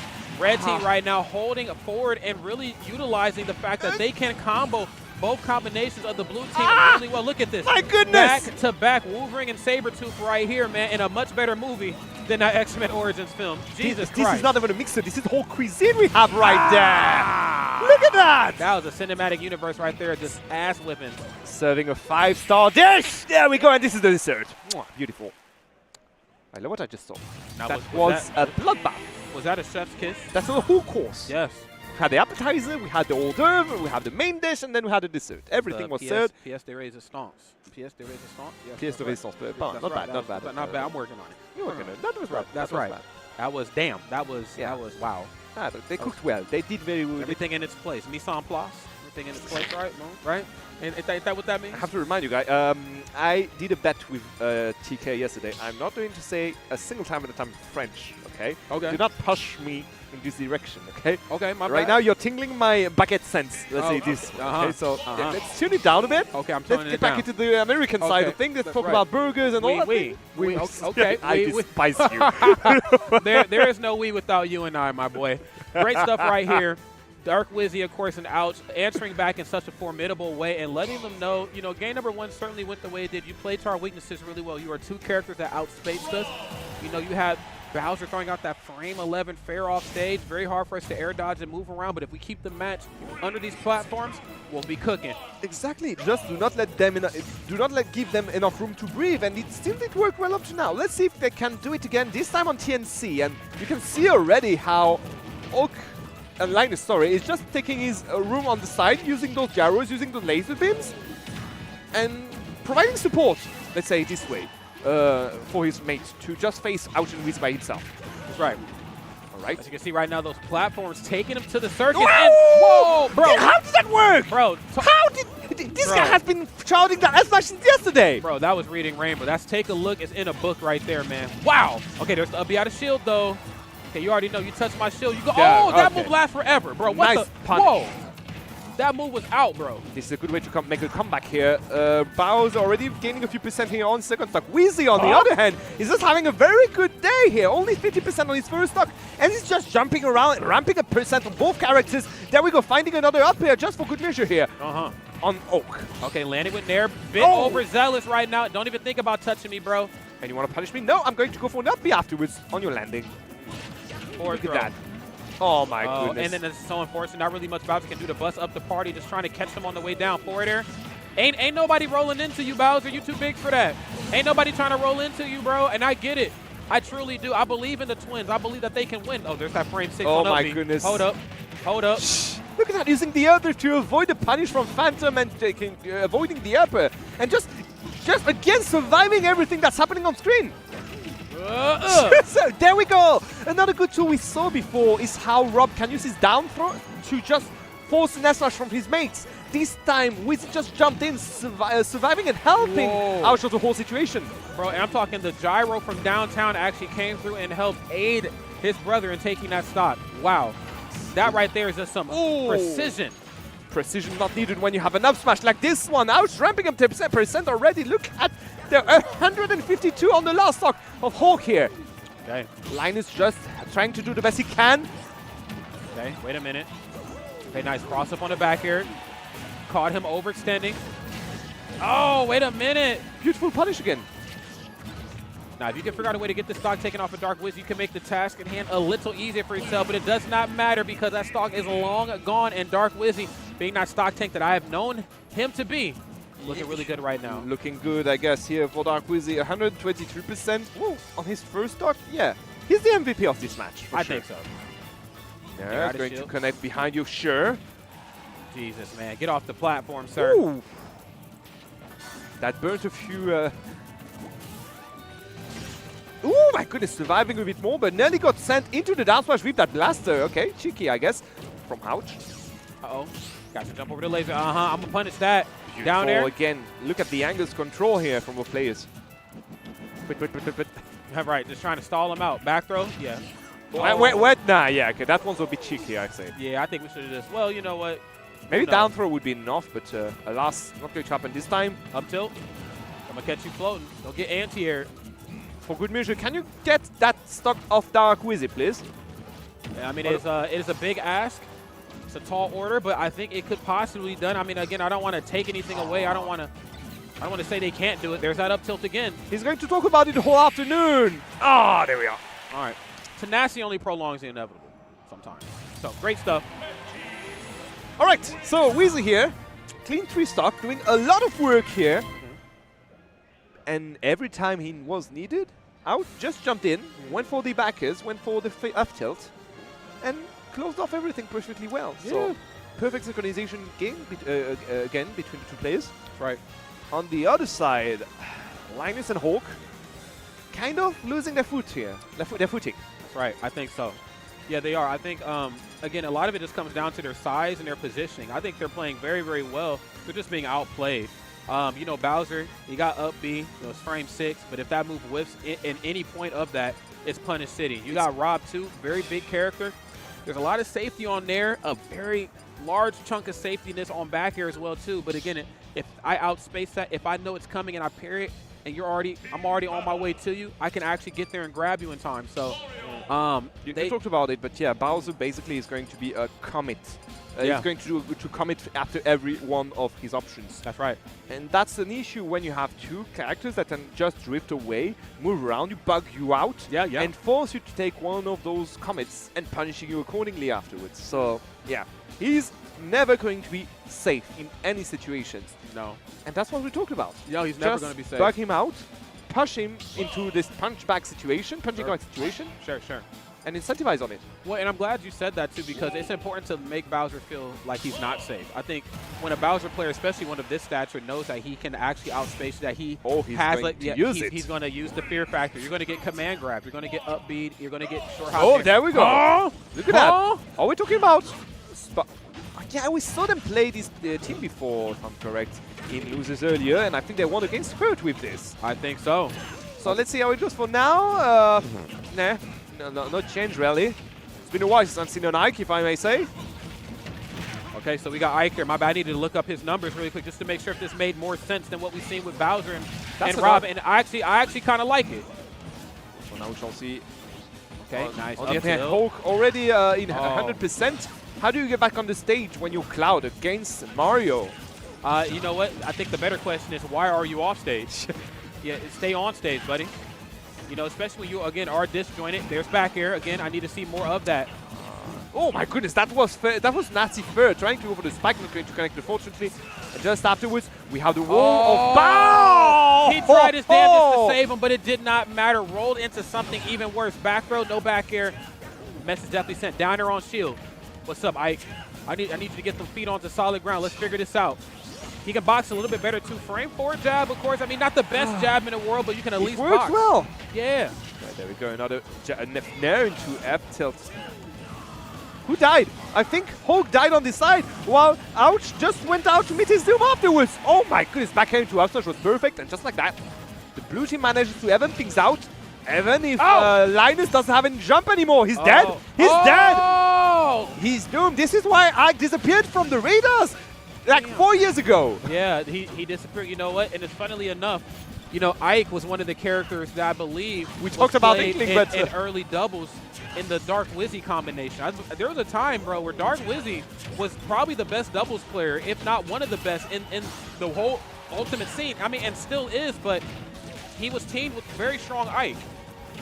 You know, and so he does know the characters, does know exactly what to expect from him, and you can see already it's paying off for him. Paying off in a really, really big way right now.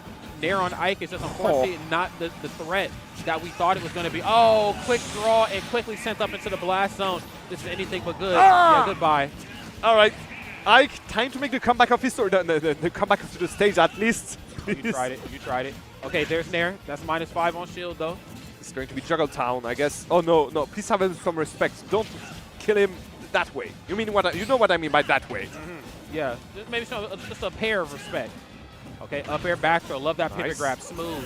Okay, you do have jab right here to bust up the party too. There's down throw. There ain't gonna be no follow up afterwards, he said. Linus is playing quite well here, just trying to hold himself in there. It's a bit difficult, obviously, but he does manage to find skirmishes here and there to wrap up percents.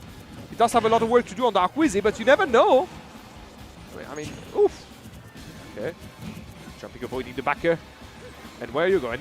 Please don't die on this. Oh, and Dr. Egad. All of this for that. All of this for that. Dr. Egad technology proven once again to be too powerful for the enemies. Great stuff right there from Dark Wizzy and Ouch. I'm not sure he's very glad that it happened. Oh. No, it wasn't a good one. It was all right. No, it was más o menos. Más o menos. So. C plus at best, I guess. Right. But no, all jokes aside, great stuff right there to both sides. Again, it's very hard to find synergy stronger than siblings, you know, especially when you're both twins. And game one was perfect. It was perfect. It went really the way of Lioness and Hawk. And I mean, let's go ahead and relive the match that was game number 1. There's that frame 6 up B. Of course, caught you kind of slack. Or maybe that was up B. Sorry, not up smash. And there's the up tilt right there. Yes, sir. And again, using the longer limbs, some of the longer options that Bowser has physically just to clear space. If you know your opponent's going to swing in a very telegraphed way, just put the move out before they get there. Damn, that back air was swinging. Oh, my goodness. See, I told you he was going to talk about it the whole afternoon. He's going to be bantering around. Oh, I did manage to win a game with 3 stocks remaining. Yeah, well, he's the Dark Wizzy, not the Light Wizzy, for a reason right there. Kind of leaned into a little bit of the villain sort of tactics. I love that. Tried to save him, use Blade Beam in conjunction. That was a very good with- idea. but, you know, just rolled into something crazy. And again, it's those micro interactions, those split-second decision-making options that are really going to make all the difference. And Fortune just got caught in a weird spot, rolled into something dangerous. Dark Wizzy had the wherewithal to know he's going to roll. He's cooked. Love that. All right. And with that, we know already what's going to be happening in losers finals. It's going to be Dark Wizzy out against Spargo and Chag. Yep, absolutely. Is that a match we've seen a few times? Since that does ring a bell. I believe Dark Wizzy has had his time versus Chag and Spargo for sure. separately and then also together, but I believe his teammate is always different. Dark Wizzy is just one of those doubles enthusiasts, really, that plays well no matter who he's with. It just so happens that he's with somebody very talented like Ouch He just as well. listened to his control. I think he listened to his own control. I was like, which voices are you listening to, my friend? In my head, there's 12. It's like James McAvoy's split. There's a lot of voices and personalities here. Right now, you're getting Rod. But I'm the chief right now. That's where I'm the chief. I'm taking the seat in the light. Like, you've gotten Rod, then there's Rodney, then there's Rod. Then there's also Yendor. You know, that's me, but evil. We got to see him as Cirque. That was Yendor. What the Then there's hell? also Rod the Dutch. You know, there's I'm a here to lot. say that I'm the crazy one. Yes, that's right, man. The voices are getting louder. But that's what production's for. They got this match kicked up in my ears so I can ignore them. Wait, they're not talking up to that? I think they were the one talking. Maybe. We shall see. Maybe. But alas, let's see. So, yeah, Dark Wizzy probably having already experienced against Chag and Spargo. But it's been a while. We said it earlier that we've seen Chag, so maybe the Room of Time will have its effects here. Yeah, maybe. I mean, I think there is some legitimacy to taking time away from playing. I don't think Chag has taken time off from playing the game in general, but has taken time off the competitive scene overall.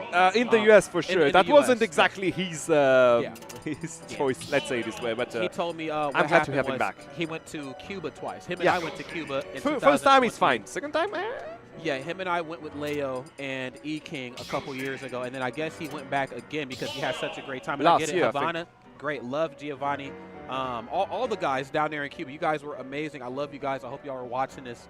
But, yeah, I just think, and I didn't know that if you go twice, then it gets kind of silly. I think it's if you go there in the past year, like 3 years or so, it's going to bring you issues. I'm not sure about that. See, that's me being an ignorant American thinking that we can just go anywhere, you know, and that it is difficult for players sometimes that aren't from the States to do what they love and to travel and play. We see the same issue sometimes with Leffen. He's had visa issues, and it's sad that the world is the way it is, and we got all these talented players that just want to play the game. Exactly. That's I'm here all we just to wanna play do. the game. Let me play the game. And there we are, finally being able to play the game again. Hashtag, let them play the game. What the hell? Okay, let's go for this. All right, game is on. Production. If we can move on. Alas. It's a hand warmer. It's just a hand warmer. They're just warming Thank up. you, production. It ain't the match yet. They're just warming up them hands. Is that Corn I see? But I do love the characters we are seeing on screen. You guys are missing something. Oh my god. Wheezy is playing Bayonetta, Ouch is playing Rosalina. On the other hand, we have Spargo playing Dark Pit. Nobody wants to let the other side know who they're going to go, as if we don't know their 6-year body of work here in Ultimate. 5.5. I was lucky enough to see Spargo use Dark Pit at KingCon. Yes. And it was wonderful. It was wonderful. This is one of those characters you never see. I mean, you never seen them from the get-go. I mean, besides, what was it? What was his name? I forgot. The Japanese players who used to play Rob too. Her? No. Rob and Dark Pit. Zachary. Zachary. Besides Zachary, I don't remember any other Dark Pit in the scene. You know what? So when we did the Smash World Tour online all those years ago, that was a long time ago, friend. It was. There was, I believe his name was Silver. Matter of fact, I'm about to look in the chat. Chat, let me know. I believe there was a pit or a Dark Pit by the name of Silver, and he was really, really, really good. Can I ask, is it really a hand warmer? Oh, there he is. No. Giovanni's in the chat. I see you, man. Sorry. Mike, can I ask, is it really a hand warmer? Because they've been at it already for a minute and a half, and they seem to be kicking their faces quite well up to now. I don't know. Production is saying that it is 100% a hand warmer, and I am wise to not question production. I'm believing you guys. I'm not going to do it. But I've never seen such a committed hand warmer up to now, so just wanted to say. Okay. And chat said I'm right. It says Silver is cracked. Silver #1 in Alberta. Just want to beat her last. Okay, so I wasn't bugging. Okay, I wasn't bugging. Good job. It says Rod, tell Humming I love him. Oh. Humming. Thank you. I love you too. Random voice from internet. So yeah, that was a very long hand warm movement. Chat saying not cert. Hey man, we had some fun down there, but yes, we're back in formation right now up here in the Great White North, and I'm so excited to be back. For those that are just tuning in, it's myself, it's my good friend from across the pond, Humming Bee, and we're having some fun. We're moving through this top 4 portions of doubles, ultimate doubles at that. They said this game wasn't fun to watch. They said it was dead. They said it was dying, but I can't tell. They were wrong. We are already 5 years in. I can't tell. And we are doing well with it. Losers finals, Spargo Chuck against Ouch and Dark Wizzy. These players have been going at it already in hand warmers.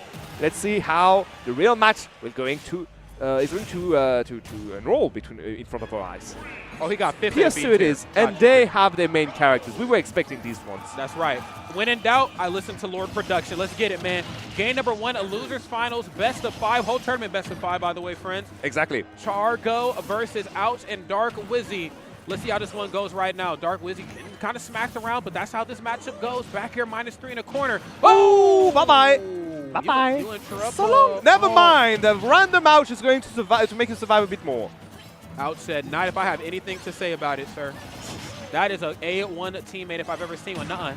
No back throw down there, right there on your shield. Love that up close and personal pressure. Yeah. Dark Wizzy learning from his previous mistakes. Not going to push his luck. After a few % damage here, he's just going to bail out to avoid any retaliation. While Ouch is just using his Dyson as vacuum here with his up smash. Oh my god, avoiding the back air? Uh-oh, down tilt. Okay, this is smooth, nice. And right option, wrong character. I love that. Trying to read which way is coming out you with up smash, but got met with the receiving end of dash attack. It's intangible. Right option, just on the wrong character. Smooth stuff right now. Great defense in the corner, though. Ugh. Going to dive from this, unfortunately, but the damage has been already ramping up, and it's going to take Spargo to kill Chag here. Jab in the face. Wait, there's no jumper left here. No one is going to be able to punish him for this recovery, unfortunately. Yeah. Very good tech here by Spargo, surviving a bit more. Dog, Ouch is the anti-air master. Up tilt and up smash. Don't ask who's better than Ouch because they don't exist. Damn. Everybody's just rolling into up tilt and up smash. I love this. I love it too. But what I do love, though, is the damage they've been able to do on Spargo. Look at him already, 140% on his second stock. He does manage to do the job, though, with a good catch again on Wizzy with that backer.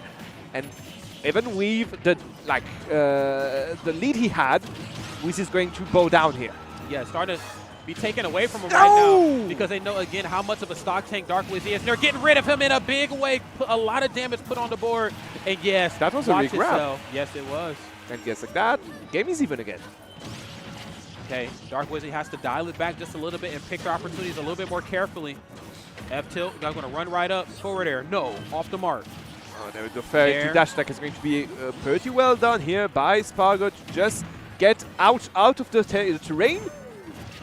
Yeah, juggle time, I guess. And just Chag jumping in, going for the back air and going to die for his sins there. Yeah, I think just a little, maybe a little worrisome on how they're going to land with Nair. Again, Nair is such a strong move, even in its current state of ultimate. Still frame five, still in your face. Speaking of things being in your face, there's forward air right there. Dark Wizzy said, this might be my first one, this might be my 101st one, but one of these forward airs is going to land. He tried to go for it a few times already in that set and the previous game, so yeah, good thing he finally did manage to get his spike in there. Let's see how now Chag and Spargo are going to change their behavior a few times, a bit in this tournament. Hey man. What are you reading? Bro, what is this emote in the chat of Mewtwo King getting wobbled at Genesis 3? They got a gif of Mewtwo King getting wobbled by Nintendo, like when he made the sad face. Who did you subscribe to get that? I need that. Anyway, my bad. What were you saying? I need that. I just want to see how Spargo and Chag are going to adapt to the whole situation right now. Every time they are being sent off the stage, you can see Wizzy just jumping on the face to try to push his luck a bit more. I mean, that's what you got to do, man. You got to be just let them know, look, it's going to be very demoralizing for you. This ain't just going to be a loss. You know what I'm saying? This is going to be a fat W for us, and it's going to hurt. Back throw. My goodness. The aggressiveness of Ouch here. He knows he's in the disadvantage. He doesn't care. He sees some blood around him. He's just going to jump in for more blood again. Ow. Okay. Oh, my goodness. Nice. How do you even understand what's happening in there? Everyone's just hitting. Yeah, it looked like a free-for-all for a second. Both sides trying to keep it airtight, but as you can see, again, Chag just knows look, when Spargo's cooking, it's in my best interest to just stay towards center stage and let the damage come to me. But out saying good things come to those that wait, but better things come to those who get up and they go to get it. I love that, just in your face, bro. Wizzy trying to, every time Ouch manages to get a catch, a grab, wants to go for an up smash, not managed to get any for now, and that's a shame because he could have went for the kill at least 2 times up to now. Going to survive the explosive flame, but the next one is going to be fatal. Oh yeah, no doubt about it. Not gonna be able to survive to me more of these devastating blows. There's that nair, of course. Love that up tilt. Nice, holding shield right now versus Ouch. Again, both sides knowing there's probably gonna be nair, up tilt, or up smash. One of those 3 options are gonna come when I'm up close and personal. It's in my best interest to just hold shield. He's not gonna grab me. Dash attack though. What's up? Dude, Ouch doesn't care. He's at 130%. He's jumping in and doing the work here, doing the job for his team. He's crazy, bro. Ow! And surviving again. Oh my god, it takes Wheezy finally to take the kill against him. Okay. And you can hear the crowd in the game already howling for the wolf here. Right. So I ain't never met a wolf that didn't like to howl, I'll put it that way. When he gets those claws in you, it's time to make the magic happen. Avoiding the right limits? Now, yeah, avoiding the limit. Ouch right now, very, very locked in, and more importantly, on Spargo of all people in this match, knowing he's in dark red percents, it's in my best interest to get rid of him as quickly as possible. Up tilt though. And Wizzy plays around it. Obviously, he's not going to take a lot of risks, except when he got some good opportunity like this one. That's going to die for it.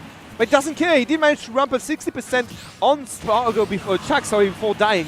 And up to this point, he was just making him lose time, little by going up there, forcing him to just assess the situation, try to take the risk to take a clear here, and just letting the room for Ouch to do what he wanted to do on the whole stage. That's right. I mean, I think a good teammate knows when it's time for them, you know, to make some plays. But I think a great teammate knows when it's time to back off and let my teammate get the job done for me. Bait one of them and force the 1v1 on the other side of the globe. I like it. Oh, you tried it. You tried. Oh, he said he's going to hold shield. It didn't work before, so hey, you never know. Get grabbed. Okay, hold on. F tilt. The limit is going to be used, and now he's dead. He's not. He is, unfortunately. And now to Dark Wizzy are running away. Oh, okay. Yeah, okay. that was smart. Look, don't even expend any extra energy that you don't need to. And friends, there's going to be a lot of people out there that are going to question that. Man, why would he just run off and just quit like that? I do understand it. Listen. Yo entiendo. You know what I'm saying? Your homie at the local, all right, he can't afford to do that. He needs to grind that one out. Somebody who is battle tested and that is used to being in this position on stage knows when it's time to throw in the towel. It's different. It's different. We're working with different It's a marathon. You want to keep your energy up to the very end, and I do understand it. Let's see how it goes, because we are running again, and this time they are the back against the wall on PS2. PS2.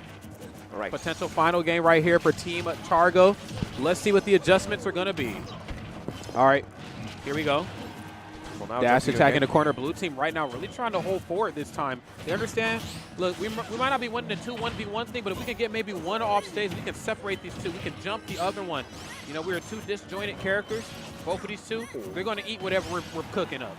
I like what they're cooking right now. They've been staying in this very interesting places where the ally can just jump in if anything connects on their side. And I like where it's going. For now, still in the lead for the blue team, even if Spargo is already at a pretty high percent, and I do not like it because the limit is pretty far away. Oh, my. How do you get back on the stage? You do not. Oh, wait a minute. I did not think that we would be able to make it back. Love that. Again, the up smash king himself is here, is out, and I'm still living that. Explosive flame, I ain't living that one. You might get your first singed up there. I don't think he does have a jump. Yeah, there we go. He did manage to get back on the stage, which is here at 100%. And just like last time, I guess he's just going to force his opponent to assess him, take into consideration, can do work from far away. Never mind, he's just going to jump in again. That's right. Why am I even talking? Up tilt, forward throw. Okay, it's looking good. There's the downer out of shield right into the back here. And again, just getting busy right now. And this time trying to not outswing Ouch, but just trying to pinpoint where he's going to be and already having hitboxes ready. I'm loving this adjustment right here from Spargo. This one's still airtight. Oh, you tried it. Not going to die from it, but the damage is already good enough here. Ouch is going to lose that stock way quickly. Is he going to be able to use that rage to get a stock before? That's the question. On the other side, you have Spargo going for a very good backer again, managing to find the first kill on Dark Wizzy without taking a lot of damage in there. Yeah, absolutely not. Okay, love that waveland down, trying to pinpoint where they're going to be. And both sides on the position there to just try to keep Spargo in the corner. Chag right now still holding on to this first stock. Whoa! And doing a lot of work with that first stock, indeed. Avoiding everything again. Chag is going to Spargo, sorry, is going to use that limit break for not. But the second side, Beato is going to connect. Oh, enough smash. It's not going to be enough, seriously? No. And on the other hand, finally Chag will have to lose that first stock, but the damage has been done already. The work has been done already. Oh my! And then off the mark with back air there. Oh damn! The back air doing the work here for Spargo. Is he going to go for help? Nope. He's going to die there with that up smash. One stock lead here for the Mexican crew. Is it going to be enough? That's the question, because I do not. I mean, I will not sell it off yet for Outer Dark Wizzy. They are one of those teams you know can do the impossible. Yeah, I ain't trying to count them out just yet, but it ain't looking good right here for the red team. Blue team right now cooking for it. Gets the sour hit, but double damage though. Yeah, there we go. Time to juggle a bit. Oh my goodness. Crap. Yep. Okay. And now what do? Do you want to go for it again? Regrab. Oh. Really fancy moves. Oh yeah. It's just too much, bro. It's too much. Yeah. Sometimes you just look at the time, the stocks left. You're like, yeah, 3 stocks to 1. I'm 110%. Yeah. And that's what I have to really give to Chag and Spargo is that their ability to just. I don't know. I feel like I'm low. I don't know if I'm low. Okay, there I am. So I feel like. When they know it's time to lock in, they just lock in. And they do the work. There's a microchip in their brain, and they're like, I'm not doing well. What do I need to do? And they do it every time. The adjustments ever present. And they do it well. And they do it very, very well. Okay, right there. Of course, sigh of relief. The job ain't done, but it just became a little bit easier. Let's get it. Time to go for Chargo 2.0. Okay. Forwarder on shield. Okay, I'm loving the trades here. Love that right there on Chag's behalf. All the safe options. You're seeing perfectly spaced fair, or not fair, excuse me, perfectly spaced nair. And then, of course, back here just always threatening that space. I'm intangible. You will not touch me. I love the fancy shine here from Ouch. Not going to do a lot of work, but alas, the style was there. Another good, interesting juggle up air into down there. Not going to connect, unfortunately, but the idea is great. And the game is even before now between the two teams. Checking around again, avoiding everything they can. Jab, jab, jab. No punish afterwards. Skirmishes for now. I didn't see any good juggle from both teams for now. Yeah, I think that's namely because both sides know the importance of staying grounded. I think it's a double-edged sword of wanting to leave your feet to get that extra damage, but not jumping too early. Because, again, there's always that extra burst you have to worry about. You want to juggle, but is it worth it? Especially when you got either Ouch or Dark Wizzy up underneath you. Ooh. Whoa, F smash. Clean the board. Okay, that's right. Gets to buy one, get one free, but unfortunately his teammate was in there. Oh, full soul. Again, for good measure, I guess. It's very interesting to see Chag and Wizzy trying to survive as much as they can. Unfortunately, that back throw is not going to connect with the air smash. The idea was great again, though. Forward throw. Oh my God, he's dead. No, he lived. Whoa, wait a minute. Interesting catch by Chag in there. Looking for an opportunity and finding it. Chag said, don't forget about me, man. See, this is exactly what I'm talking about. He's so hard to pinpoint because just when you think it's time to attack, you're going for the right option on the wrong character. Again, it's always going to be dash attack or back, and that's just going to equalize and keep you at bay. But that time, getting up underneath Palutena with up smash. Dark Wizzy said, I'm still in this, man. Don't forget about me. Oh, my goodness. Good catch again. Back throw into up air, sorry, by Ouch. Evening the odds again. Evan taking the lead here for the red team. Okay. There's down there. Another one on shield, dancing around. Taking a page out of, Chag's book. Again, you're seeing a lot of nair on shield, and it's very hard sometimes for the red team to pinpoint where Palutena is going to be. It's like Dark Wizzy's starting to do the same thing with down there. Let me give you these multi-hits, bro. Avoiding everything he can again. Oh, my goodness. Catching Chag by surprise here. Punishing his aggressiveness with a good backer. 93% against that. Okay, good catch again. Going for the dash attack, going for a very big comic with the dance slash. He's going to get punished for it. And he's going to get enough room here for Spargo and Chag to jump on Dark Wizzy and just ramp up even more damage here on his second stock. Oh, yeah. There's Nair. There's cross slash. There's down smash right there, though. And then we got the share stock. It ain't looking good right here for the blue team. He did manage to get a kill. At what cost, though? Right now, it's looking very bad, as you said, for the blue team. They need to be very wary of their resources. And this is why you can see already Spargo jumping in and being the only one here. Oh, but I think the blue team is very aware of those resources. Yep. Again, I like the fact that Chag kind of took, the passenger seat right there. Just stayed in the back, had the back facing the chaos so back here could come up, but that time went for up smash. It's looking good. Oh, what Wait! the? Yo. How did it work? Ain't no damn way. No way he's going to have a finishing touch in his ultimate. I've never seen that move work up to now. Oh, back into Smash 4. Okay, wait. Okay, Back nice. here again, surviving. Oh, Wheezy for the time of his life now. He needs to get rid of Chag quickly, because otherwise there's going to be like a lot of fire support in that game. It's starting to spiral out of control. I think it could be done, but he's got the play out of his mind right now. I think we're going to a game number 5. That's That what looks I'm like cooking. it. Oh, Wait. Honestly, even game. A limit is going to be used. Or not. He needs to force him out of the stage, and then afterwards, again, go for the cape just like he did before. Thought he was going to roll on. Back throw. There we go. The limit is going to fade off quickly, soon enough. And he's second now. There we go. No limit again. And now this is another different story. Without limit, Spargo is going to be a sitting duck in the air. Back air, though, is the bane of a lot of characters built like Mario's existence. That move's so safe on shield and so potent. I think that's what took the first stock in this game, was that back throw into back air or something like that off stage. There's a back air, though, on Wizzy's behalf. Surviving a bit more again. Oh, using that was it. Blade beam to survive one more interaction off stage. That down there is going to punish with an up. Oh! Trying to force an air dodge, not going to happen this time, unfortunately. There we go, trying to force something, and he's going to punish the dash attack with an Earth Smash.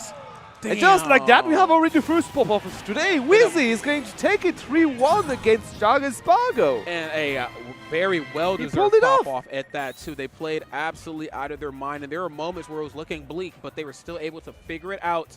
Dark Wizzy and Outs find themselves in grand finals. But the job ain't done yet right here. Oh my God, yes. Against Ron and Yoshidora, the double Yoshi extraordinaires. If I may say. It's going to be kind of hectic. Definitely. Yoshidora and Ron had enough time up to now to just watch the games and know exactly what to expect from their opponent. Yes. That's the luxury you have when you're sitting on the winner's side of Grand Finals. And they were literally on the first row, so yeah, they definitely know what to expect from their opponent, and they're all coming in ready here. That's right. And tell me, how the hell do you get ready for a double Yoshi on the opponent side? Well, it's doing your homework, like what Production's letting us do right here with these replays, as you can see right now. Just kind of reliving the magic that was that set. I love this, again, the synchronization right there on the red team, that forward throw into forward air. Always in the right position for that every time. The same can be certainly said for the blue team. We've seen a lot of throws into Chag's up smash too. I love the fact that Chag knew when it was time to concede. He knew when it was time to take the passenger seat and let the damage come to him. And that worked well, so yeah. The last game 4 was just, again, Wizzy time to shine, and he did very well. Look at that. In the end, managing to punish the dash attack here with an up smash. There we go. Oh, come here. Yeah. Did you see Outs face? Outs was like, okay. Yeah, you deserve it. I mean, deserve that. Yeah, right. You deserve that. Well deserved. Beautiful stuff. Outs, of course, don't want to take anything away from him either, even though it was Dark Wizzy who, edged out the 2v1. Outs had a lot of just really promising moments throughout the majority of that set, namely just up tilt, up smash. He did what you expected from him. He did exactly what you expected. He's a wolf. He was there to ramp up damage. He was there to use his blasters when he was needed. He just went for, I think, one fancy shine in the middle of game 3 or 4. I don't remember. But besides this, no, game 3 I think it was. But besides this, he was very clean. He did manage to find a good kills here and there with those backers. Even reacting in time to a few throws from Dark Wizzy and punishing them with an up air, for example. I do remember that. Oh, what are you laughing? What? I'm looking at the camera. Hello, camera. Yeah, I saw it. Oh, we're going to have a quick trailer, ladies and gentlemen. So please stay tuned, look at the trailer, and we'll be back shortly. Cheers.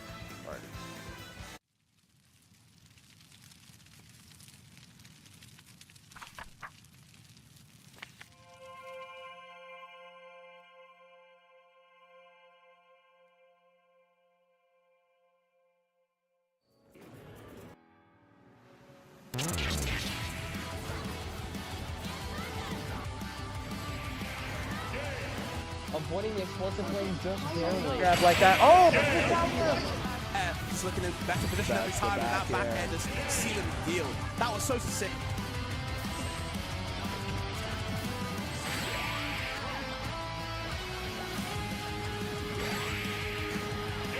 Yep, Sutton tries to set up a ledge for. Oh, that's a shield break. No way. No way he dies. He's at 29. He can't die. Dead?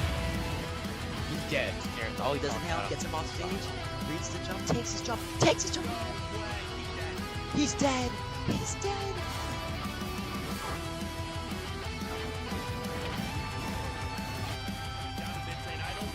distance. I know Matt damaged the beat, but you're all safe. Are you coming back? You're not coming back. I'm back. Says sacks immediately.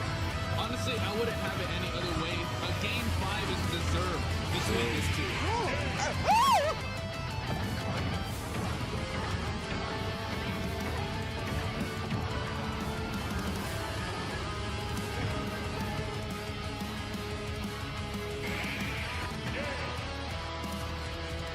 Wait, hold up.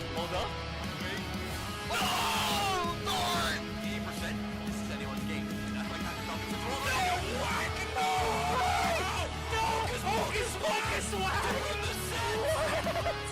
The grenade. I'm taking no damage while you. Yeah, getting all in his face. I'm just saying. That was a 3-star. Oh, look, he's double fast. Double jump. Ooh, up. Oh, first he just one good hit. It's like every time he gets a hit, he takes full advantage of it. Ooh, that's a bear. Bursting in full. Here we go. We need to swap over to get some damage. Oh wait, he might be dead. Yeah, there it is. That are really falling prey to these right now, but Huge combo coming out. That will be it on the platform. Yo, the fat read. Oh, and Goblin freezing up. He could have swung a little. Build a combo right now. Both. Oh, no way! Letting his shield out into the Shoryu. Hey, yo! Vendetta takes it for Get first the camera on that! Goblin. Hey, yo! That's how you do that.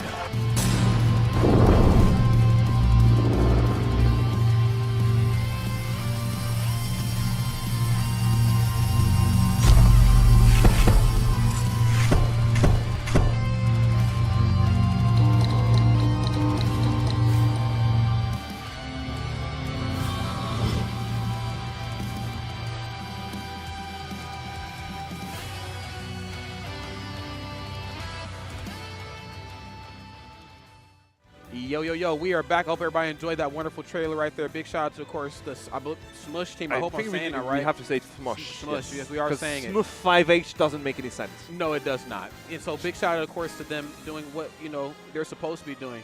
One team, one game, one community, and working in tandem with the wonderful people here at Battle of BC. The production, they're doing a great job making Humming Bee and my job's very, very easy. Big shout out to everybody. We are about to jump into this grand finals, though. And friends, it is Ron and Yoshidora getting ready to face off against Dark Wizzy and Ouch. It's Are not you ready, going to be an easy work. It's not going to be easy at all. No, I'm ready. Production isn't going to be there to help them, because this is going to be very hard. Right. Ouch and Dark Wizzy having already a very, very long loser run against Hulk and Linus before. Spargo and Chak just right now are going to be facing a double Yoshi. This is a herd you do not want to be in front of. No, you do not, man. It's going to be something very similar to what we've seen in Lion King, where you're going to get trampled. Yoshi is literally the one who saw Mario rise up. So yeah, he knows all the tricks. He knows all the tricks of the trade. So we're going to see how this one's going to go. I think, what we've seen in our first match of top 4 was we've seen a lot of up tilts and we've seen up air. We've seen that combination of events become very, very difficult, obviously in a 1v1 setting, but now you have 2 of them doing it. And I believe up air is very safe on shield too, very quick option out of shield. So you have all these things kind of working in tandem, and then you have another one doing it to you. So it's just very, very difficult, man, to try to work in and around, but this is all said with the implication that their teammates are going to be asleep at the wheel. This is Ouch, this is Dark Wizzy, and more importantly, they are very, very warmed up.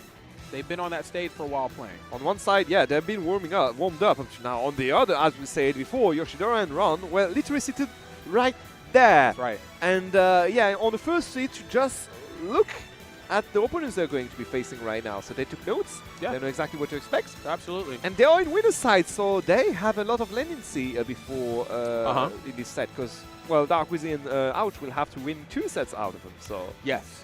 There's a lot of footage out there on all the opponents in top 8 here of this doubles bracket. So I don't think any player is really going in blind at all. I think, every so often you'll see a player maybe try something new, especially in doubles, a format where sometimes a little innovation it's kind goes of a long hectic way. Format, it's so a hectic format, so sometimes something a little different might work, but for the most part, I think this is all business. I think it's going to be double Yoshi again, and they're definitely going to see Mario, and we're definitely going to see Wolf. We're not going to see the Dark Wizzy Bowser, the Dark Wizzy, none of that. We're going to see the Mario. Yeah, definitely. Now, is it going to be enough? That's the question, because...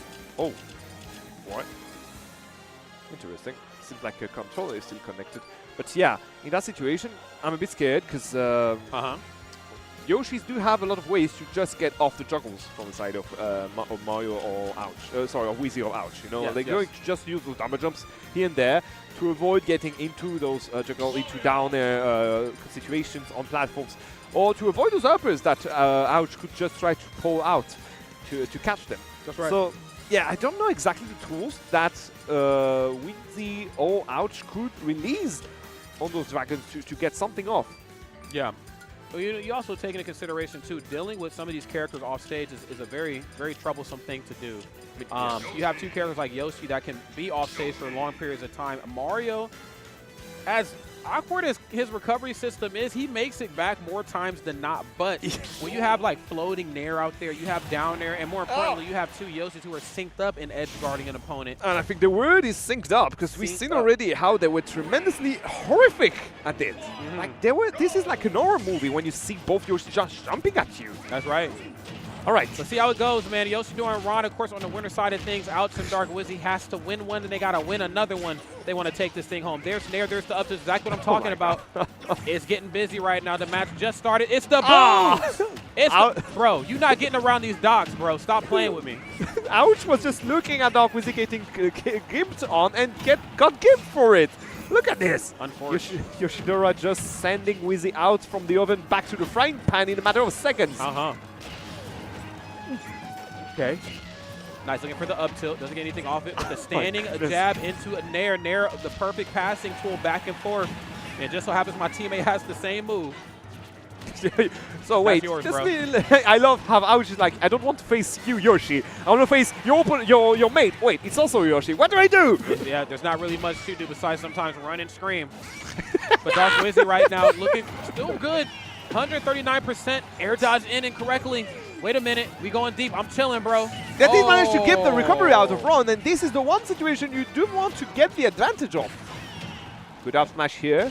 Yoshidora is going to survive a bit more. Wizzy again doing a lot of work here on his first stock. Okay. He's going to not die yet. Nope. Interesting. Oh, there we damn. go. A good hit of Noggin here is going to be enough. Oh my god. Both of them went for the upper without any consideration for the mates. And like you said, the blood in the water. The phrase of the day is synced up. I think, again, the blue team looking good, but the red team is looking great. And there's the stark difference between these two. Up air. Interesting here. Wheezy decided to go for the F throw. I think a back throw would have been enough here to get a kill. And I mean, I'm not sure, but we shall never know. Oh no. Interesting idea here. Oh, okay, little misposition. Of course, you don't want to be too close here in team after swinging. That is an active hitbox on the way around. Yeah, don't touch me. The other from Yoshi is so much. He can just avoid a good parry without taking any damage in there. Why the how does that work? Bro. And just like that, it becomes a little bit more easier right here for the blue team to get some footing. If they can get this stock taken off of Ron, they'll be in a good spot. But Dark Wizzy right now just really struggling, like you talked about before. The movement options that Yoshi has is being able to jump around Mario. Can't get those anti-air options for free. And this is something you usually see Mario do. Going for a rising nair, trying to get something in. If it does hit, that's perfect. He can connect it to something else. If it doesn't connect, well, they just can drift away. Now you have two Yoshis doing exactly the same thing. Wizzy can't say it's not fair, but alas. Damn. And another out up tilt right there. Equalizes and air dodge in that time. Are you insane? Good equalizer here. You know better. Oh! Okay, gets the down B. Okay. Not a juggle. There's no double jump remaining on the side of Ron, so he's just a sitting duck here. Ouch is just having a field day on his body. Ow! Oh, wait a minute. This is anything but good. The red team, it ain't looking good right here if you're a dinosaur. The extinction period is over. Oh, wait, bye. What the mash? What? Oh, never mind. He's trying to get back on the stage. Oh my god. Okay. Now Yoshidora needs to get rid of Ouch quickly. Wait a minute. Obviously, Ouch is going to take his time here. Yeah, Ouch said, I'm out of here. He decided to go to some firearm support. Not going to do anything, unfortunately. Good back here. Oh, up tilt. Okay, what's it, bro? Put it away. Okay, good catch here. F throw into up smash, not going to be enough to get a kill, but the damage has been done already. Next interaction could be fatal here if there's a lot of good synchronization between the two blue players. bro, if he takes this off of Ouch, I am worried. Oh, Dark Wizzy, I'm in the zone, bro. After the double parry here, Wizzy looks straight at Ouch and say, "Did you do that already?" Oh, he's dead. He's dead. I think he's dead. Maybe. Yeah, he's dead. But no, just that insult to injury, you're dead. I was scared for them the whole game, but Ouch and Wizzy did manage to get to stand the ground and get a very interesting first win here against the Japanese players. That does send a message. It does. You know, I think they just kind of I wouldn't say outmaneuver, but out-chicken them, if that is even such a thing. You know, they get up close and personal on each other. Well, so it is a game of chicken sometimes. Who's going to drop shield first and go for an attack? You know, I think throughout the majority of what we've seen here, you know, this afternoon, Ouch has just been the forefront of you drop your shield up tilt, you roll in improperly up smash. But right now, the red team, or excuse me, Team Yoshi has been kind of outdoing that. You're like, yo, you get up close and personal. We are actually going to go for up two. We are actually going to go for up air. But it felt like Dark Wizzy and Ouch were able to just out them, if that makes sense. Yeah, I got you. Yeah, they're just not afraid anymore up close. In a way where a lot of people were afraid to deal with double Yoshi up close in some of the earlier parts of top four, the blue team is not doing that at all. If I see you drop your shield, you drop that egg, whatever the hell you want to call it, I have a button ready every time. I would agree. On the other side, I think there was a lot more friendly fires on the side of the red team, so that does add up even more percent. Yes, and I think that's why the blue team did manage to pull out the lead here, on the first game. Yep, 100%. Right, you got to watch out for your teammate too. You know, you don't want to take a lot of unnecessary percent from them, and it's very weird to see that from double Yoshi. You only really have one projectile, and it's not the best one in the world. So to see them hit each other is like, okay, we are just wilding right now. Jesus. I think we can just summarize it by saying friendly fires isn't. Yes. In a sense. All right. Clean lead here again for the blue team. With pretty good hits here and there. Dash attack here to just gain some room. Ron is trying to go for one-one against Wizzy, and it's not looking good at all for him. Okay. Good catch again. Uh-oh, still in there. Yoshi's a heavy guy. They're still in there, but I'm going to jump through that, though, and back up, man. Dark Wizzy, of course, very cognizant of where these eggs are going to be used in tandem with recovering. Whoa, but were you cognizant of that up tilt into up air? Again, 8 into 5 right there. Ooh. Roll up smash like this. Ouch is going to be angry out of it. Okay. All right. Back here. Dash attack then. Oh, damn. And just holding forward right there on Ouch. Now one up B out of disadvantage. Very good interaction here. Wizzy just getting some room to breathe. Trying to help Ouch out of a dire situation. Is it going to be enough? That's the question. For now, both of them seems to be in a ping-pong situation. Okay. Whoa, there's the forwarder. Can I get another? Nope. Oh, trying to go for the fair 2 frames. Not going to happen, unfortunately. No. 128%. I feel like Ron Stock certainly on borrowed time has to figure out a way to space safely while also not being so safe that he's not helping his teammate. That's always the tricky part of doubles. They're right in a very dire situation, trying to avoid the pressure. Wizzy! It's your mate! What you doing? Oh, okay. Okay, answering back though. Yeah, a lot of friendly fire here on both sides right now. Putting them into a not so friendly environment here. Oh, come here. Good Yummy. Up. Good dab smash. Unfortunately, going only 23%. And Ron. Oh my goodness. Okay, that's interesting interaction here. Down up smash not going to do anything. Unfortunately, again for Ron. That shield has seen better days. It most certainly has, man. That's a bad egg. Ow! Oh, that's a good dinosaur though. Love that up smash. That was already his last stock. That was. This ain't good for the blue team at all. Oh, nice nair. Up smash. That's me, bro. Oh, I see your nair, and I raise you another nair, man. Whoa! Good catch again by Ron. Ron has been the Yoshi taking the stocks for now. You see what I'm saying, man? Neither side are afraid to swing up close, but the red team just getting so much bang for their buck. Down tilt. Okay, standing jab, looking for just the simple stuff to get this job done. No need to swing big. Okay, good SID here. Not going to be enough to take the stock out of Yoshidora, and we have to remind you, again, he still has 1 stock left in there. Ow! Bye-bye. Damn. Okay, well, that was a completely different story, if I may say so. Absolutely. Yeah, love that turnaround right there. Again, the red team just knowing, okay, we're getting outranged in some ways. You know, that laser, like you talked about on Ouch's behalf, is busting up our movement options, okay? I think you have to be calculated when you leave your feet in doubles with all characters, but I think that much more with Yoshi because a lot of what makes Yoshi dangerous comes after he goes for that short hop something.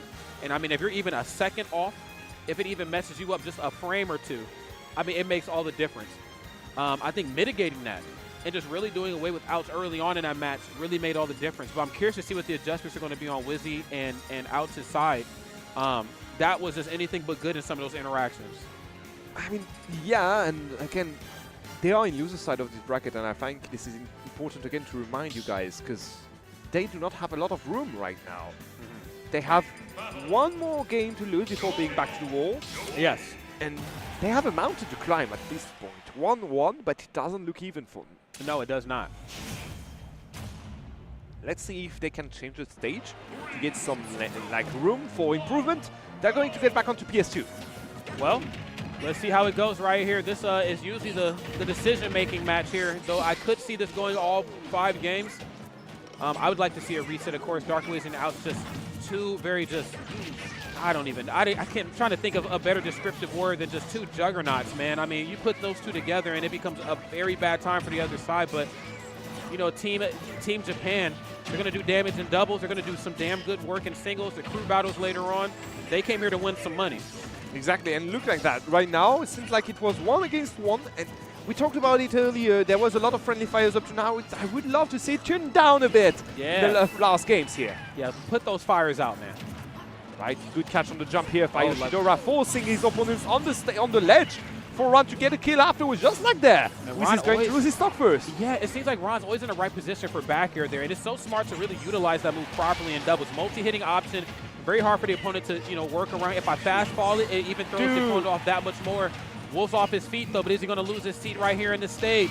Yes, he is. Don't jump, bro. Don't do that. Look at the movements here again for Ron and Yoshidora. Yoshidora has been the one acting like a broom, forcing his opponent on the ledge, and Ron has been the one collecting the dust with those F smashes, with those kill options like backers, and for now it's looking like it's bearing fruits. Yeah, I mean, just enjoying them while they're still ripe, like Lil Wayne said, so you can see right now, the aerial game. Oh, my goodness. Oh, okay. Are you going to get punished for your sins with that down smash? Had to go for the hard I think he was already dead, but insult to injury, just like how you did me. Yeah, double tap. Just like how you did me in the last game, bro. Wait, there's no jump left on your run. Is he going to pick it back on the stage? Yes, because everyone lets him get back in there. Oh, my goodness. Oh, you tried it. Never mind. Off the backboard. Where is the tech?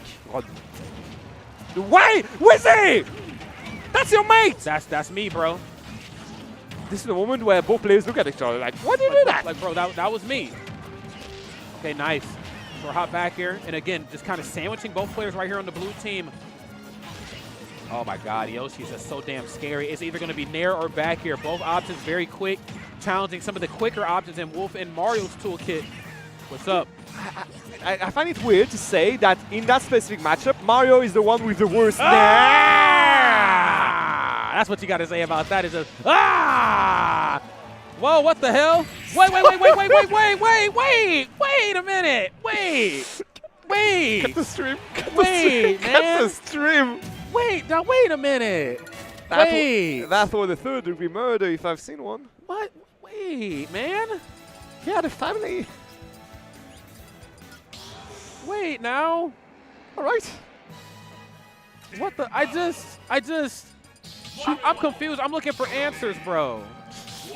2-1 for Yoshidora and Ron here. After a game that looked like very even for the first minute and a half, just completely went south for the American team. Damn, yo. I just... You know what, chat? Keep giving us those Yoshi emotes. Damn it, I love it. Here we go, man. Potential final game right here for Outs and Dark Wizzy. Two players representing, the lone representatives, excuse me, of North America right here. One Canada, the Great White North. The other one, the States. Yoshidora and Ron said, we don't give a damn about none of that. We didn't come here for geography. We came here to win money. Yeah. And even, like, Ouch here came here to defend his home turf. So, yeah, let's see how it goes. Damn, bro. That was very bad way to finish it off last game. So, I hope they're not too shaken. We shall see how it goes. For now, they're ramping up percents on both Yoshis, so yeah, good job. But again, the synchronization between the two dragons is just doing so much for them. It is, man. Again, it's the air mobility encompassed with, you know, that utilization of Nair, a good get-off-me tool, a good combo extender, a good passer. I mean, the Nair can really do so much. You pay your taxes, it go and collect your children at daycare. It does everything. It does, man. it can really do everything for you. And right now, the red team proving exactly why. But you know what, though? I say all that to say the blue team's still in this thing right now, and they are the first ones to draw blood and to get that stop point on the board. Blue team with a lead, leaving the red team for the first time in forever right here, man. Let's see how it goes again. They need to just ramp it more percents. There we go. Good air dodge to get back on the stage here. Yoshidora nearly got gimped here. He's going to survive a bit more. But again, Weezy and Ouch coming here. Taking a clean lead, and unfortunately good catch here. Ouch will have to bow down on his full stock. That's right. Bend the knee, bro. But then he flex. Hold up. Okay, Nair out of shield. And that time spacing there perfectly, not allowing up tilt to become a deciding factor in their exchanges anymore. Yoshi up tilt so good because it always comes up airs afterwards. Damn, bro. Connecting again in Nair, and not in Nair. Not going to connect this time though. And just like that, the whole pacing of the game switched back in the hands of the blue team again. Okay. Perfect. Separating the Yoshis. Is it going to be enough? I think it's kind of paying off in a big way. Maybe.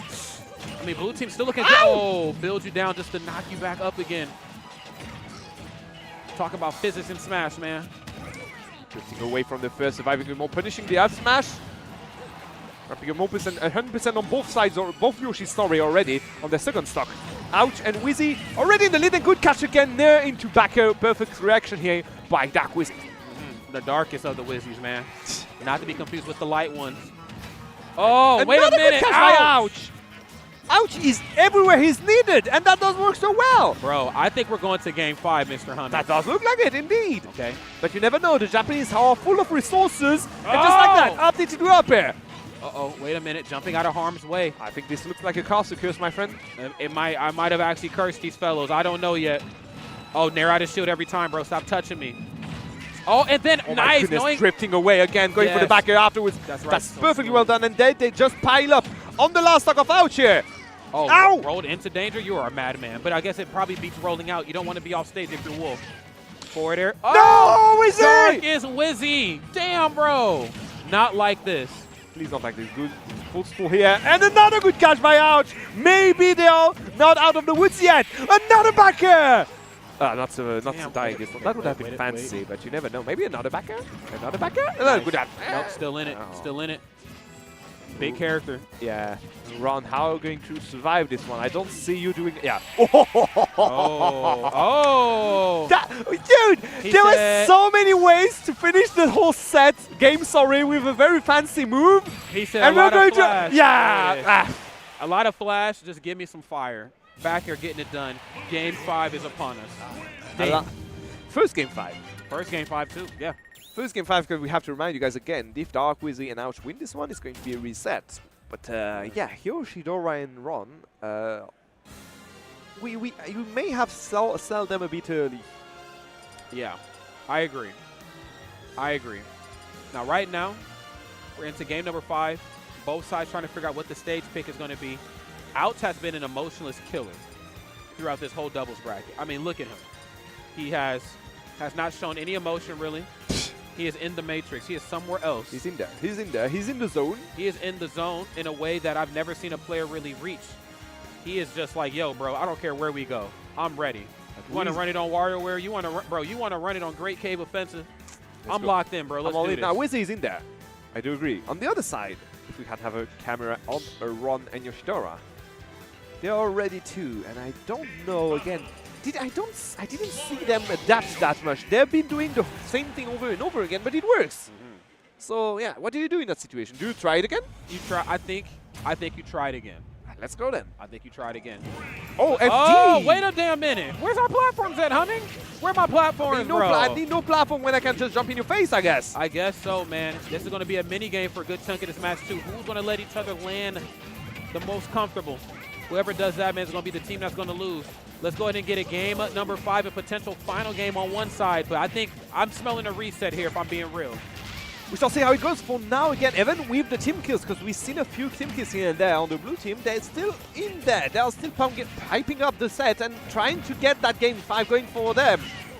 And for now, it seems like they are in the driver's seat. Yeah, I mean, another thing, too, that I want to point out is anytime Nair misses or anytime Nair lands incorrectly, there is the immediate jab afterwards on Yoshi's behalf. I mean, again, that's just a good coverage option, a good temperature checker. I'm loving this right here, man. It's those little things, I think, in Yoshi's toolkit that ultimately snowball into those up air, up tilt, up air, those forward air conversions off stage that you can see right here. My goodness, did you see that? Again, Yoshidora trying to go for out. Dark Wizzy, sorry. And finding a random ouch, waiting for him on the platform and reacting afterwards. Okay. Ouch closing his first stock early and did manage to get one stock afterwards, again evening the odds. That's right. Whoa, down tilt. Jab yeah, lock! I love that frame 3 jab, bro. You locked up. You locked up, man. He forgot the tech and they're going to get punished for it. It's bound to happen once in the set. Unfortunately, it happened this time around. Uh-oh, I'm out of here. That's not true this time. Okay, standing jab. Easy for the first time. Yeah, he's the one who has the most damage on his second stock here. That's interesting. He was the one just trying to preserve his stock up to now. I know, and right now, unfortunately, he's just starting to kind of trail out of control. Okay. Did he use his jump? Yes, he did! And you should only get to die for it! The air ball. Alas, he was at already 130%, so that's not a... Oh, I'm going to jump out of that. Oh, right option. Get out of jail card. I'm out of here, bro. Sheesh. All right. It don't matter if my back's to you or not, bro. And even if I can't jab, I'm going to short hop back here. I like that cape, though, right there on Dark Wizzy. That was smooth. Double jump to very high recovery here for the Yoshidora, trying to get back on the stage. Wizzy already on his last stock. What happened to him? I mean, something good is happening on the red team side right here, and something bad is certainly happening to Dark Wizzy. Unfortunately, there's a lot of these interactions not playing out the way that you probably wanted them to. No more up airs, bro. No more up tilts and up airs. Dark Wizzy's locked in, bro. Love the down smash at the ledge. Ron is, wait, there's no jump left. Is he going to die from it? No, because Ron is here to save the day. Up tilt, that's the 8 to, bro. That's the first shift combo. That's 8 to 5. Up tilt into up air. Come on, bro. That's first shift, man. Okay, good back here in the face here. Again, Yoshidora ramping a lot of percent here on his second stock. Good up tilted to up air. Yet not going to get a kill yet, but the damage is already very in the dark red at this point. And he's going to die from the second up tilt. And just like that, it doesn't look good here for the American team. A lot of shield pressure trying to go for the shield break. Interesting. He knew, man. Such situational awareness right here on Ouch's side, man. Uh-oh. Okay, nice. Taking place and taking a kill afterwards. Alas, Yoshidora again having a last stock remaining behind this one. Not going to be enough, unfortunately. I think there we are. Okay, that's going to do Very good spike is going to be it. Yoshidora and Ron. No, wait, please, please give him the high five. He did. Yoshidora and Ron will be the winners of doubles here at Battle of BC6 after a very tense set. You know what? I think if matches like those don't prove to you that we need to look more into doubles, the doubles meta. I mean, we talk about it sometimes very sparingly. For example, the one that's always used is Ganondorf's not a good character, but in crew battles, a different format, he goes up. You know, characters like Yoshi, they are certainly where they're at in the singles tier list, starting to move up ever so slightly, but in doubles, 2 Yoshis together, certainly something to marvel at. Yeah, and I want to see us maybe highlight that a little bit more. Yoshidora and Ron just gave us a spectacle of Yoshi just really resiliency, man, and I love it. Once in a lifetime experience. That was, man. I don't think this is something you see every day on the West Coast of this game. So, no. Hope you enjoyed it. So we have our top 3 here. In top 3 is going to be Spago and Shag in 3rd position. Yes. Dark Wizzy and Ouch in 2nd. And then Yoshidora and Ron in 1st. That's right. Beautiful stuff right there. Props Team to them. Japan. I want to see those artworks. Come here. Bring the artworks. Last. Uh-oh, I think... Did it see us? She's fanning out first, but I think... We want to see the artwork. Come here. I think she can see us. We just wanted to see the art. art. She can see us. We want to see the art. She's fanning out right now. That's she's okay. fanning out. That's okay. I'm going to catch her eyesight. Hey, lady with the artwork. Yeah, I like this here. Look, damn it! Look at that. Oh my goodness! That was the moment where they were bonkers. Yeah, they smelled blood in the water, and they were like, "Yeah, we're going to kill them for it." Oh yeah. Okay, I like this little thing that we've seen here. Yes. That was nice. That was some great survivability. Again, just trying to use the trajectory of Yoshi's jump to try to outwit Dark Wizzy, but he had that backer placed like perfectly. It was too good. We talked about it, we praised it already, but I want to praise it again. The synchronization between these 2 players was so well. They were already, they were exactly where they were needed with those basic perfect movements options. Yes. And they were not the only ones. there were also like, I want to see this artwork so much. There also another thing we saw a lot was Dark with the Anouch. Yes. Like again, synchronizing so well between each other, and this is something we don't praise enough. I think. Consideration about the option of your mates' characters and the DI that can come out of it too. Yes, so yes, absolutely. Again, syncing up is truly key, and I think Yoshidora and Ron, they put on a masterclass of how it should be done. But no disrespect to the other players in this top 4. I know we were only on for 4, but the whole top 8, they played very well too. But there could be only one Grand Finals champion, and that team right there belongs to Team Japan. Yoshidora and Ron, they are just wow. Double Yoshi, man. Who would have thought? I don't think we're getting our friend with the artwork to come over here. She's very busy right now planning out. Yeah, she's very busy, but I want to see her. I want to catch her. She doesn't care about us. No, yeah, obviously, we're not as casters. What am I even trying to? It's all right. Anyway. But, though we care about the stream, and I think we're going to throw it to a quick break if I'm not mistaken. I think they are. Production, can you enlighten us a bit here? What do we expect? What can we expect?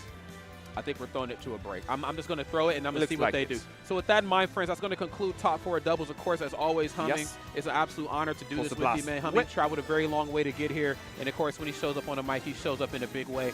Again, I'm sorry for this block, because starting in English with doubles is not the easiest task ever. Let's say it this way. But yeah, it was fun. It was very fun to be there with you, mate. We are going to have, I think, tonight, later on, the ANA against the Word battle, crew battle, right? That's right. Who do you think is going to take it? My heart wants North America to I win. can't hear you. Sorry. I think the World is probably going to end up winning. So we'll see how it goes. But, we can only get to that after the other side of this break. So, friends, keep it locked right here. We'll be right back with some more Ultimate action. Come your way right after this. Cheers. Or not. Oh, yeah, we should definitely expect production to be responding us earlier. I just threw it to. Production, if you're not around, yeah. I mean, you're not going to answer, right? That's awkward.